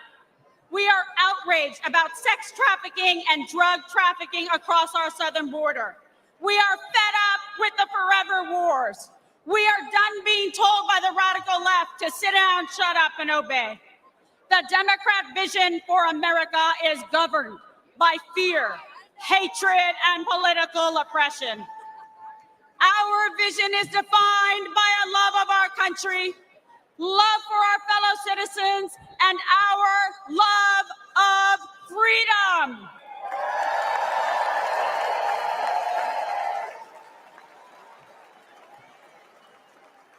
In our vision, we will secure the southern border and deport the violent criminal aliens once and for all. Wow.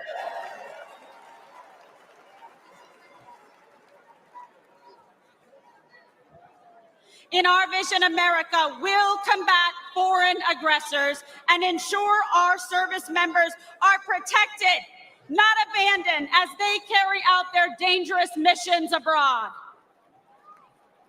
Because we know we can only have peace through strength.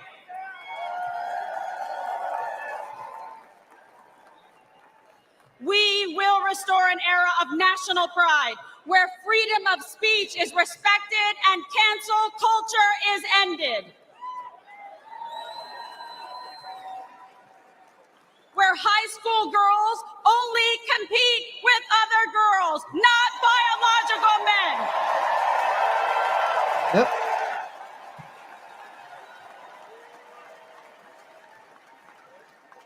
Where struggling cities never put criminal illegal aliens above our heroic veterans and brave law enforcement. Where our streets are not ruled by gangs and rioters, but governed by law and order. Where students are freed from failing schools and corrupt teachers' unions through universal school choice.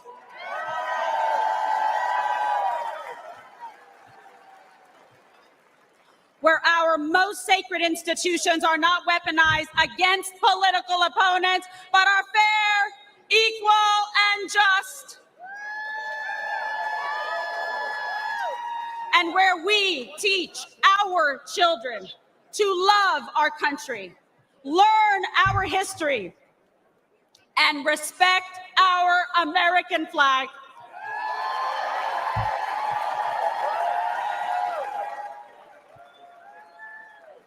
I believe in America. I believe in our freedom and liberty. And I believe in Donald John Trump.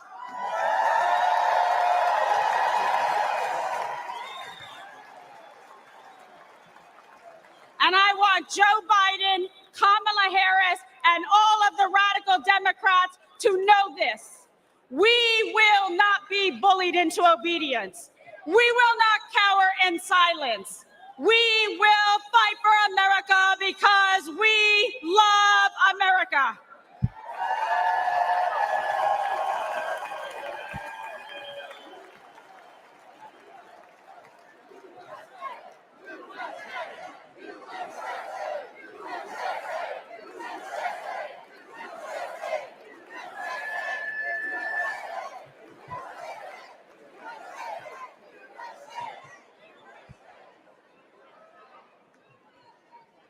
I stand before you as a working mother, a former prosecutor, a Catholic, and a proud Latina.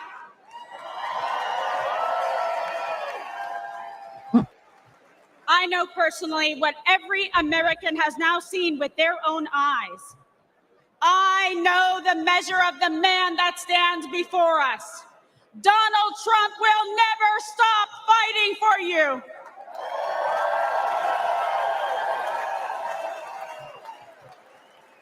So join me in voting for Donald J. Trump for president again.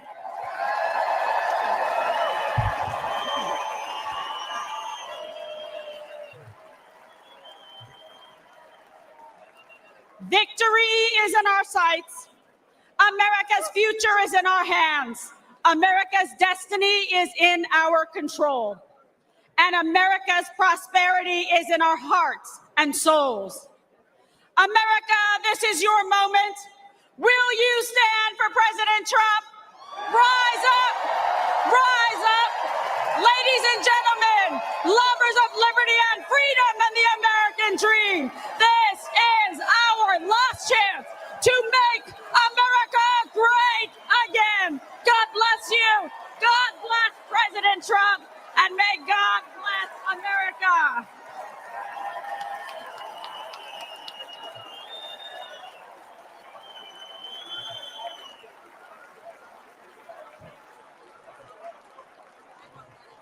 Ladies and gentlemen, please welcome Congressman Michael Waltz of Florida.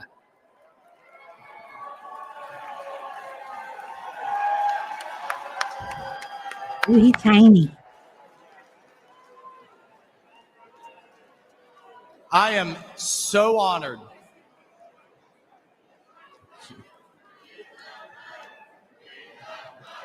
Thank you. Hey, Mean Jeans.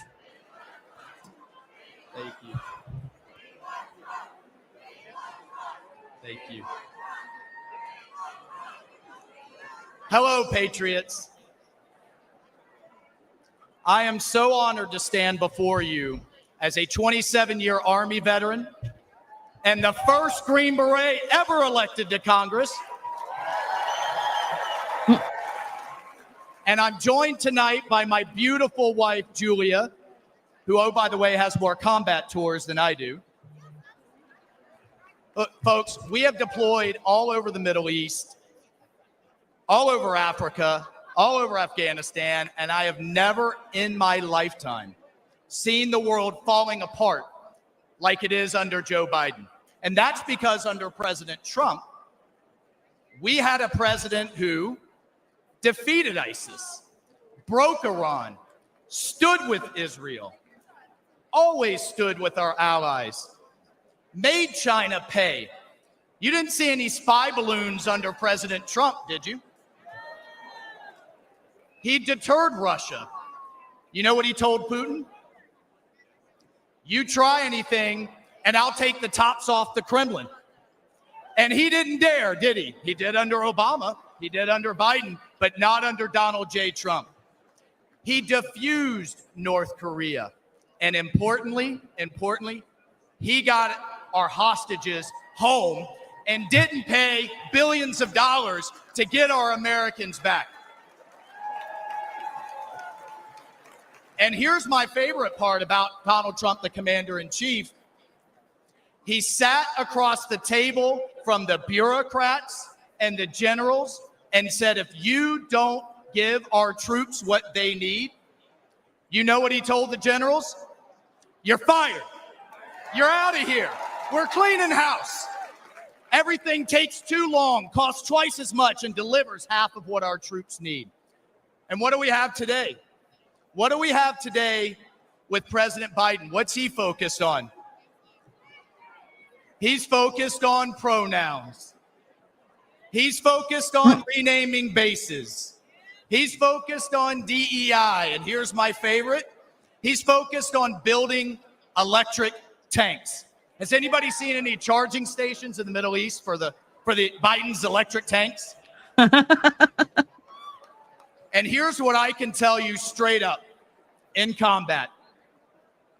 Our enemy's bullets, listen to me, folks, our enemy's bullets could give a damn about black, white, or brown, or about religion, or about gender, or about anything else. The only colors that matter in the foxhole are the red, white, and blue, baby.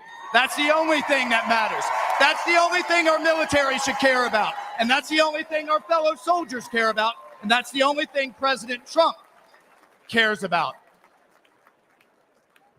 Now, I want to tell you a story about the man, the leader, the commander-in-chief, that is Donald J. Trump. We all remember Biden's disgraceful withdrawal from Afghanistan, the debacle and the stain on our national conscience that was. The 13 Gold Star families have to relive it every day, the ones that lost their sons and daughters that disgraceful day. Biden won't even take their calls. He calls it an outstanding success. He won't even take a meeting with them. Well, I called President Trump. We talked about it, and he said, Michael, I would love to meet them. Get them up here. Get them up here to Bedminster. He was scheduled, folks, hear me on this. He was scheduled to spend an hour with them. You know how long he spent? He spent 6 hours with them. Of course he did. He met each one. He listened. He cared. One of the moms kind of leaned over to me and she said, do you think he'll sign a picture of my son? I said, oh, hell yeah, he will. Please ask. He would be happy to. And he spent hours more. And if that wasn't enough, he then has them up to dinner. And at the start of the dinner, he promised them this. When he gets back in the White House, he will release all the tapes, all the videos, all the records, all the emails, and give these families the accountability and the transparency that they deserve and that they will never get from Joe Biden.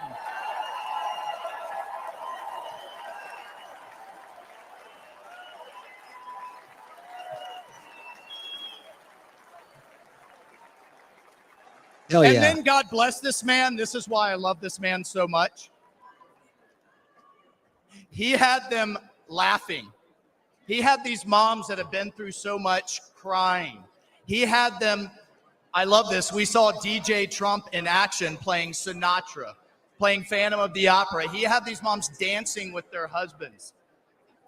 2 of them came up to me afterwards and said, this was the best thing that had happened to them since they had lost their sons.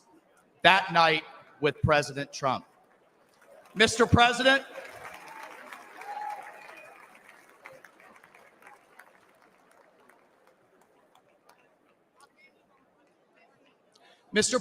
you helped them heal.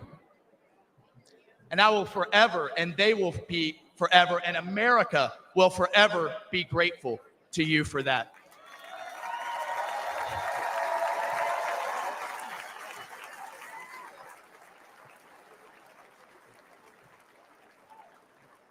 Patriots, that's the Donald Trump that I've come to know. That's the Donald Trump and the commander-in-chief we all know. That's the Donald Trump the media never wants you to see.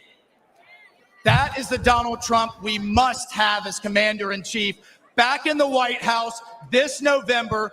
We need it. The country needs it. The world needs it, because we will once again have peace through America's strength. God bless you. I salute you. Let's go fight, fight, fight, and let's win.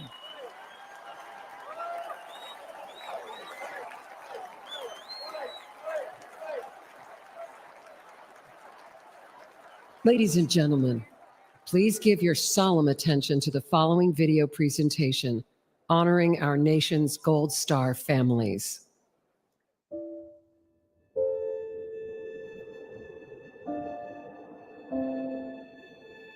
I'm Jim McCollum. I'm the father of Marine Lance Corporal Riley James McCollum, and I'm here to speak for him. My name's Alicia Lopez. I'm Herman Lopez, and we're the parents of our son, Hunter Lopez, a U.S. Marine stationed in Camp Pendleton, San Diego, California, who passed away on August 26, 2021 in Kabul, Afghanistan. My name is Abby Sanchez, and I am the voice for my brother, Corporal Humberto Sanchez. My name is Coro Bracino, and I am Corporal Humberto Sanchez's mother. My name is Stephen Nakui. I'm here for my son, Kareem Nakui. I'm here today to give my son a voice. My name is Cheryl Jules. I am Sergeant Nicole G's aunt. She was a U.S. Marine that was killed in the Kabul, Afghanistan withdrawal. My name is Christy Shamblin, and I'm here for Sergeant Nicole G., United States Marine, who was killed in the Afghanistan exit. My name's Kelly Barnett. I'm here to give a voice to my son, my best friend, Staff Sergeant Taylor Hoover. And my name's Darren Hoover, and I'm here to give voice as well for our son, Staff Sergeant Taylor Hoover. When we started hearing that the Taliban was moving in, that there wasn't more military being deployed, and that they had decided that the Taliban was our security, that was when I became terrified. They were just kind of left there, hung out to dry. Breaking news for you from Afghanistan, where there are significant casualties, including some Americans from a I was at suicide work attack outside the country. and heard about it. Instantly had that just chill go through me, and I started sending messages. I'm talking to people. I'm calling his girlfriend. I'm saying, well, have you heard from him? Calling his sisters. Have you heard from him? You know, we're texting. We're saying, please just send us a text. Just whatever. Just let us know that you're okay. When all the explosions went off, I had messaged her and I said, hey, you know, I know you can't say anything, but, you know, just an emoji, just a bubble.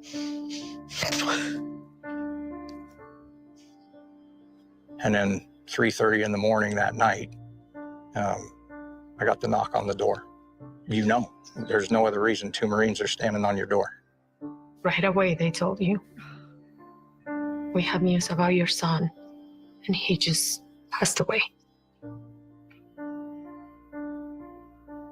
I just start screaming. I throw myself on the floor.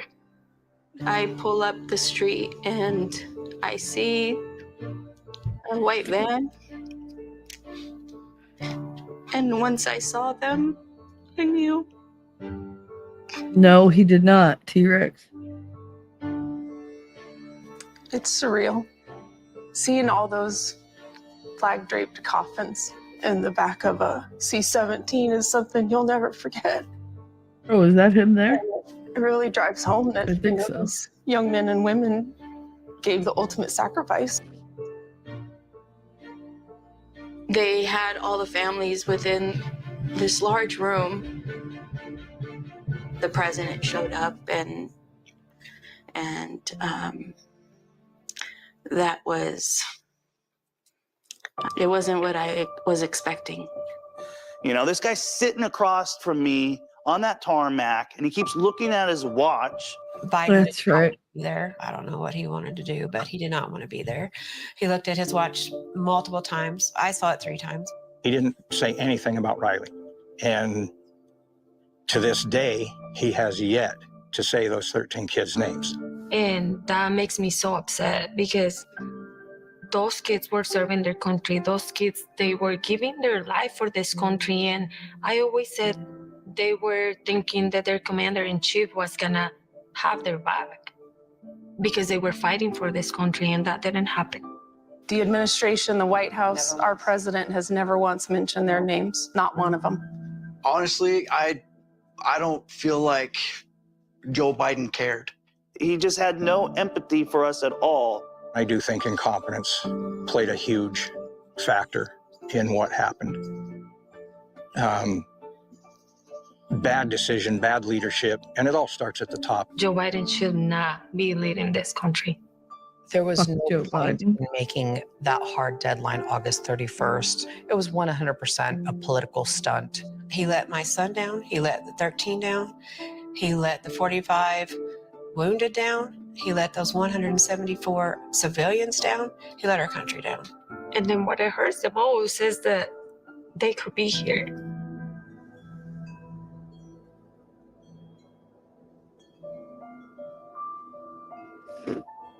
We fully understand we can't bring back our kids, but there are thousands and thousands more out there that are going to come home the same way if something doesn't change. We're the United States of America. We can do better by our men and women that are risking their lives for this country. We can do better for them than that.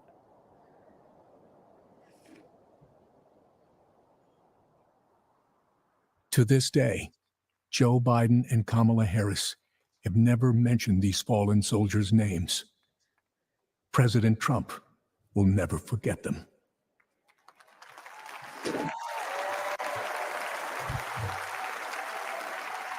Damn it. Ladies and gentlemen, please welcome to the stage the Gold Star families of our fallen heroes.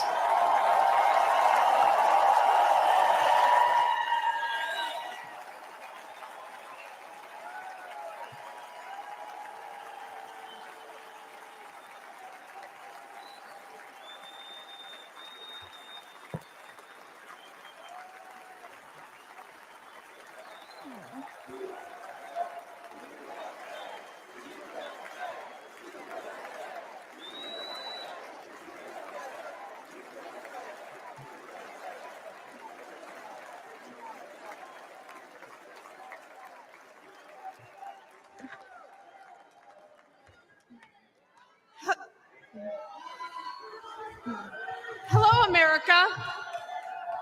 I'm Christy Shamblin. My daughter-in-law, Sergeant Nicole Leanne G. There you go.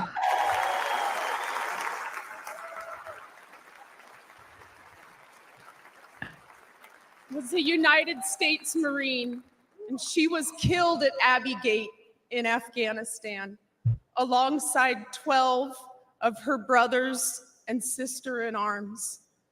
While Joe Biden has refused to recognize their sacrifice, Donald Trump spent 6 hours in Bedminster with us.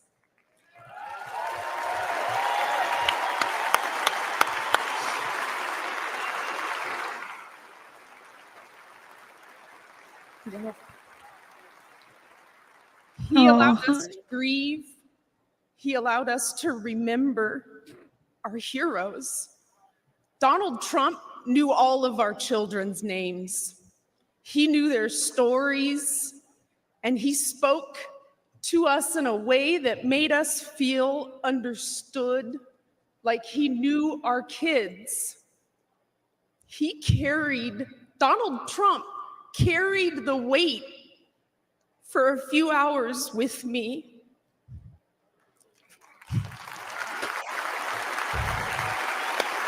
Yeah.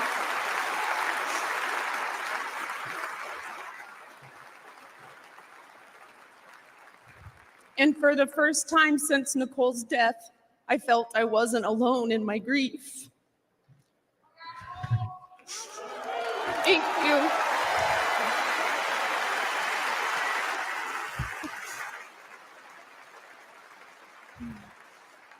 I had expected to meet an arrogant politician.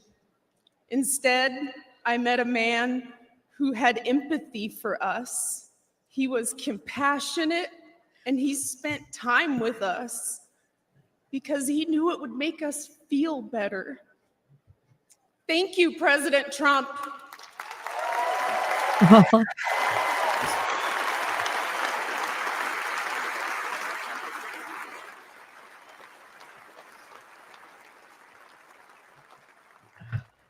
I'm Cheryl Jules, Nicole's aunt. Joe Biden said the withdrawal from Afghanistan was an extraordinary success. An extraordinary success. Look at our faces. Look at our pain and our heartbreak. And look at our rage. That was not an extraordinary success. The humiliation of our nation was not an extraordinary success.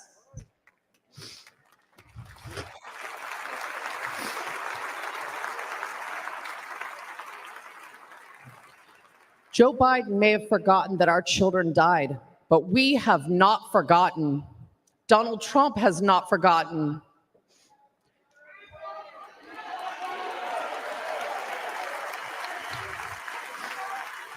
Damn, it's pouring.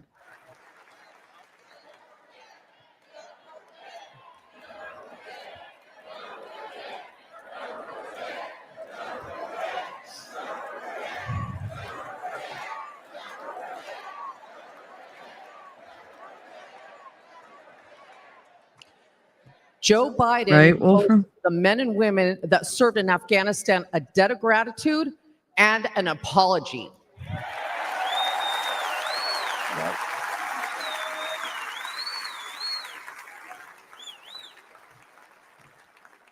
Donald Trump loves this country and will never forget the sacrifice and bravery of our service members.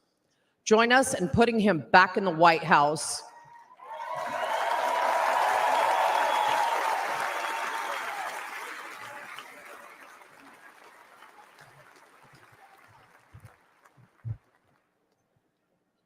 I'm Alicia Lopez, and this is my husband, Herman. Our son, Corporal Hunter Lopez, whose name Joe Biden has refused to say out loud, was killed on August 26, 2021. He died during Joe Biden's disastrous withdrawal from Afghanistan. Hunter was 22 years old and planned to come home to California after his tour to follow in our Jesus. Herman and I work for the Riverside County Sheriff's Office. Sorry, I got a lot of thunder.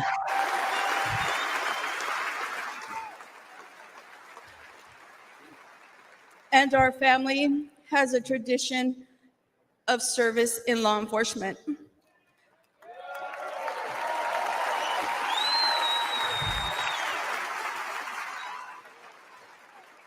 Hunter was excited to carry it on.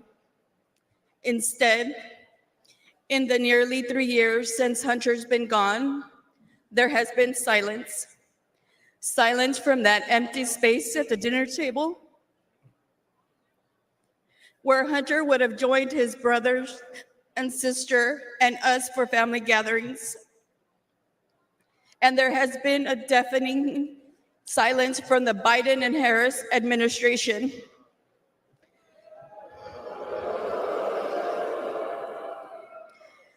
Despite our pleas for answers and accountability, they have pushed us away and tried to silence us.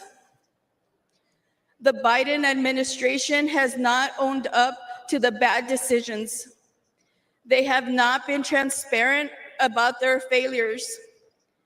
And their so-called leaders work to protect themselves rather than our sons and daughters who took the oath to defend our country.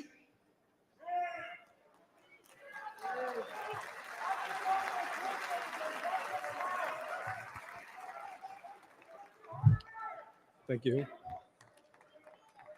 When Hunter and the other service members' bodies were returned to the U.S. in Dover, Delaware, Joe Biden met the plane.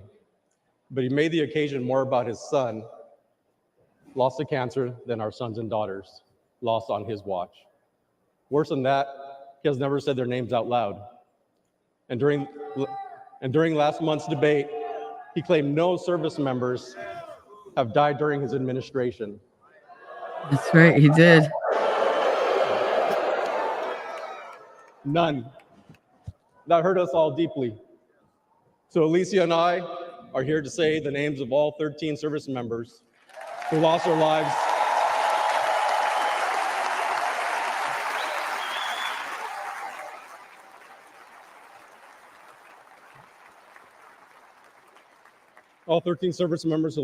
at Abbey Gate. David Espinoza.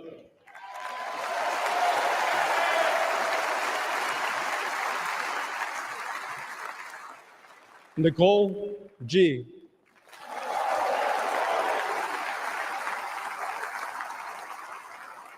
Taylor Hoover.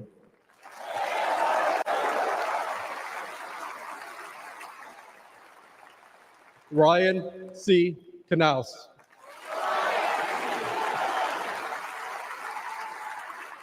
Riley McCollum.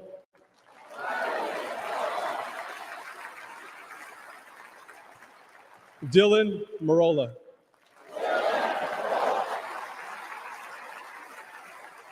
Kareem Nakui. Dagan Page.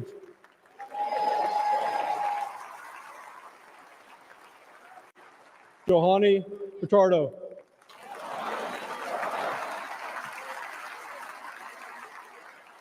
Humberto Sanchez.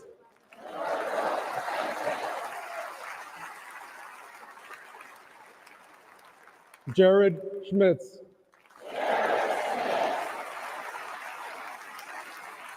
Maxon Sobiak. And my son, Hunter Lopez.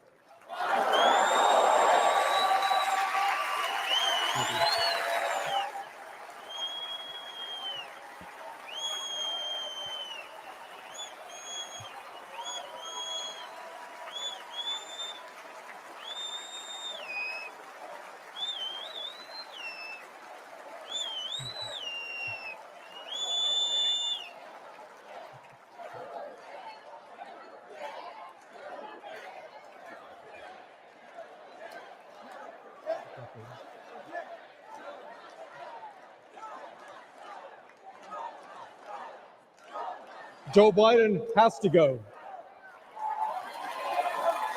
He failed the American people. He failed the Afghan people and our military service members. He failed our family, and he failed Hunter.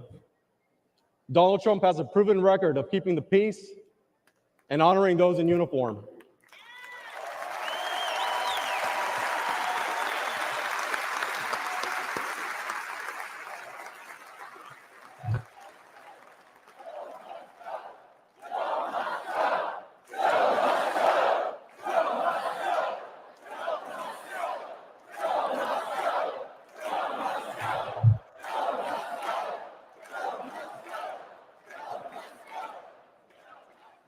All of us on this stage recognize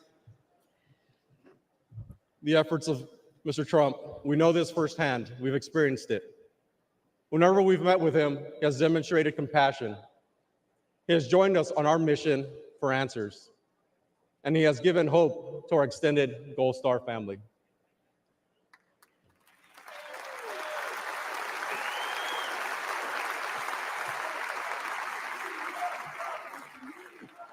Now we have another son serving in the Army.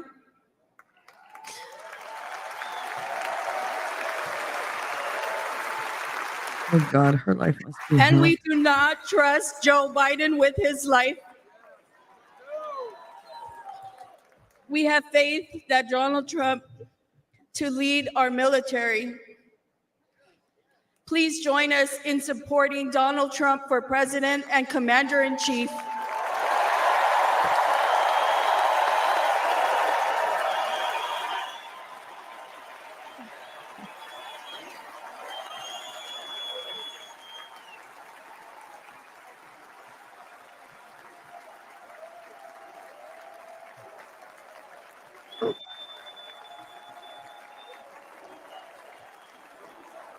Yep, Marsh, they sure did. Hell, they held up better than I did.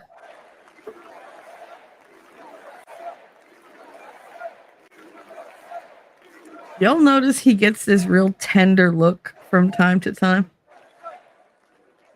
While campuses struggle to get control of their students, at UNC Chapel Hill, they are bringing order back. Students restoring the American flag and singing the national anthem. Protesters began to take down the American flag, and that's when the guys stepped in. Patriotic fraternity brothers stepped in and said, "Not today, Hamas." The group of frat brothers defended the American flag from anti-Israel protesters. I held the Israeli flag, and they held up the American flag while protesters chanted at us, screamed at us. I was told to kill myself about 50 times. All the white supremacists, the fascists. They protected the flag for an hour. They were pelted with bottles and rocks, but they stood strong. I think the most popular college students right now are the ones at UNC. God bless those UNC frat guys for taking down the Palestinian flag and putting up Old Glory. Giving us some help there that not all college students have gone woke. They should be celebrated for, and what might be more rare is their bravery, their willingness to stand up and exhibit that patriotism and protect America. All is not lost. At every corner of America, there are many people that love this country. I'm very proud of these boys and very, very proud that we have parents that are raising good kids like this in our country. I love America. There are still patriots in this country that actually want to fight and with sacrifice themselves for this flag, this country. It's good to know that there's some patriotic women out there supporting the flag still out there. Don't bend the knee to these people.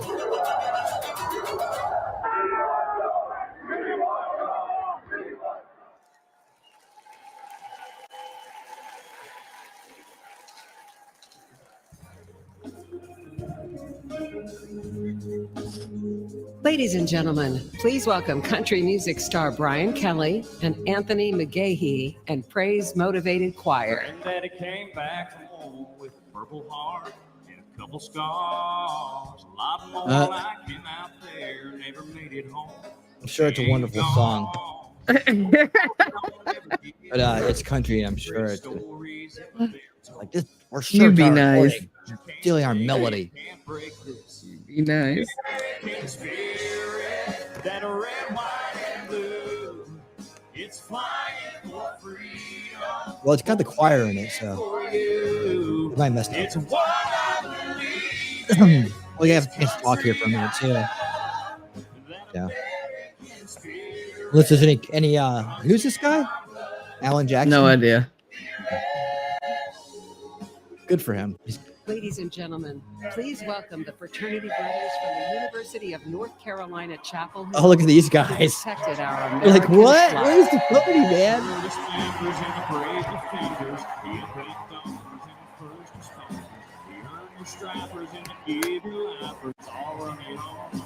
American spirit, that red, white, and blue. It's flying for freedom, for me and for you. It's what I believe in, this country I love. The American spirit runs in our blood. The American spirit.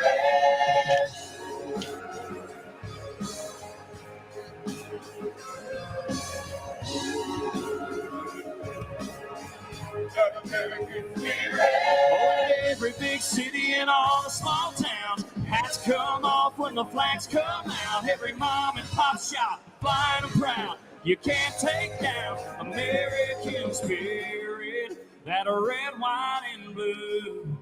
It's flying for freedom, for me Probably. and for you. It's what I believe in, this country I love. The American spirit runs in our blood.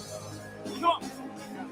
Oh, in every big city and all the small towns, hats come off when the flags come out. Every mom and pop shop flying them proud. You can't take down the American spirit. Oh, American spirit. When that chorus pedal through an acoustic.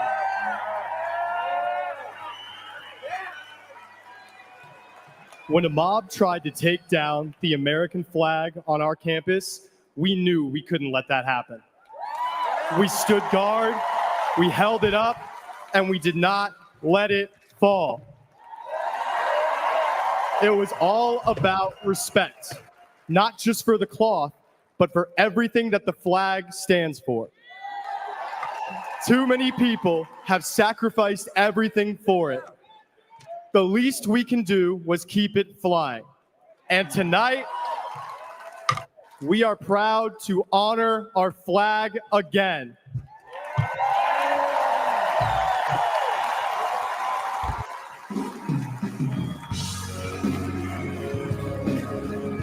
Nice little spot there.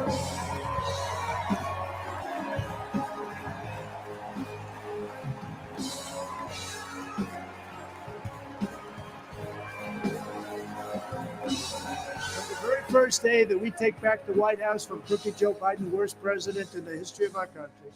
I believe that we're going to have 4 of the greatest years in the history of our country. I will once and for all secure our elections. We're going to go to paper ballots. We're going to have same-day voting, voter ID. We're going to do it properly. We're going to have good, secure, beautiful elections. We never want what happened in 2020 to happen again. But until then, Republicans must win. And we must use every appropriate tool available to beat the Democrats. They are destroying our country. Whether you vote early, absentee, by mail, or in person, we are going to protect the vote. That's the most important thing we have to do, is protect the vote. Keep your eyes open, because these people want to cheat, and they do cheat. And frankly, it's the only thing they do well. We will make sure your ballot is secure and your voice is heard. Many Republicans like to vote on Election Day, and we must swamp the radical Democrats with massive turnout on Tuesday, November 5th. The way you win is to swamp them. If we swamp them, they can't cheat. It just doesn't work out. But if you can't make it, you need to make a plan, register, and vote any way possible. We got to get your vote. So with your vote, we will win a victory the likes of which no one has ever seen before. We will evict crooked Joe Biden from the White House, and we will take back our country on November 5th, 2024, the most important day in the history of our country. That's what it's going to go down as. Thank you. We're going to win it bigly. Ladies and gentlemen, please welcome recent Harvard University graduate, Shabbos Kestenbaum. Hard act to follow, Chavis. My name is Shabbos Kestenbaum. I am a proud first-generation American. I am a proud Orthodox Jew. And as of 5 months ago, I am the proud plaintiff suing Harvard University for its failure to combat anti-Semitism.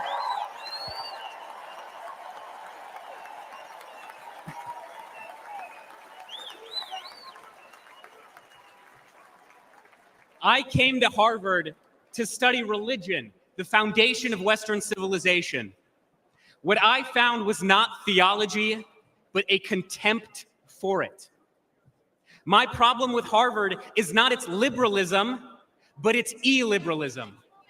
Too often, students at Harvard are taught not how to think, but what to think.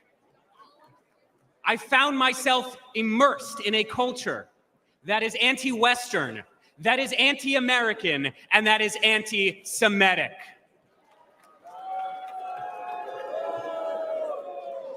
After October 7th, the world finally saw what I and so many Jewish students across this country experienced almost every day. When I planted 1,200 Israeli and American flags on campus, they were all vandalized within 24 hours. I was harassed by my peers merely for being a Jew and have received countless death threats online. Students and professors have openly called for new Hamas-style attacks against the United States.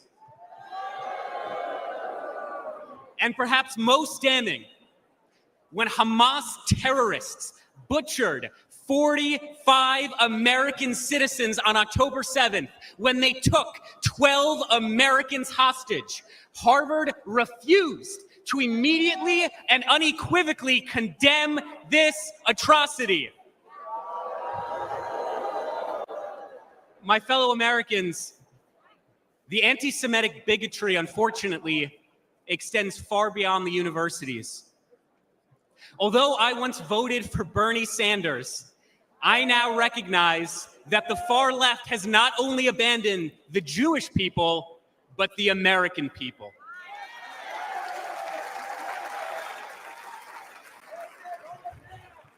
The Democratic Party, the party I registered to vote for the day I turned 18, has become ideologically poisoned. And it is this poison, it is this corruption that is infecting far too many young American students. Let's be clear.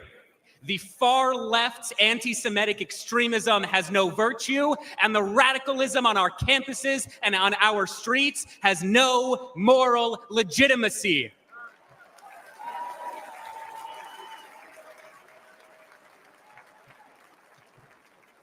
Sadly,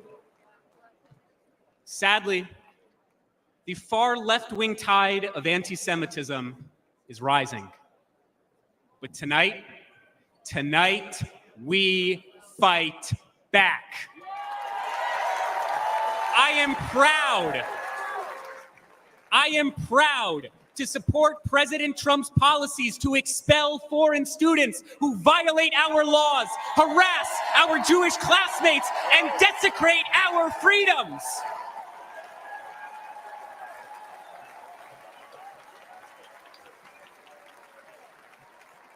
Let's elect a president who will instill patriotism in our school once again. Let's elect a president who will confront terrorism and its supporters once again.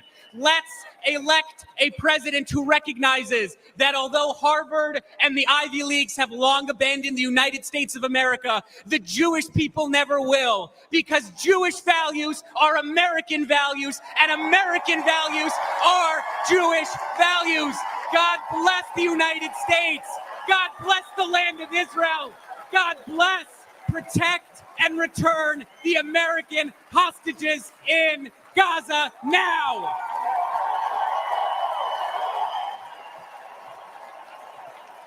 Ladies and gentlemen, please welcome the parents of an American hostage held in Gaza, Orna and Nutra.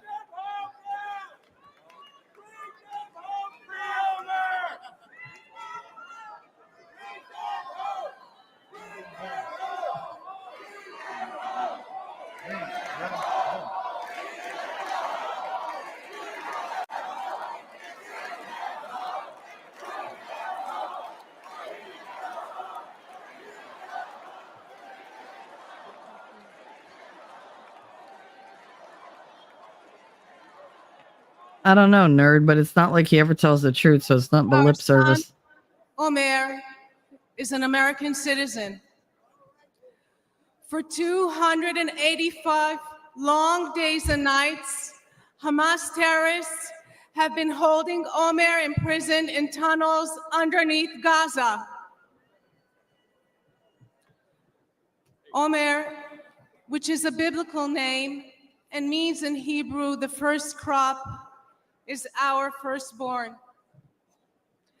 He was born in New York City 1 month after 9/11. 8 months pregnant, I walked across the Queensboro Bridge towards home that day. And here we are, 23 years later, and he's the victim of another vile terrorist attack. Let me tell you a little bit about my son. He's a connector. He's an extremely social person. He loves sports. In high school, he was captain of the soccer ball, volleyball, and basketball teams. He's a natural leader.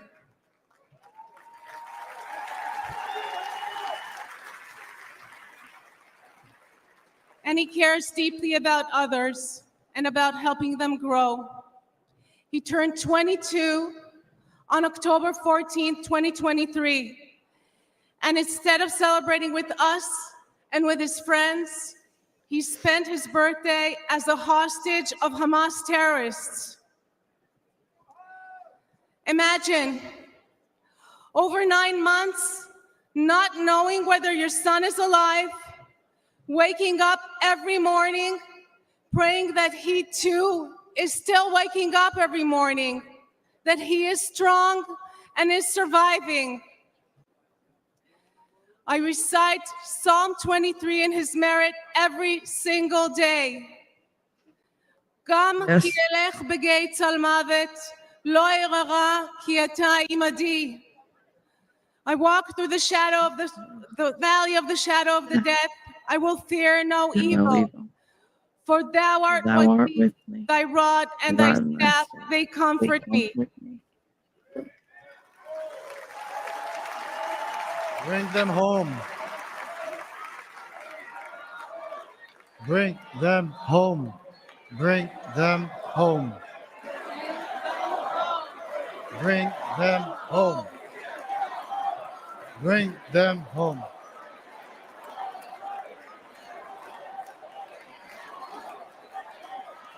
During the brutal October 7th attack on Israel, over 1,200 people were slaughtered.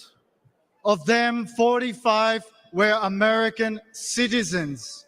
Where is the outrage? Where is it? This was not merely an attack on Israel. This was and remains an attack on Americans. Omer is one of 8 American hostages and one of 120 hostages still left in Gaza. Jesus. Citizens of 24 countries and 5 different religions, still held by Hamas, denied basic human needs, their lives threatened every day. President Trump called us personally right after the attack when Omer was taken captive. We know he stands with the American hostages. We need our beautiful son back. And we need your support. We need your support to end this crisis and bring all the hostages back home.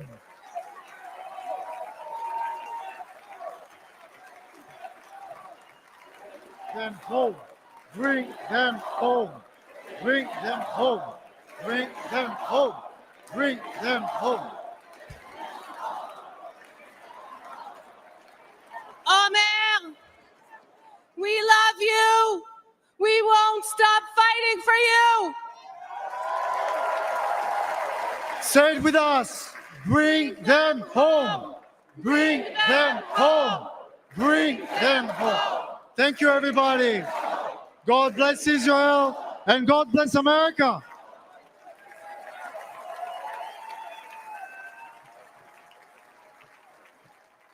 Ladies and gentlemen, former paratrooper, congressman, and New York State gubernatorial candidate, Lee Zeldin.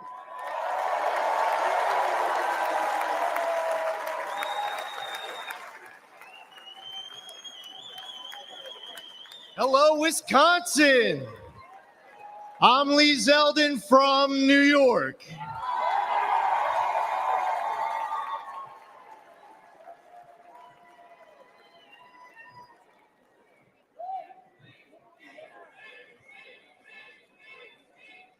A nation led by President Trump is a nation stronger, safer, and more secure. As a former 82nd Airborne paratrooper,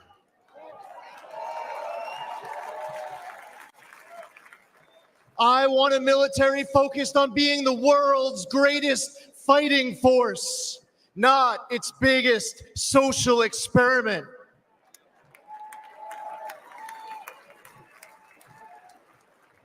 We need a president treating our friends as friends and our adversaries as our adversaries, understanding they only respect strength, not weakness.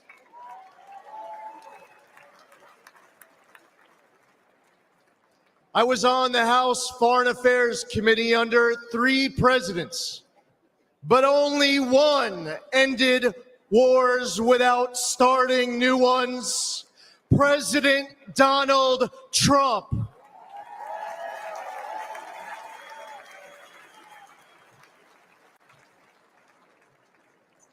As one of 2 Jewish Republicans in Congress, it was amazing to witness history-making progress, strengthening the U.S.-Israel relationship under President Trump, moving our embassy in Israel to Jerusalem, recognizing Israel's sovereignty over the Golan Heights, and launching the Abraham Accords, which no one said was possible.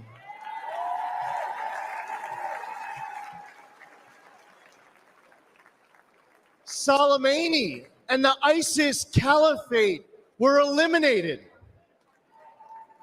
President Trump withdrew from the Iran deal, stopped those insane ransom payments, and crippled Iran with maximum pressure.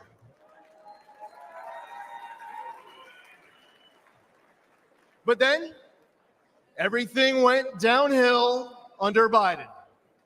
Yes, the guy who advised Obama not to take out Osama, Joe Biden advised against the mission that killed Osama bin Laden.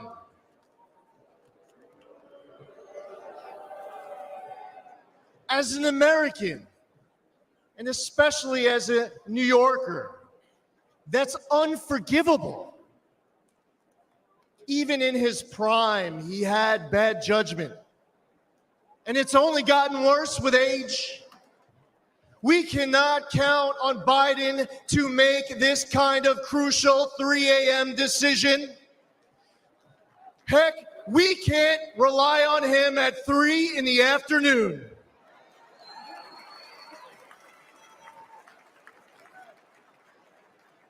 He has refilled Iran's coffers. Since October 7th, Biden has pandered to anti-Semites who cheer Hamas's attack. All while Americans are still being held hostage in Gaza.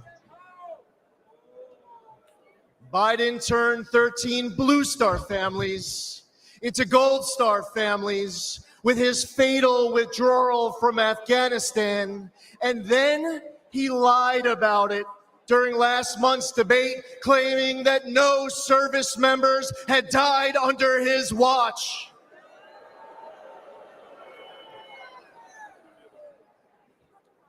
We must elect President Trump. Whether building an Iron Dome defense shield at home, countering China and other bad actors abroad, or securing our borders, he will make America strong and respected again. President Trump risks everything for us.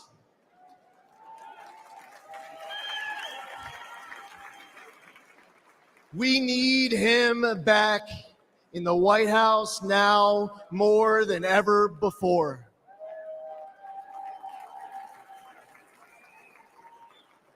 to make America great again, we must first, and God willing, we will expand the Republican majority in the United States House of Representatives. We will flip the United States Senate. We are going to elect J.D. Vance, our next president. Hi, Mimsy. And we will make Donald J. Trump the 47th president of these United States. Thank you. God bless you. God bless President Trump and his family, and God bless America. God bless America.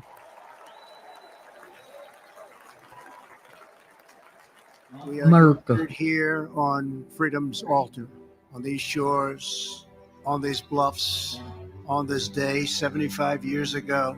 10,000 men shed their blood and thousands sacrificed their lives for their brothers, for their countries, and for the survival of liberty.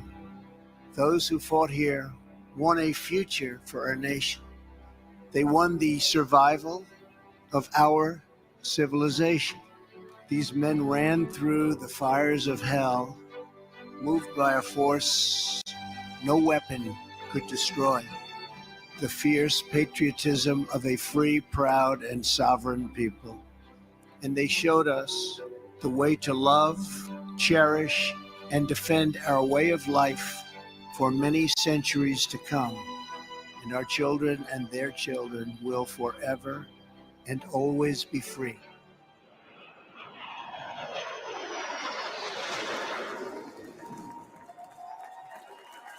Ladies and gentlemen, please welcome World War II hero, William Peckrell.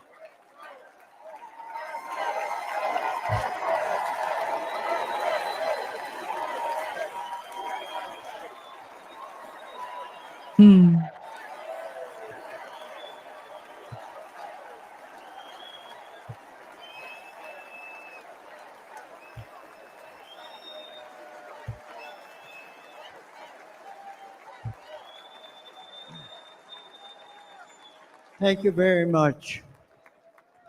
My name is Bill Peckrell. I'm a proud Wisconsinite. I'm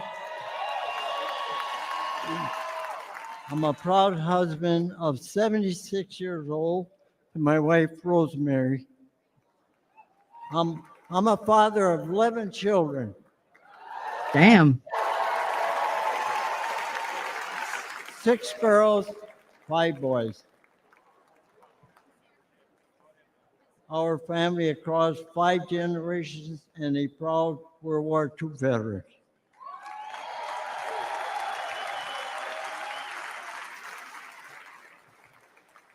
I'm 98 years old. Oh, Jesus.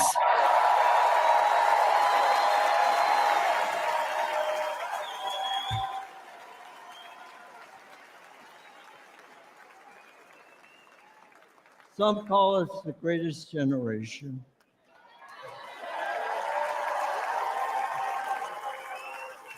That's an honor, considering America is the greatest nation in the history of the world.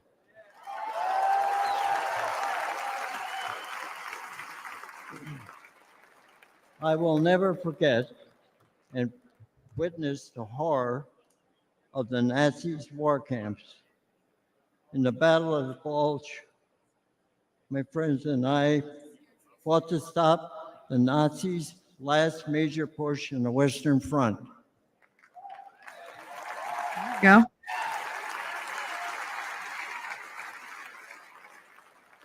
A few months later, Hitler was dead. The Nazis were defeated.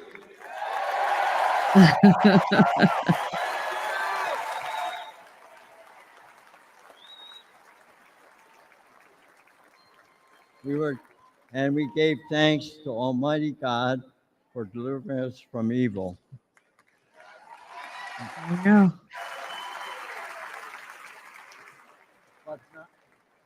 But not many of us came home. I still miss a lot of my friends on that beach. And there were many of us left. There aren't many of us left today.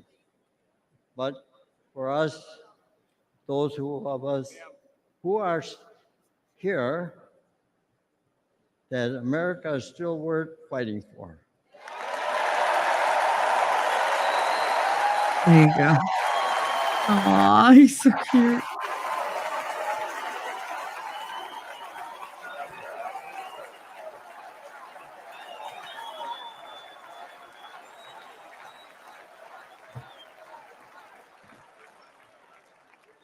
It hurts my heart to see what our current president and vice president have done to the country I love so well. They humiliated us in Afghanistan.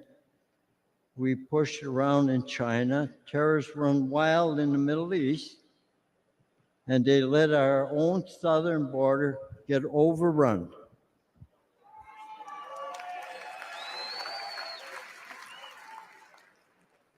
America, people say,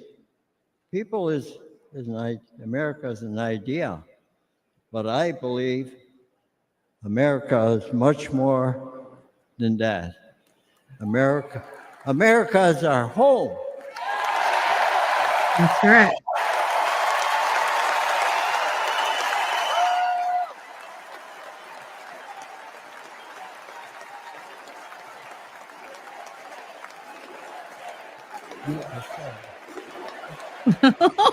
He's so cute.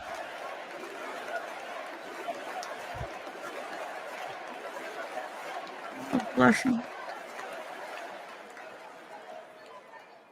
You know, when I was fighting in Europe and I came back home, I kissed the ground, thanking God that I'm back home in my country.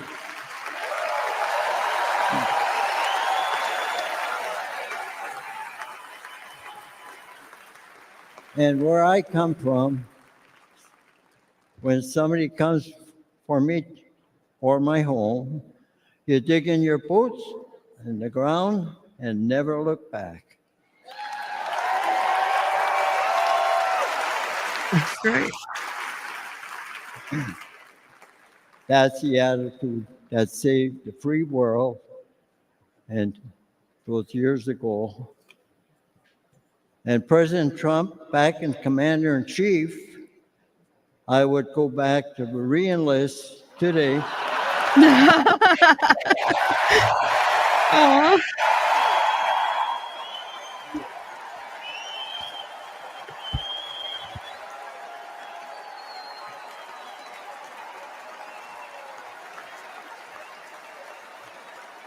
And I would storm whatever beach my country needs me to. Aww. Fight again. God bless you. God bless our home.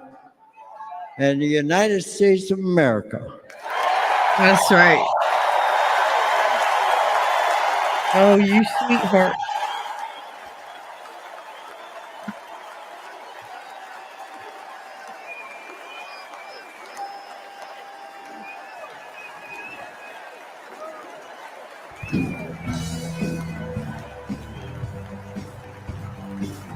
Walk back down.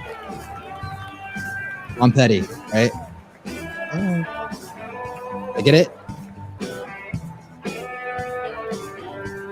You know I know this song.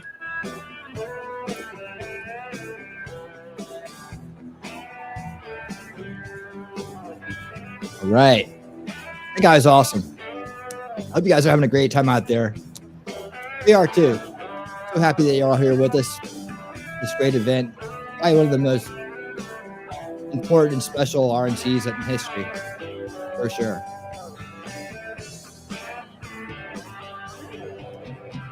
Yes, he did. So I'll walk back down. All right.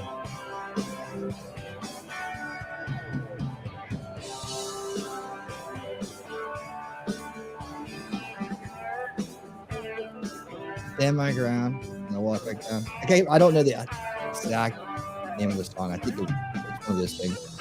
Won't Back Down by Tom Petty and the Heartbreakers. Okay, I got it right the first time. Hell yeah! Never doubt. Never doubt. This is my song. Is this your song? Oh, I love this song. What are you kidding me? I don't know. Am I? Maybe. You can stand me up at the gates of hell, but I won't back down. Yep. This song gets me through a lot of stuff.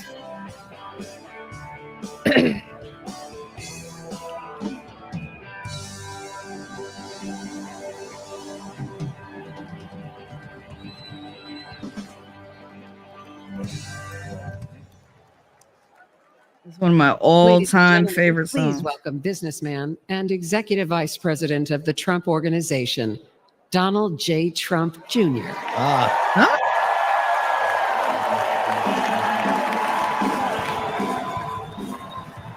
They're just messing with you, Murph. They're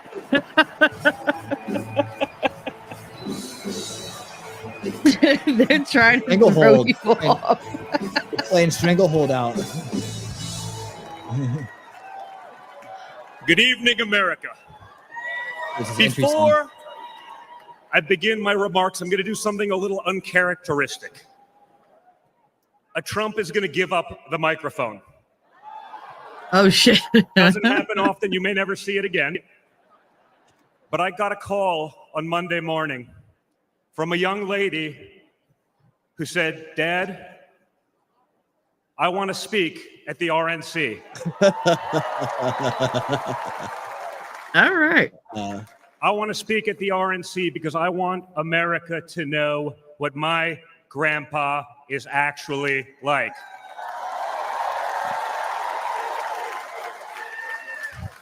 So for the first time ever on a stage, first time ever giving a speech, I want to bring out my eldest daughter and the eldest granddaughter of the President of the United States, your favorite president, Kai Madison Trump.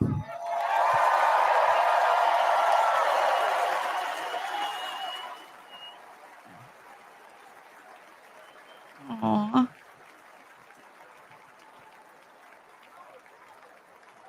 That's a tan. Hi, everyone. My name is Kai Madison Trump. I am the granddaughter of Donald Trump. I'm speaking today to share the side of my grandpa that people don't often see. To me, he's just a normal grandpa.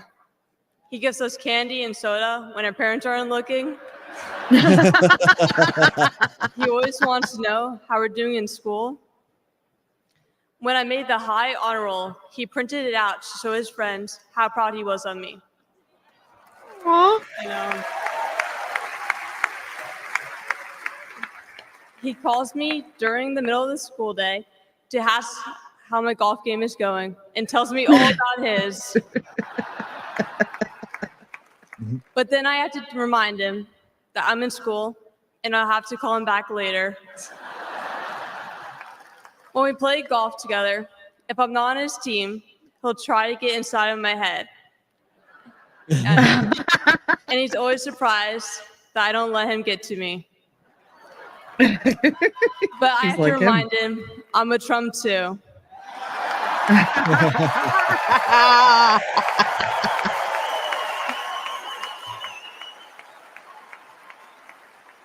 Even when he's going through all these court cases, he always asks me how I'm doing. He always encourages me to push myself to be the most successful person I can be. Obviously, he sets the bar pretty high, but who knows? Maybe one day I'll catch him. Aww. On Saturday, I was shocked when I heard that he has been shot, and I just wanted to know if he was okay. It was heartbreaking that someone would do that to another person. A lot of people have put my grandpa through hell, and he's still standing.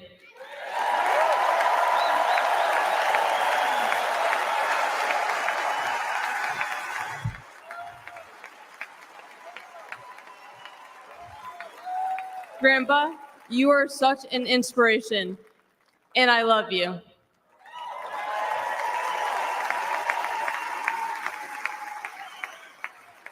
The media makes my grandpa seem like a different person, but I know him for who he is.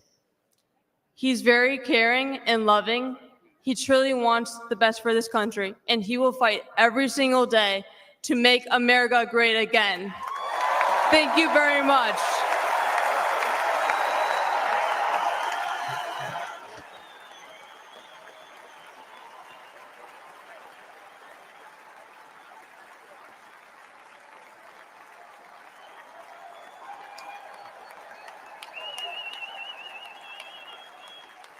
Hey, Connor, just so you know, I expect a speech later about how good I am. So start writing it. Don't let these people show you A up. lot of proud moments this week from my family. Thank you again, guys. Really appreciate that. That's not easy. That's the first time. I mean, this is what we call a large crowd for a speech. So incredible work, Kai. Baptism by fire, Jesus. Now, back to business. Guys. Thank you, sir. Tonight we gather here in Milwaukee at one of the most crucial moments in American history. So good. Just days ago, something that once seemed unimaginable became a terrifying reality. My father came under literal fire as an incredible patriotic rally turned into a tragedy. On a field in Butler, Pennsylvania, a brave firefighter died. Others were injured. And as those bullets rained down, we came millimeters away from one of the darkest moments in our nation's history. But we did lose an American hero that day. We wish that he were with us tonight. But his memory will live on forever in the hearts of his family, his community, and the nation that he loved. Yep.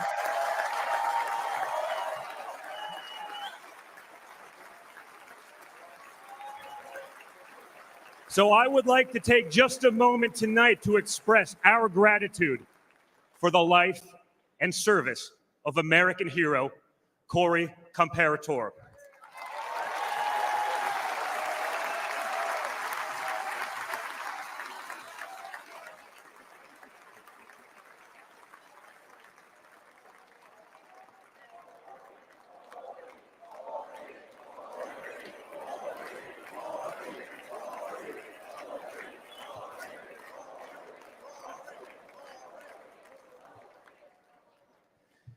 They say you can't truly know how you'll respond in a moment of danger until you're actually confronted with it.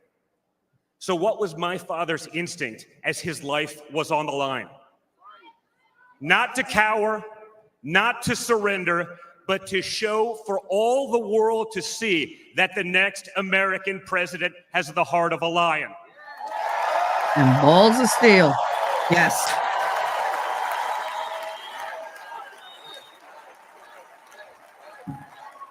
That the next American president has the courage to put the American people first once again. And in that moment, my father didn't just show his character. He showed America's character.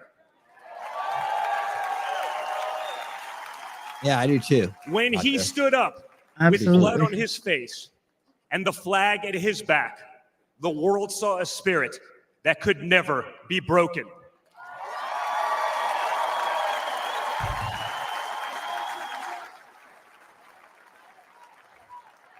And that is the true spirit of America. America knows what it's like to be down. Yep. We know what it's like to be confused and to be afraid. Absolutely Long not. before the attempt on my father's life, every American I met was filled with fear and anxiety. They were afraid our country was being torn apart. They were anxious about the massive and chaotic invasion of illegal aliens across our border. They were deeply concerned about partisan lawfare, education indoctrination, and attacks on freedom of speech. Most terrifying of all, they saw that our leaders didn't care, or worse, that they joyfully aided and abetted the erosion of our rights. And the lies. Oh, yeah, the lies. We won't ever forget the lies. From left-wing politicians, from their allies in the media. When you hear them in a row, you fully understand the extent they have gone to divide this great nation. That's right. They lied about Russia collusion. Yep. They lied about Hunter's laptop. Yep. They lied about Joe Biden's fitness for office. Yep. They lied And about the Ashton border Biden's being secure. Diary. They lied about inflation being transitory. They lied about how they would safely withdraw from Afghanistan. They lied about Biden being a, quote, moderate. And they told one nonstop lie after another about Yeah, my Kay, thank father. you. Hope to see you again soon. We'll be here tomorrow. But they could only run away Make from it back. reality Good for night, so Kay. long. All hell Hey. has broken loose Thanks in for America, being here. and it's impossible to hide anymore.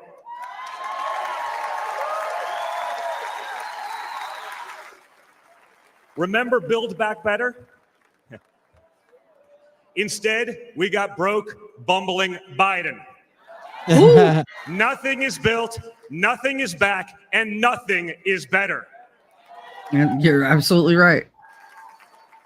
Bridges are collapsing, our credibility is crumbling, and our money is worth less and less every single day. It was just one giant bait and switch, and normal Americans are the ones left holding the bag. Housing costs, gasoline prices, grocery bills just keep going up. Wave after wave of illegal aliens, deadly drugs keep pouring across our border. Meanwhile, pro-crime district attorneys have turned our cities into giant crime zones. They've turned criminals into victims, prosecutors into criminal defense attorneys, and police into public enemies. Left-wing activists are pretending to be educators, teaching our kids that there are 57 genders, but they can't even define what a woman is. On one hand, they think free speech protects their right to expose your children to explicit drag shows. On the other hand, they want to put you in jail for making a meme. It's like the entire world has been turned upside down. Does any of this sound like a country that's going in the right direction? No. And honestly, who is actually running the country anyway? It's obviously not Joe Biden. Call him So out. who are they asking us to elect? Seriously, who's running things? Does anyone really know? Is it Jill? Is it Hunter? Barack Obama? Maybe it's the ghost of Corn Pop.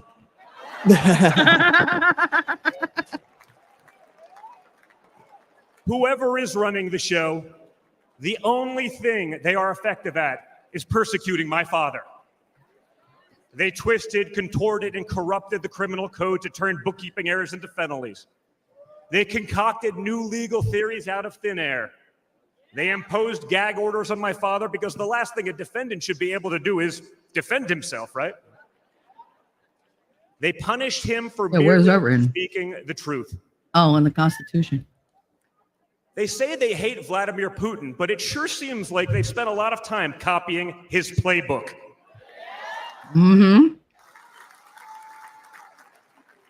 In this country, we don't criminalize political differences. We debate them. We vote on them. But we don't make you choose between picking a party or picking a jail cell.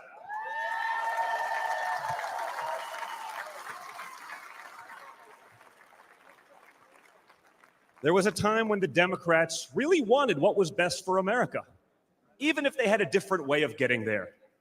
It was the party of Franklin Roosevelt, John F. Kennedy, Martin Luther King Jr.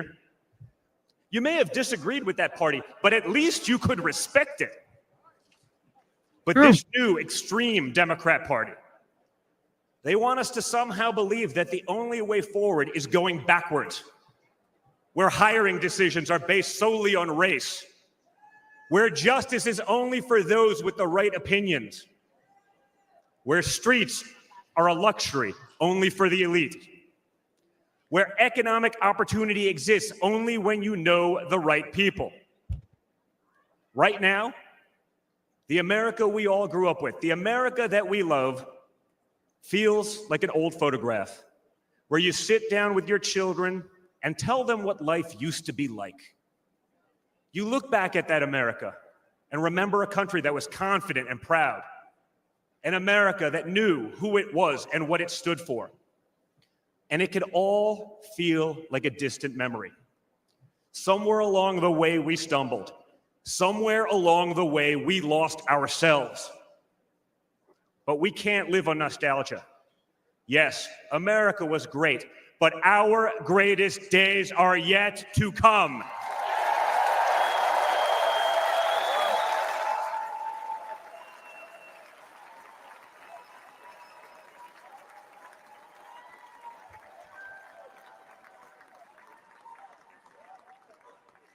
Because no matter how far off that old photo may feel, it's not the end of our story. We're like that man who stood on that platform and felt the bullet pierce his flesh just days ago in Pennsylvania. He may have moved to the ground, but he stood back up. He jumped back up.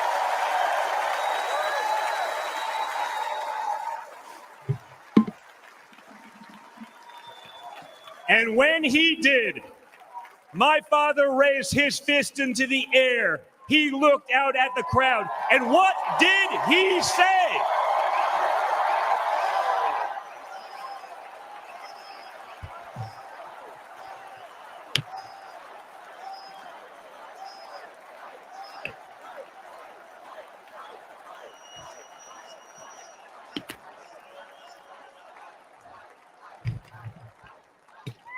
And we will fight. We will fight. We will fight with our voices. We will fight with our ideas. And on November 5th, we will fight with our vote. Yep.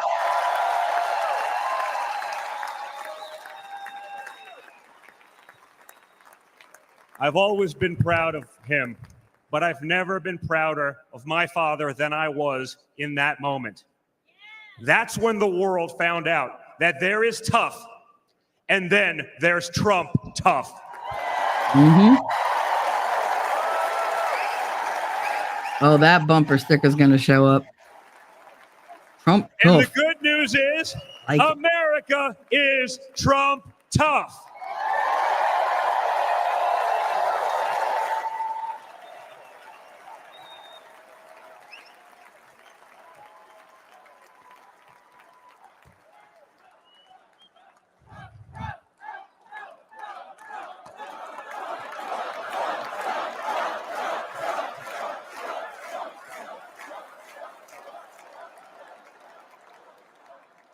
In 1912, more than a century ago, another legendary Republican president came right here to Milwaukee. At a political rally less than 1 mile from where we stand tonight, Teddy Roosevelt was struck by a would-be assassin's bullet. But he didn't quit either. He finished his speech and he kept fighting. He sure did. My friends, I don't believe in coincidences, but I do believe in God's plan.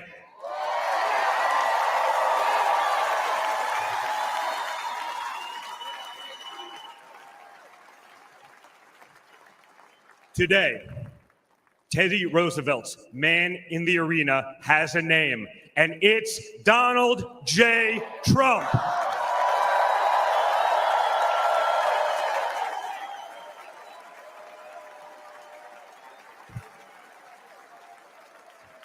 Remember, my father didn't have to run for re-election this year. He doesn't need the money, the fame, the power. Frankly, he doesn't need the witch hunts, the phony investigations, or the political prosecutions either. But he knew he had to run if there was any chance at saving America.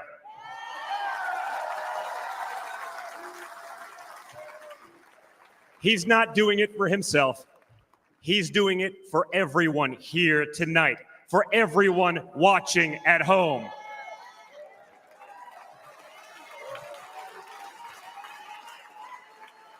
No matter who you are, you can be a part of this movement to make America great again. Look at me and my friend J.D. Vance, a kid from Appalachia and a kid from Trump Tower in Manhattan. We grew up worlds apart, yet now we're both fighting side by side to save the country we love. And by the way, J.D. Vance is going to make one hell of a vice president.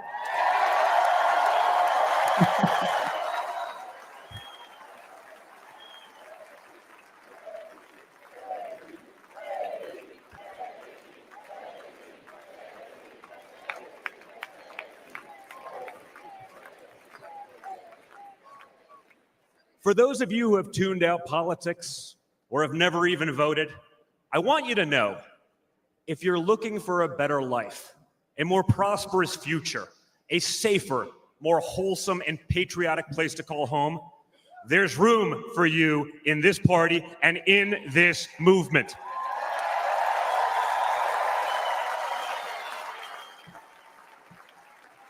In fact, you're the ones who matter most of all.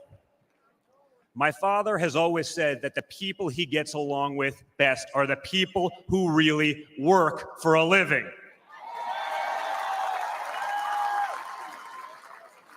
It's because of his background as a builder in construction, right? In construction, it doesn't matter how smart your architect is if you don't have the best guys laying the bricks. People with grit, people who get their hands dirty. That's a big problem with Washington, D.C. Most of the bureaucrats who rule over us have never built anything in their lives. It's time to build something real, something tangible, something that will last and leave this country better off for our children. That's my father's mission.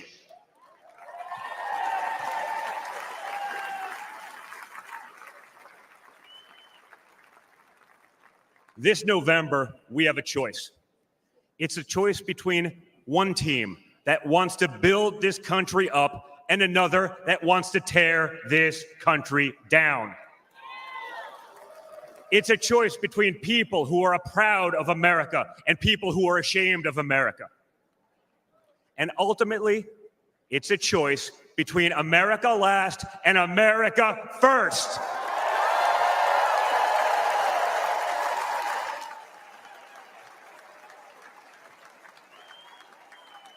So if you love this country from the bottom of your heart, if you want to bring back common sense, if you want to save the American dream, if you want to stand up and fight for the future of our nation, you must re-elect my father, Donald J. Trump.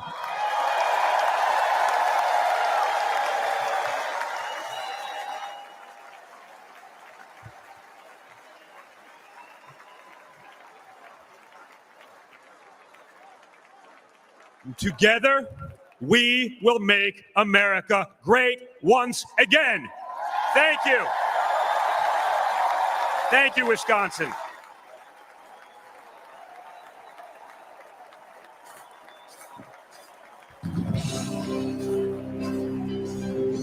Good job. Good job. Good job.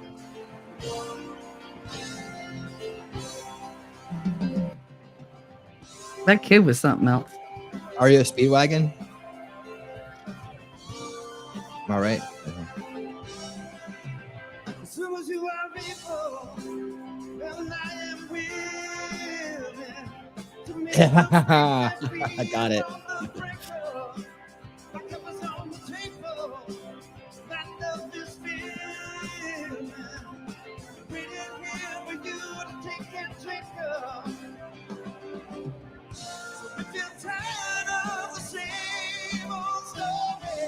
in you. Jeez.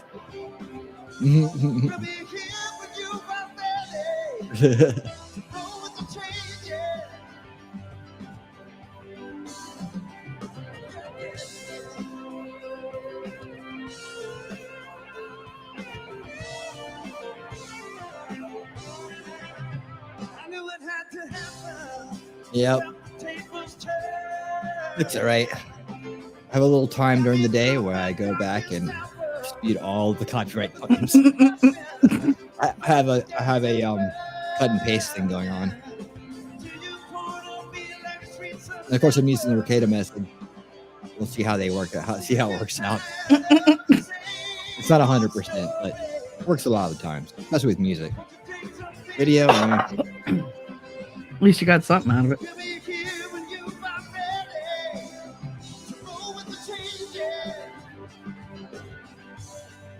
Yeah, I didn't know where that whole thing about the eight bowl of meth came from. And yeah, I was like, what is she talking about? She's talking about Hunter, obviously. Yeah. I think so. I missed that part. Oh, yeah, I know. And by the way, for all you creators out there, if you ever do run into copyright claim issues, feel free to contact me. I have the template you need to use that has the legal jargon on it. I'm happy to help out any creators anytime with this unfortunate issue we face here on YouTube. Oh, you're so sweet. You don't have to worry about that over on Rumble X.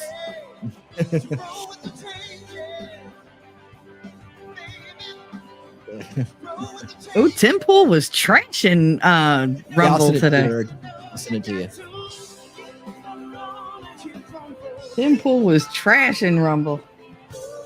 Was he? Better watch Why? it. Yeah. He said you don't make any money there. Well, no, but hey, you know, doesn't he have enough?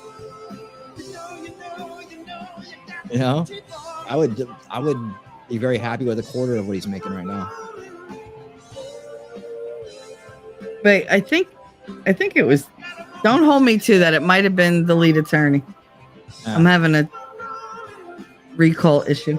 Whoever it is, I'm sure. Well, the face I see in my head is not the name coming out of my mouth, and they're vastly different, those two.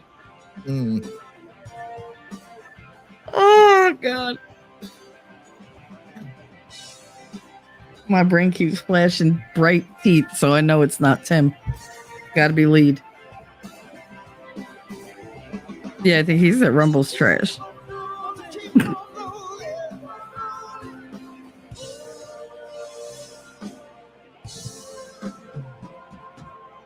You're supper mad at YouTube? It's on the supper table.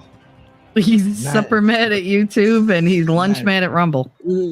Supper It's table. nothing short of a miracle that J.D. Vance is a household name, Hmm? a United States Senator, or our next Vice President. But here he is, born into poverty, his family torn apart by drug addiction, no money, no prospects, no future. J.D. joined the Marine Corps, used the GI Bill to attend college, then went to Yale and earned a law degree and shared his heartbreaking story in a best-selling book. Only in America is this story possible. But today, for many families, the American dream is now gone. And this is the team tough enough to bring it back. J.D. Vance understands that working families have become the forgotten families. Under Biden, We got you in ya. down while prices skyrocket, Love you, girl. forcing the majority of Americans to live paycheck to paycheck. Working families will have J.D. Vance fighting for them. Seniors, J.D. will have your backs too. No more deciding between putting food on your table and paying for the prescriptions you need.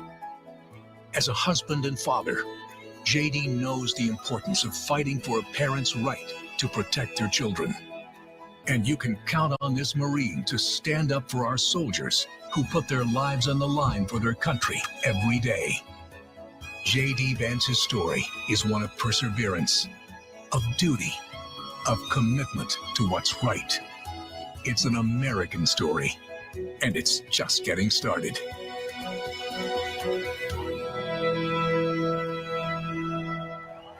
Nice. Ladies and Walking on gentlemen, sunshine. please welcome Usha Vance. Yeah.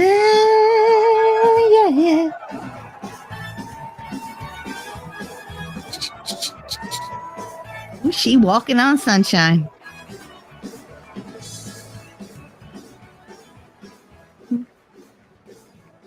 That's his wife. She's cute.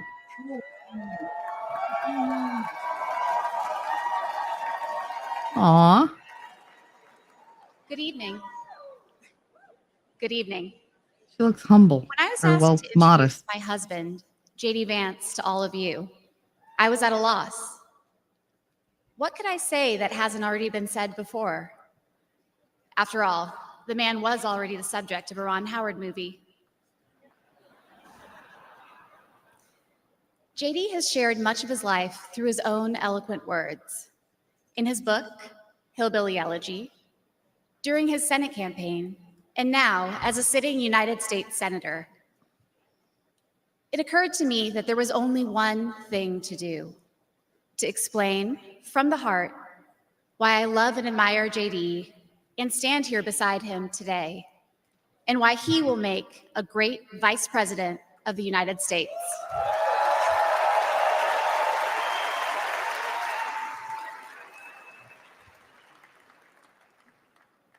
I met JD in law school when he was fresh out of Ohio State, which he attended with the support of the GI Bill.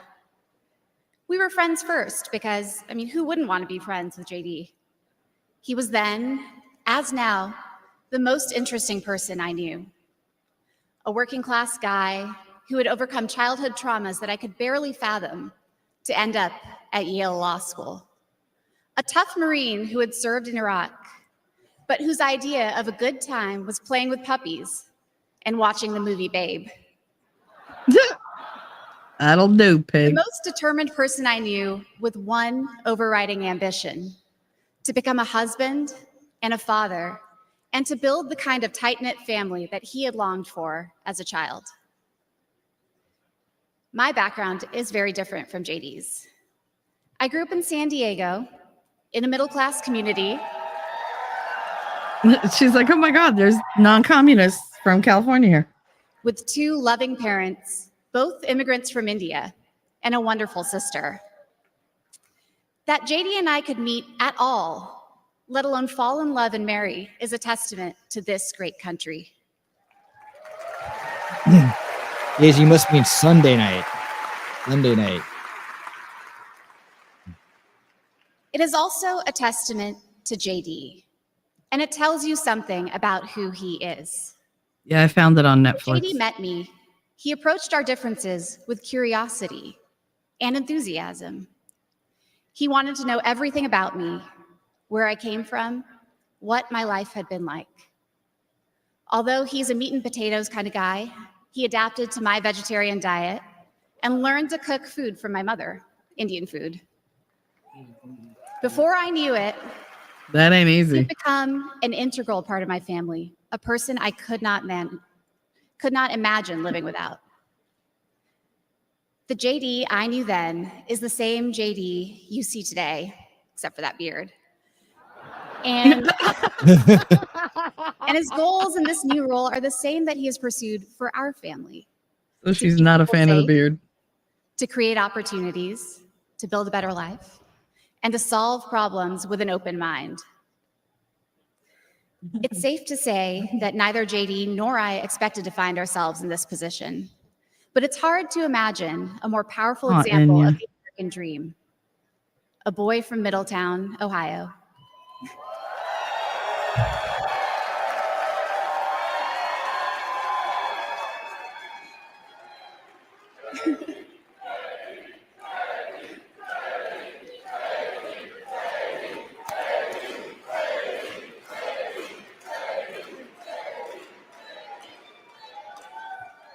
Would she be considered the Raised second by lady? his grandmother through tough times, chosen to help lead our country through some of its greatest challenges. I am grateful to all of you for the trust you have placed in him and in our family. And with that, it is my great privilege to introduce my husband and the next Vice President of the United States. The second lady, yes. Otis. All right, Or here we Slotus. go. She's the JD Slotus. Vance, taking the stage for the first time as the Vice President nominee. Nice.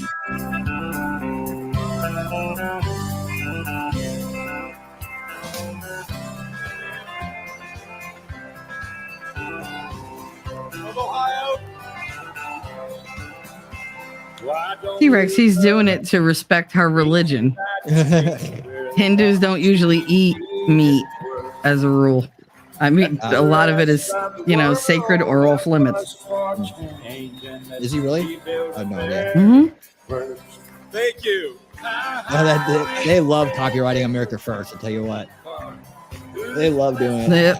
Yep. Every night, when he gets.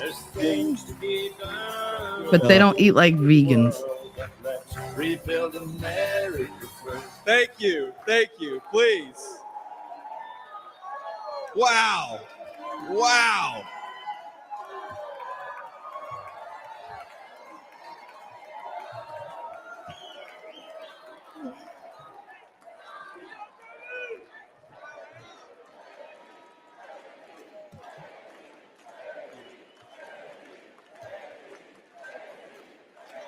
I mean, he probably does. She just don't know it. Yeah. Let's face it. You never completely give it up. All right, lucky guy. Isn't she lovely? Isn't it amazing? Aw. She looked real. Greetings, Milwaukee, my fellow Americans and my fellow Republicans. My name is JD Vance from the great state of Ohio. I'm going to still call you DJ Vance. Wiki, wiki, wiki, wiki. Just because that's in my brain now. Wait. Yes, Daisy, we will do that. Oh, wait. Got it all saved. You guys, we're gonna chill with the Ohio love. We got to win Michigan too here. So.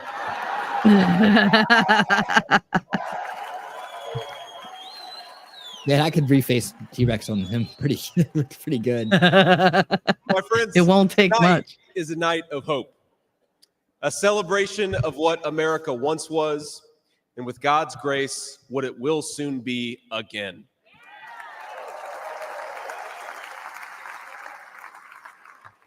And it is a reminder of the sacred duty we have to preserve the American experiment, to choose a new path for our children and grandchildren. But as we meet tonight, we cannot forget that this evening could have been so much different. Instead of a day of celebration, this could have been a day of heartache and mourning. For the last 8 years, President Trump has given everything he has to fight for the people of our country.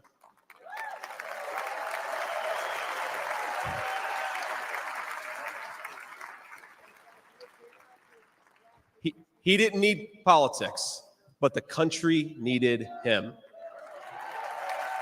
Did it? Now, prior to running for president, he was one of the most successful businessmen in the world. He had everything anyone could ever want in a life. And yet, instead of choosing the easy path, he chose to endure abuse, slander, and persecution. And he did it because he loves this country. I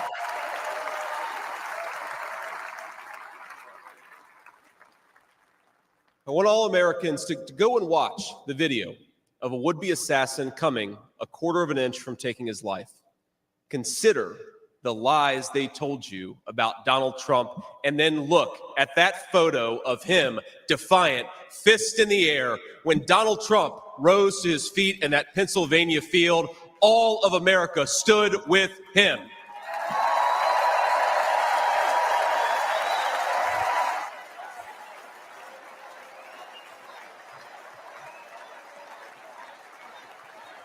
Oh, she got up there quick.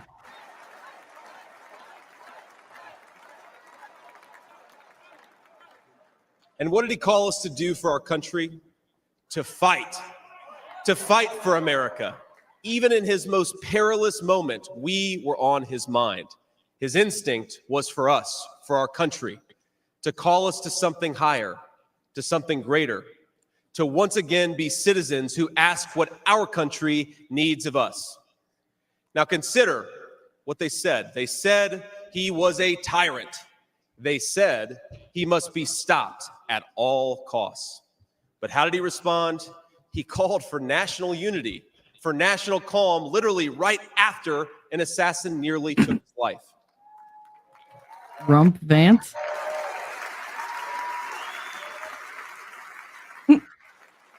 T-Rex. He remembered the victims of the terrible attack, especially the brave Corey Compertori, who gave his life to protect his family. Mhm. God bless him. And then President Trump flew to Milwaukee and got back to work.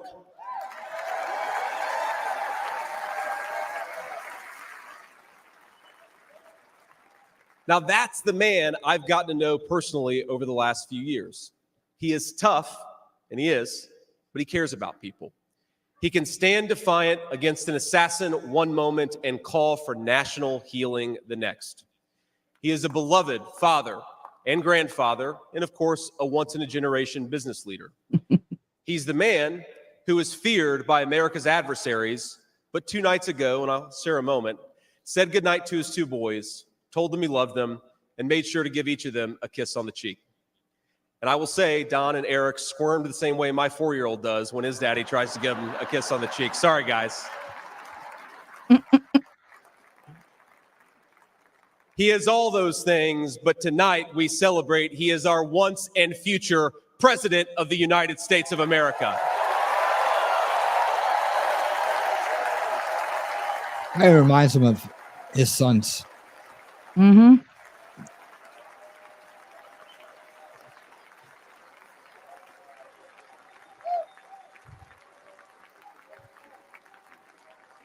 Now, I want to respond to his call for unity myself. We have a big tent in this party on everything from national security to economic policy.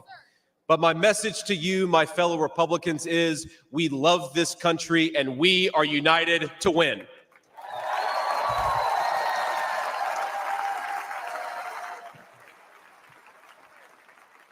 Right. Now, I think our disagreements actually make us stronger. That's what I've learned in my time in the United States Senate, where sometimes I persuade my colleagues and sometimes they persuade me. And my message to my fellow Americans, those watching from across the country, is shouldn't we be governed by a party that is unafraid to debate ideas and come to the best solution?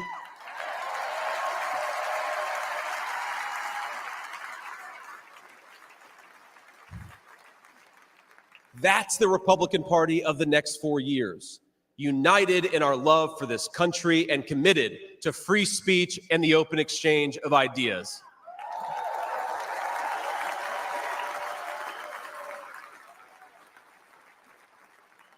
And so tonight, Mr. Chairman, I stand here humbled, and I'm overwhelmed with gratitude to say I officially accept your nomination to be Vice President of the United States of America. Nice. All right. Let's go.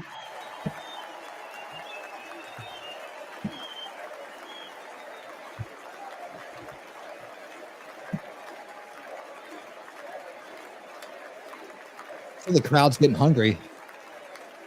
All kinds of stuff going on.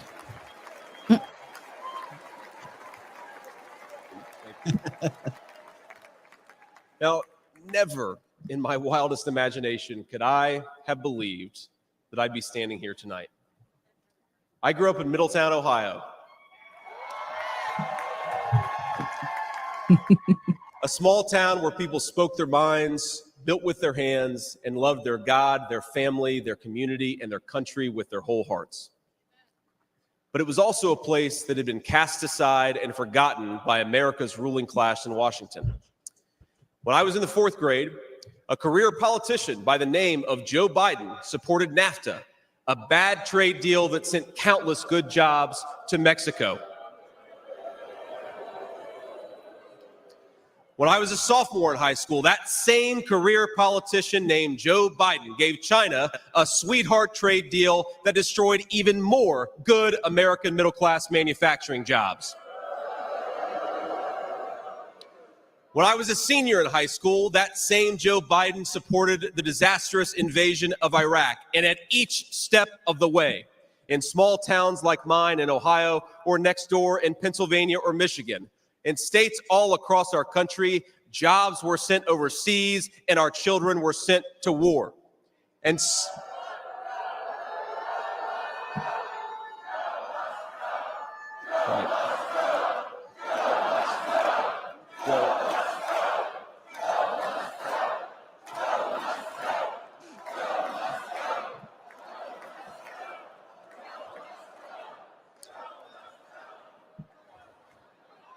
I agree. And somehow, a real estate developer from New York City by the name of Donald J. Trump was right on all of these issues while Biden was wrong.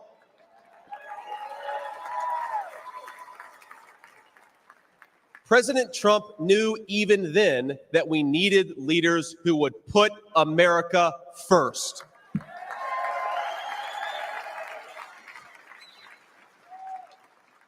Now, thanks to these policies that Biden and other out-of-touch politicians in Washington gave us, our country was flooded with cheap Chinese goods, with cheap foreign labor, and in the decades to come, deadly Chinese fentanyl. Joe Biden screwed up, and my community paid the price. Now, I was lucky. Despite the closing factories and the growing addiction in towns like mine, in my life, I had a guardian angel by my side. She was an old woman who could barely walk, but she was tough as nails. I called her Mamaw, the name we hillbillies gave to our grandmothers.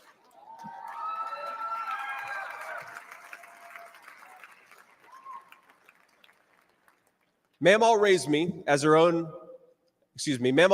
as my mother struggled with addiction.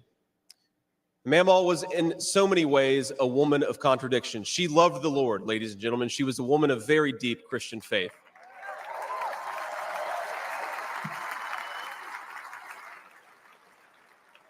But she also loved the F word. I'm not kidding. She could make a sailor blush. Oh, I would have loved her. She once told me, when she found out that I was spending too much time with a local kid who was known for dealing drugs, that if I ever hung out with that kid again, she would run him over with her car. I really would like her. That's true. And she said, JD, no one will ever find out about it.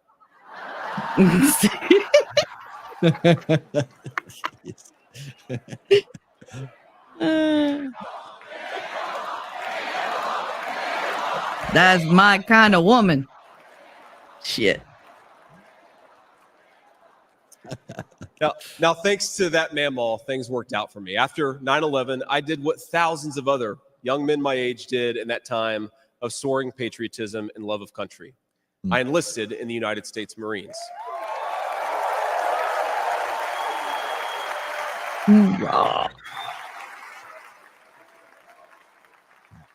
Semper Fi to my fellow Marines. My brother's a I left Marine. the Marines after 4 years and went to the Ohio State University.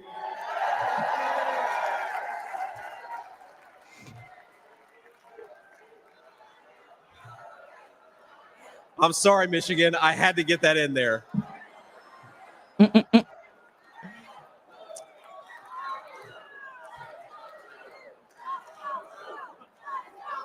Come on, come on.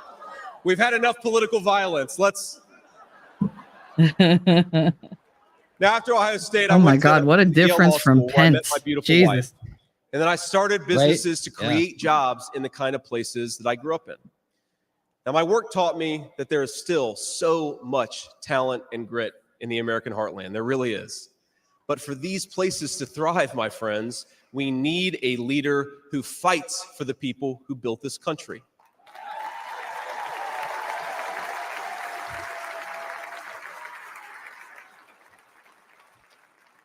We need a leader who's not in the pocket of big business, but answers to the working man, union and non-union alike.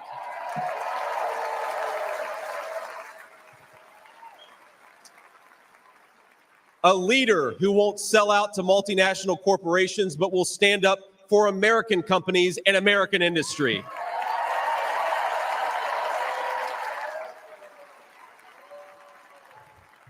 A leader who rejects Joe Biden and Kamala Harris's Green New scam and fights to bring back our great American factories. We need President Donald J. Trump.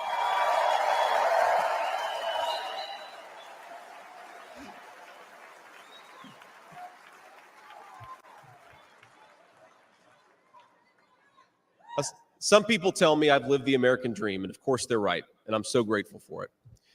But the American dream that always counted most was not starting a business or becoming a senator or even being here with you fine people, though it's pretty awesome.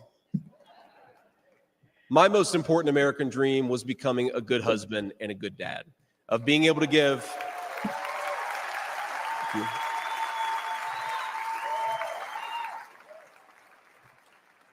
I wanted to give my kids the things that I didn't have when I was growing up. And that's the accomplishment that I'm proudest of. And tonight, I'm joined by my beautiful wife, Usha, an incredible lawyer and a better mom, and our three beautiful kids, Ewan, who's 7, Vivek, who's 4, and Mirabelle, who's 2. Now, they're back at the hotel, and kids, if you're watching, Daddy loves you very much, but get your butts in bed. It's 10 o'clock. But my friends, things did not work out well for a lot of kids I grew up with. Every now and then, I will get a call from a relative back home who asks, "Did you know so-and-so?" And I'll remember a face from years ago, and then I'll hear they died of an overdose. As always, America's ruling class wrote the checks. Communities like mine paid the price. Yep. For decades, that divide between the few with their power and comfort in Washington and the rest of us only widened. From Iraq to Afghanistan, from the financial crisis to the Great Recession, from open borders to stagnating wages, the people who govern this country have failed and failed again. Noted. Noted.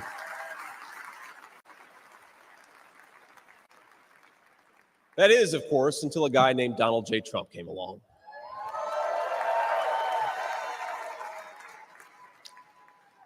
President Trump represents America's last best hope to restore what, if lost, may never be found again. A country where a working-class boy born far from the halls of power can stand on this stage as the next vice president of the United States of America.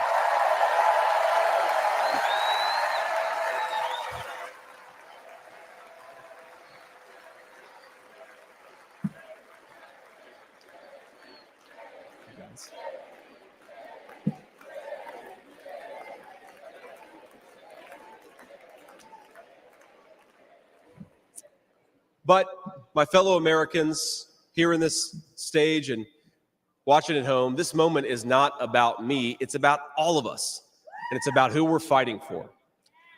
It's about the auto worker in Michigan wondering why out-of-touch politicians are destroying their jobs. It's about the factory worker in Wisconsin who makes things with their hands and is proud of American craftsmanship.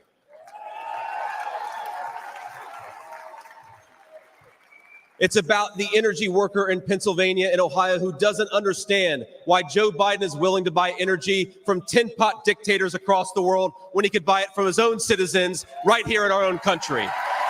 I'm pretty sure he said they're at the hotel.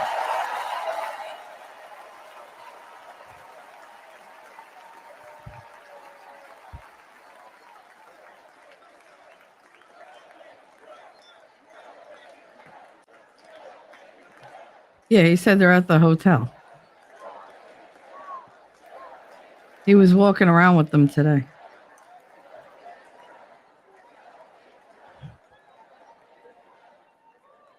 You guys are a great crowd. Wow. And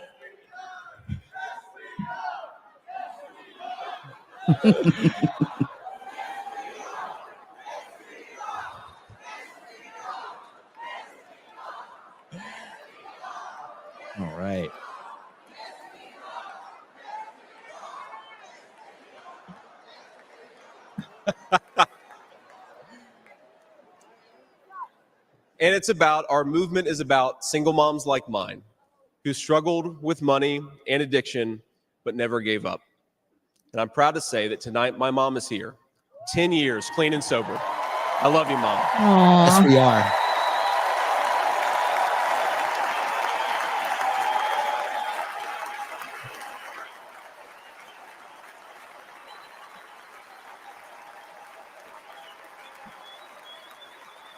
That's my boy, she said.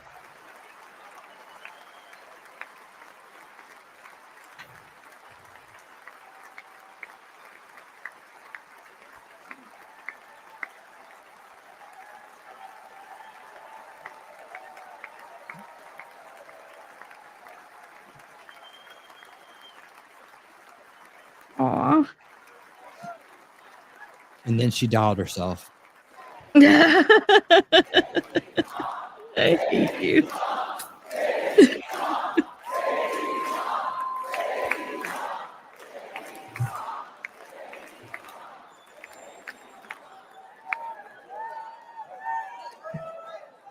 And you know, Mom, I was thinking, it'll be 10 years officially in January of 2025. And if President Trump's okay with it, let's have the celebration in the White House.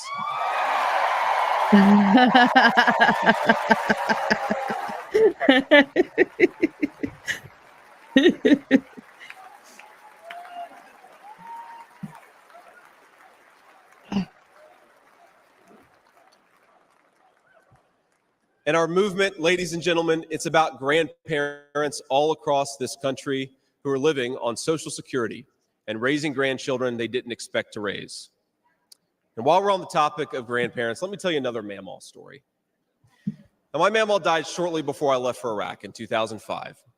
And when we went through things, we found 19 handguns. Have a good one. Thank See you. tomorrow.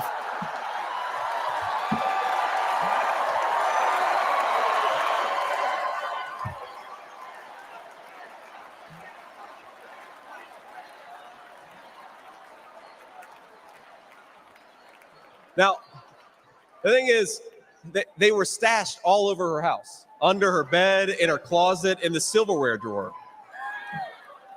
And we wondered what was going on. And it occurred to us that towards the end of her life, Mamaw couldn't get around so well. And so this frail old woman made sure that no matter where she was within arm's length of whatever she needed to protect her family. That's who we fight for. That's American spirit.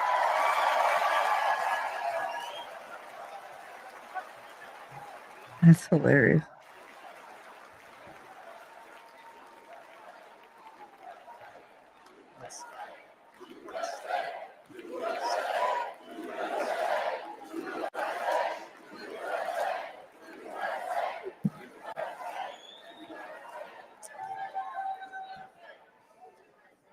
Now, Joe Biden has been a politician in Washington for longer than I've been alive, 39 years old. Kamala Harris is not much further behind. For half a century, he's been the champion of every major policy initiative to make America weaker and poorer. And in 4 short years, Donald Trump reversed decades of betrayals inflicted by Joe Biden and the rest of the corrupt Washington insiders.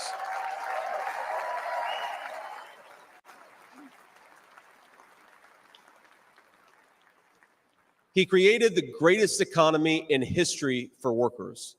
Really was amazing. There's this chart that shows worker wages, and they stagnated for pretty much my entire life until President Donald J. Trump came along. Workers' wages went through the roof.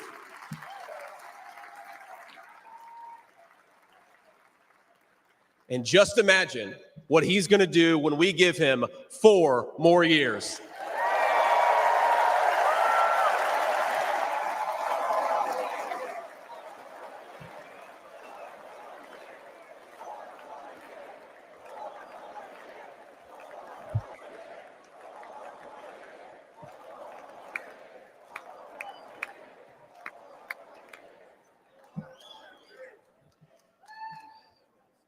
Months ago, I heard some young family member observe that their parents' generation, the baby boomers, could afford to buy a home when they first entered the workforce.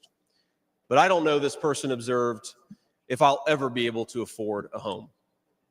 The absurd cost of housing is the result of so many failures, and it reveals so much about what's broken in Washington. I can tell you exactly how it happened. Wall Street barons crashed the economy, and American builders went out. Suzanne. As tradesmen scrambled for jobs, houses stopped being built. Suzanne, hello. The lack of good jobs, of course, led to stagnant wages. And then the Democrats flooded this country with millions of illegal aliens. Mm-hmm. So citizens had to compete with people who shouldn't even be here for precious housing. Joe Biden's inflation crisis, my friends, is really an affordability crisis. And many of the people that I grew up with can't afford to pay more for groceries, more for gas, more for rent, and that's exactly what Joe Biden's economy has given them. Yep.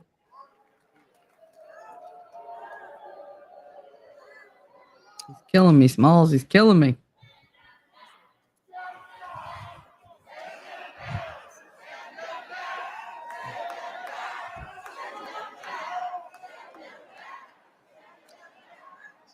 So prices soared, dreams were shattered, and China and the cartels sent fentanyl across the border, adding addiction to the heartache. But ladies and gentlemen, that is not the end of our story. We've heard about villains and their victims. I've talked a lot about that, but let me tell you about the future. President Trump's vision is so simple and yet so powerful. We're done, ladies and gentlemen, catering to Wall Street. We'll commit to the working man.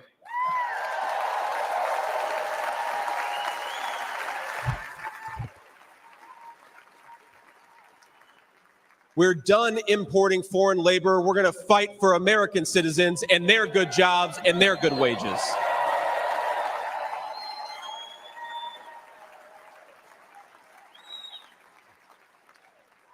We're done buying energy from countries that hate us. We're going to get it right here from American workers in Pennsylvania, in Ohio, and across the country.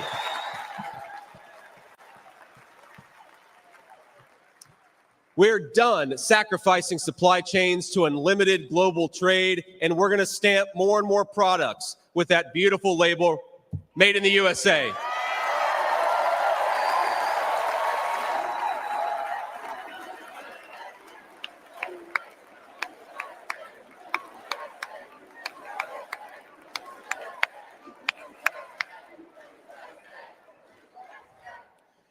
We're going to build factories again, put people to work making real products for American families made with the hands of American workers.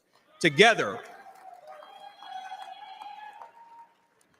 we will protect the wages of American workers and stop the Chinese Communist Party from building their middle class on the backs of American citizens. Yeah.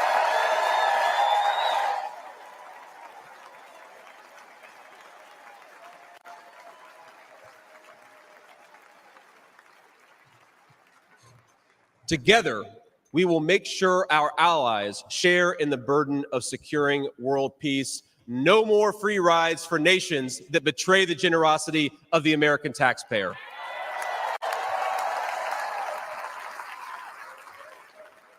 Private chat.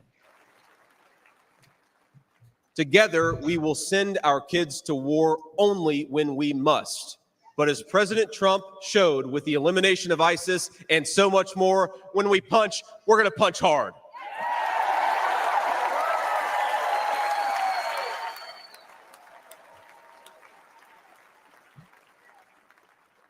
Together, we will put the citizens of America first, whatever the color of their skin. We will, in short, make America great again.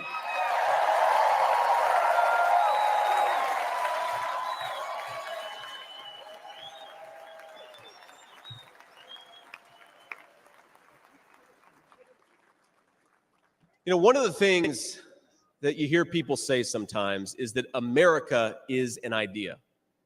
And to be clear, America was indeed founded on brilliant ideas like the rule of law and religious liberty, things written into the fabric of our Constitution and our nation. But America is not just an idea. It is a group of people with a shared history and a common future. It is, in short, a nation. Now, it is part of that tradition, of course, that we welcome newcomers. But when we allow newcomers into our American family, we allow them on our terms.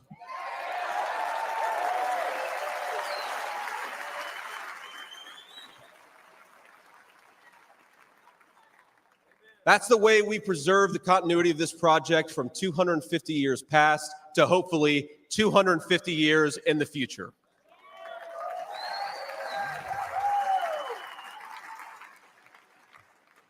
And let me illustrate this with a story, if I may. I'm, of course, married to the daughter of South Asian immigrants to this country. Incredible people, people who genuinely have enriched this country in so many ways. And of course, I'm biased because I love my wife and her family, but it's true. Now, when I proposed to my wife, we were in law school, and I said, honey, I come with $120,000 worth of law school debt and a cemetery plot on a mountainside in eastern Kentucky.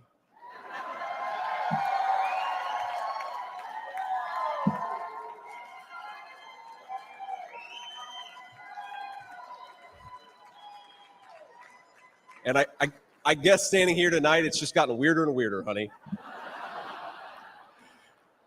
But that's what she was getting. Now, that cemetery plot in eastern Kentucky is near my family's ancestral home. And like a lot of people, we came from the mountains of Appalachia into the factories of Ohio, Pennsylvania, Michigan, and Wisconsin.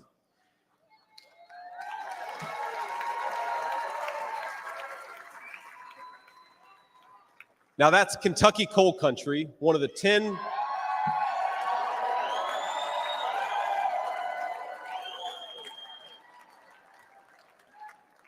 Now, it's one of the 10 poorest counties in the entire United States of America. They are very hardworking people, and they're very good people. They're the kind of people who would give you the shirt off their back even if they can't afford enough to eat. And our media calls them privileged and looks down on them. But they love this country, not only because it's a good idea, but because in their bones they know that this is their home. And it will be their children's home, and they would die fighting to protect it.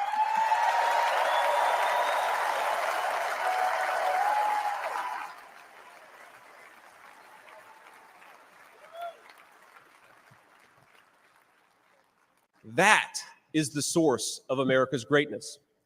As a United States Senator, I get to represent millions of people in the great state of Ohio with similar stories, and it is the great honor of my life.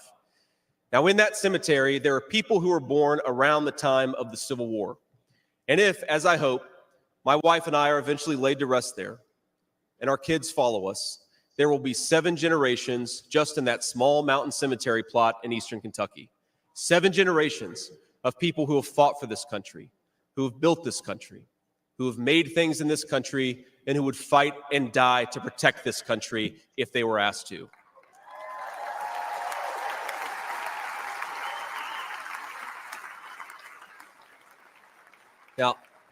Now, that's not just an idea, my friends. That's not just a set of principles. Even though the ideas and the principles are great, that is a homeland. That is our homeland.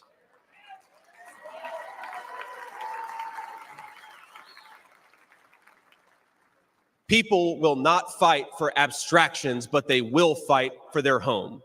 And if this movement of ours is going to succeed, and if this country is going to thrive, our leaders have to remember that America is a nation and its citizens deserve leaders who put its interests first. Yeah, that's coming from Right Side Broadcasting. A little bit of lag there. We can do it. We can do it.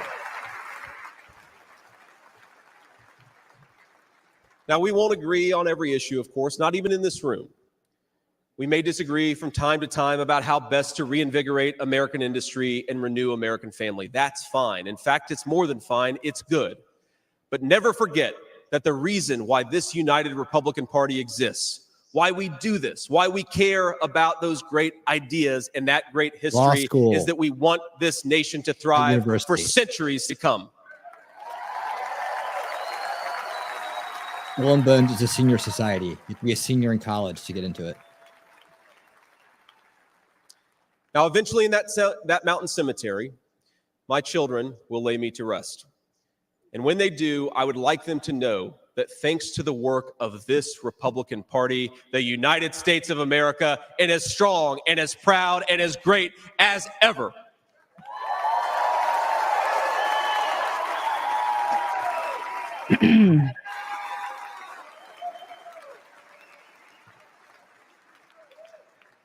That is who we serve, my friends. That is who we fight for. And the only thing that we need to do right now, the most important thing that we can do for those people, for that American nation that we all love, is to re-elect Donald J. Trump, President of the United States.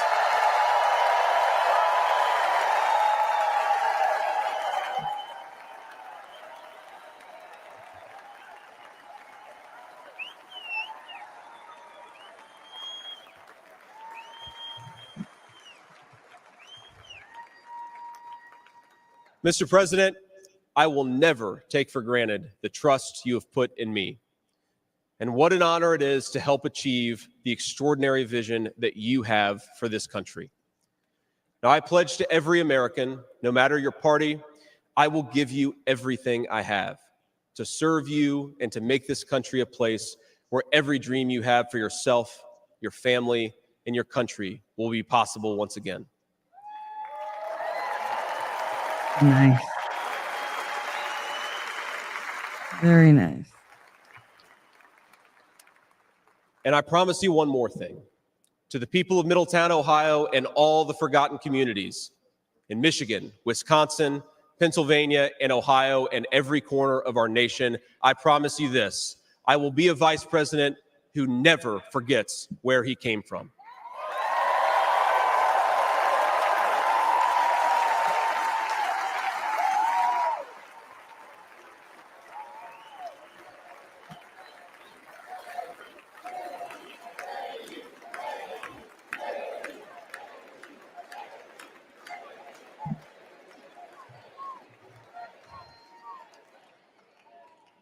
And every single day for the next 4 years, when I walk into that White House to help President Trump, I will be doing it for you, for your family, for your future, and for this great country. Thank you. God bless all of you, and God bless our great country.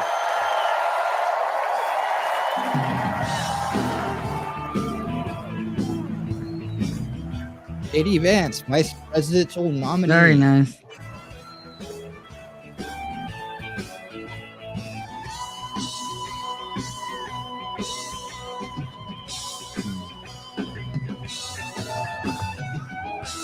All right. Instrumental. It'll soon be here. Better than before. Yeah. Family. Hope so.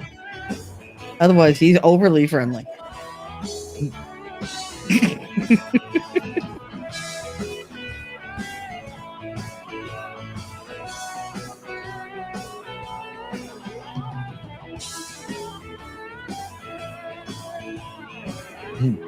All right, rock and roll. We still got to do the benediction. Guess you didn't get the memo, Nacho. I guess you didn't get the memo. Oh, I'm Don't pretty stop sure believing. that somebody there knew. We're co-opting it. We're taking it back. We're taking it back. Clinton should not have that song. Listen, this man paraded that dude's victims right in front of him in the middle of friggin' court. So, like, that was so in the middle awesome. of debate. So that Yeah. was like, hello. He would totally take the Clinton song. You know he would. Bill's probably sitting there going, that man took my song. You see that Hillary put down the knife? He took my Right. song.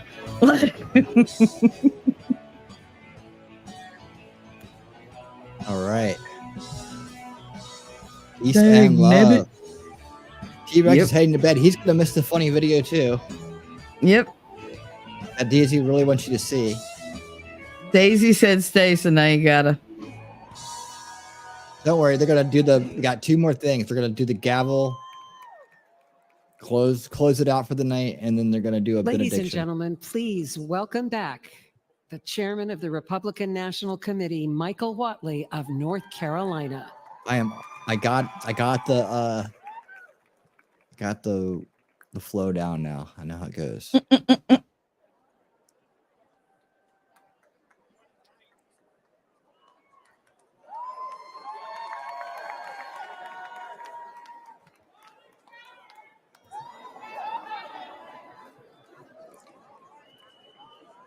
What is he reading?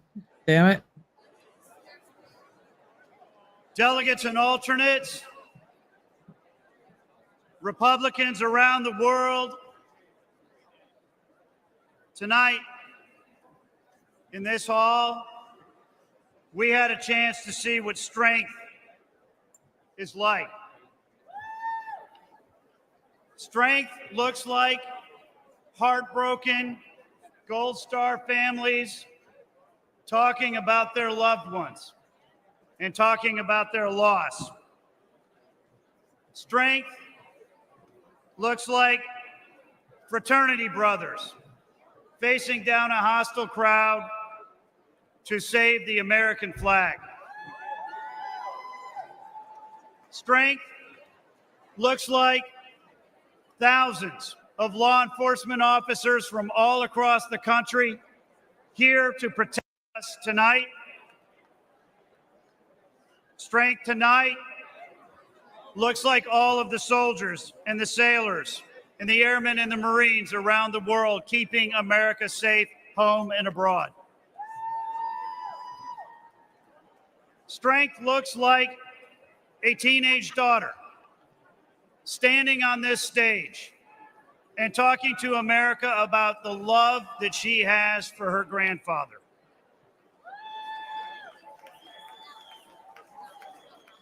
Strength looks like a kid born in rural Appalachia who put himself through school and answered a call to service when America needed him and joined the Marines, and has answered another call to serve as our next vice president.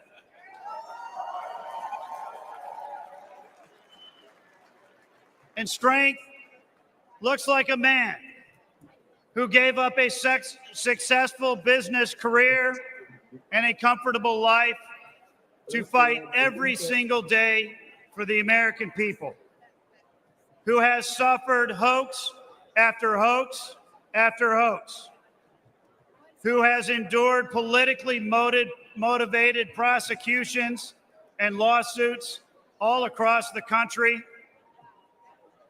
and who, when he was knocked down by a would-be assassin's bullet, got back up and encouraged America to fight, fight, fight. Just a reminder, we're going to get a good logic next. We're going to redirect to him, so hang tight. We're going to watch a funny video and a few other things we found along the way to wrap it up. Ladies and gentlemen, we know what strength looks like, and we know that America is a nation of inherent strength. And we, as a nation of inherent strength, are going to be strong again.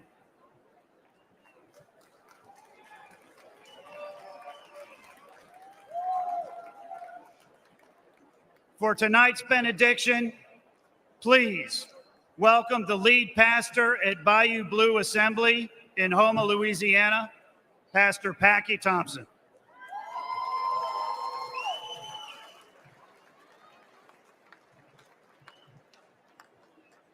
Well, hello, Milwaukee. I bring you greetings from the great state of Louisiana,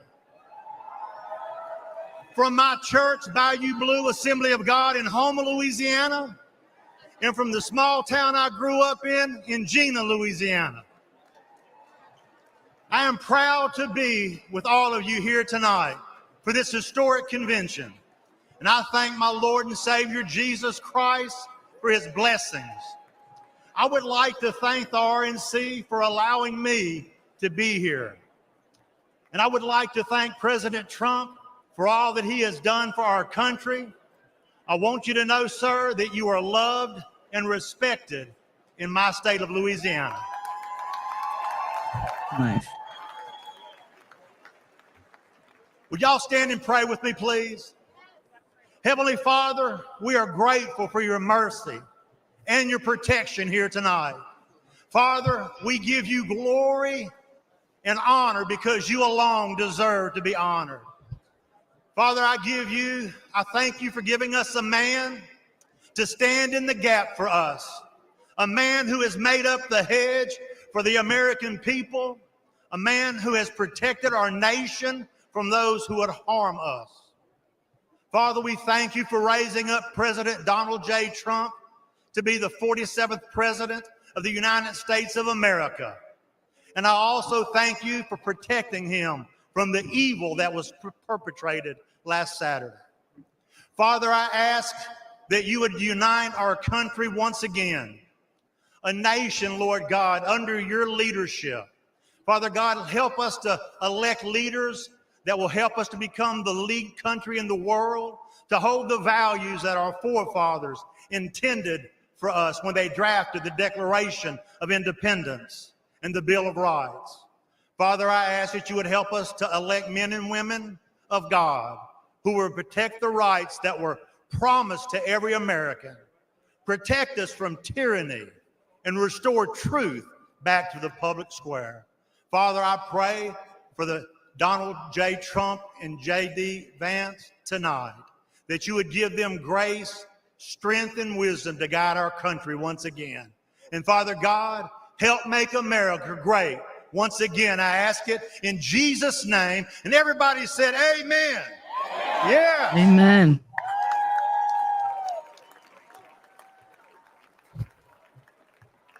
The chair recognizes the delegate from the Commonwealth of Pennsylvania for the purpose of offering a motion. Mr. Chairman, I am Fred Keller from the Commonwealth of Pennsylvania, the birthplace of America. I make the motion that this convention now adjourn. The question now occurs on the motion to adjourn. All those in favor signify by saying aye. Aye. All those Aye. Aye, no. aye, aye. In the opinion of the chair, the ayes have it and the motion is adopted. I'll probably Accordingly, do it too. this convention stands adjourned until 5 p.m. tomorrow. Thank you. I would just say no to see if they'd keep going. What would you do next? Just have the band keep playing? Be good, Johnny. Be good.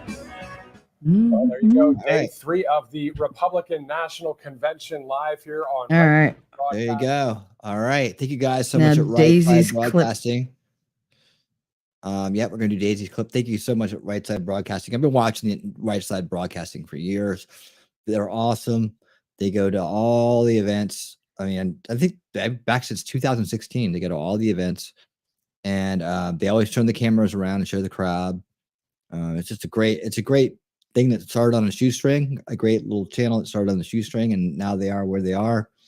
As you know, as far as live events, presidential events, political events, things like that, and involve the president or important people around the president, they're top. So good job, guys. Cool. Keep it up. Great work. All right. This is the big moment we've all been waiting for.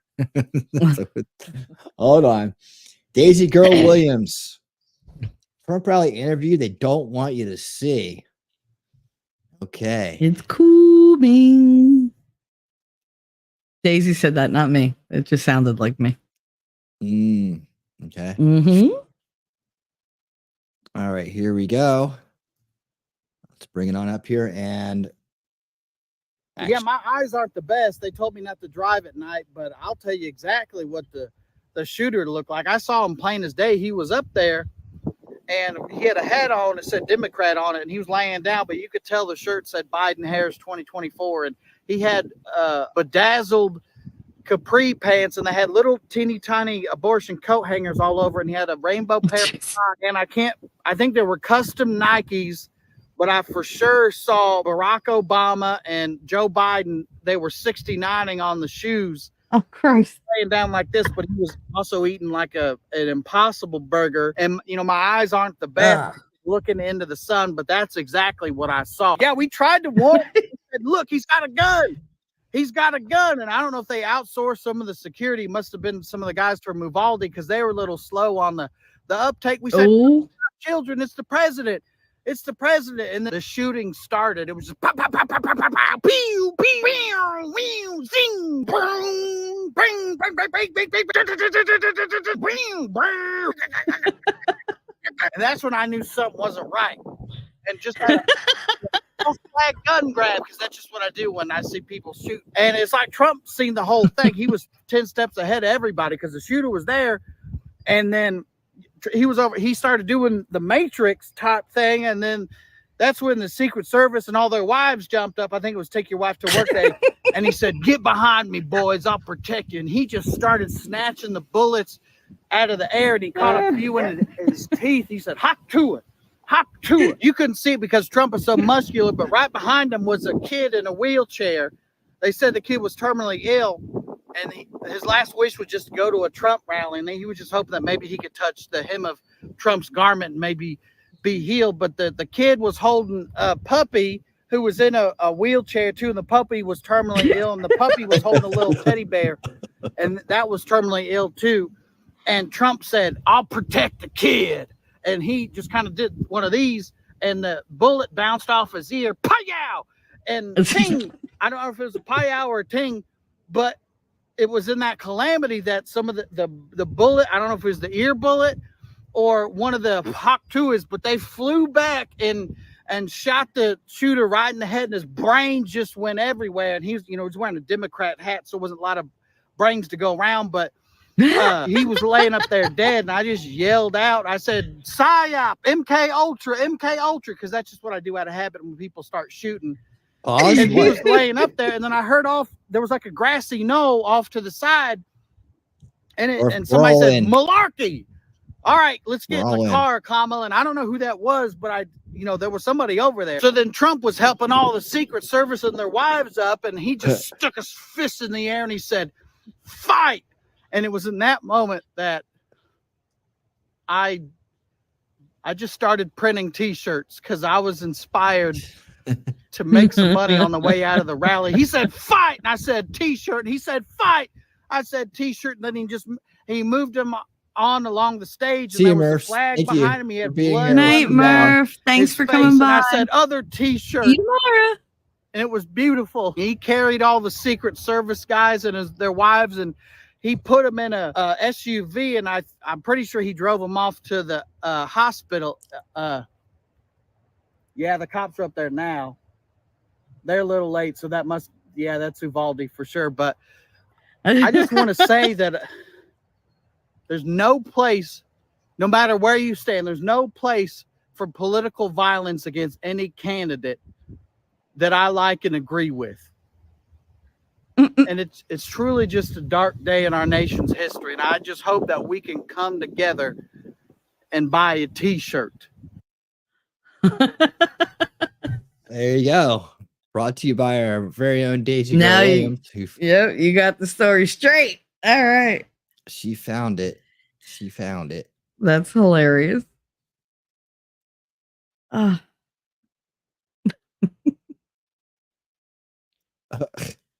Alrighty. Did they say what time the thing starts tomorrow? Did anybody catch the time they said they're starting tomorrow? Why don't we just start the same time we did today? That seemed to work out. Sure, why not? Go big on day 4, man. Always go big on. Look, listen to me.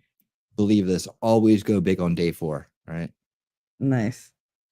I don't care if it's a weekend music festival, or if it's the RNC, or if it's a tour run. I don't care if it's what it is. If it's got a 4th day, you go big. All right. So wait. What's up? I will not. T-Rex asked the question. What'd he say? Down 1. Shelly, are you streaming at noon tomorrow? I will not be doing a show tomorrow because my apartment's being inspected and they're a pain in the ass. So they don't give you a time; they give you a window, which is the whole day. So no, Hey, I will not be streaming tomorrow. Hey, Indy. Oh man, how's it going? Thanks for stopping by. We are just about wrapping it up though, because we had a big day, 7-hour stream. We'll be back tomorrow for the big night 4. We go big on day 4, night 4, and the keynote address by Trump. Is it the keynote address or the keynote speech? I got to get the title right. I'll figure it out. Keynote speech. Okay, I good. believe. Good. I don't think I have anything else for us right now. We'll do, if anything, I find anything between now and then, it'll be saved for tomorrow for the pre-show, for the warm-up, when we all get to chat, talk, and go over whatever the weird stuff's out there on the internet and whatever evidence we can find to further piece together the craziness of this week. So, yeah. But, guys, I can't thank you enough for being here for the whole ride. Some of you guys have been here since the very beginning, on every day, and it's amazing. Thank you so much. It means a lot. It really does. And we got a You're great making crowd him here. very happy. Yeah, absolutely. We got a great crowd here, and I just, Shelly and I both truly enjoy spending time with you. So thank you so much. Oh yeah. But thank you to the mods. Thank you to Mimsy and Wolfram and everybody that does work here and helps out. And thank you so much to all the people that are recurring members and all the people that super chat and all the people who do all the great stuff. Thank you guys that watch on YouTube, on Rumble, on X, and who rewatch on those platforms. Thank you. And if you haven't yet, if you're new, subscribe, follow, thumbs up. You're gonna really like this crowd. You'll enjoy the content we have.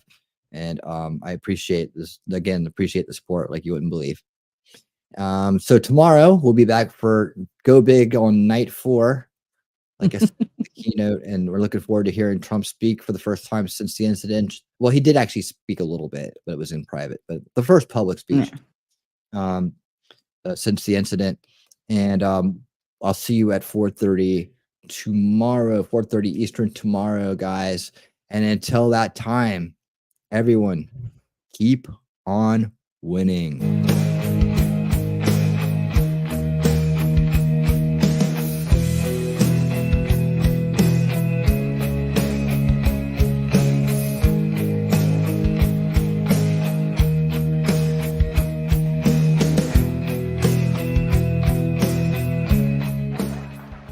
I'm going to leave you with this one final message. We're going to win the election. We're going to win it big. We're going to win it bigger than ever before. We're going to do things that nobody believed. It's going to be more important even than 2016. We are going to make America great again. Thank you. Thank you very much, everybody.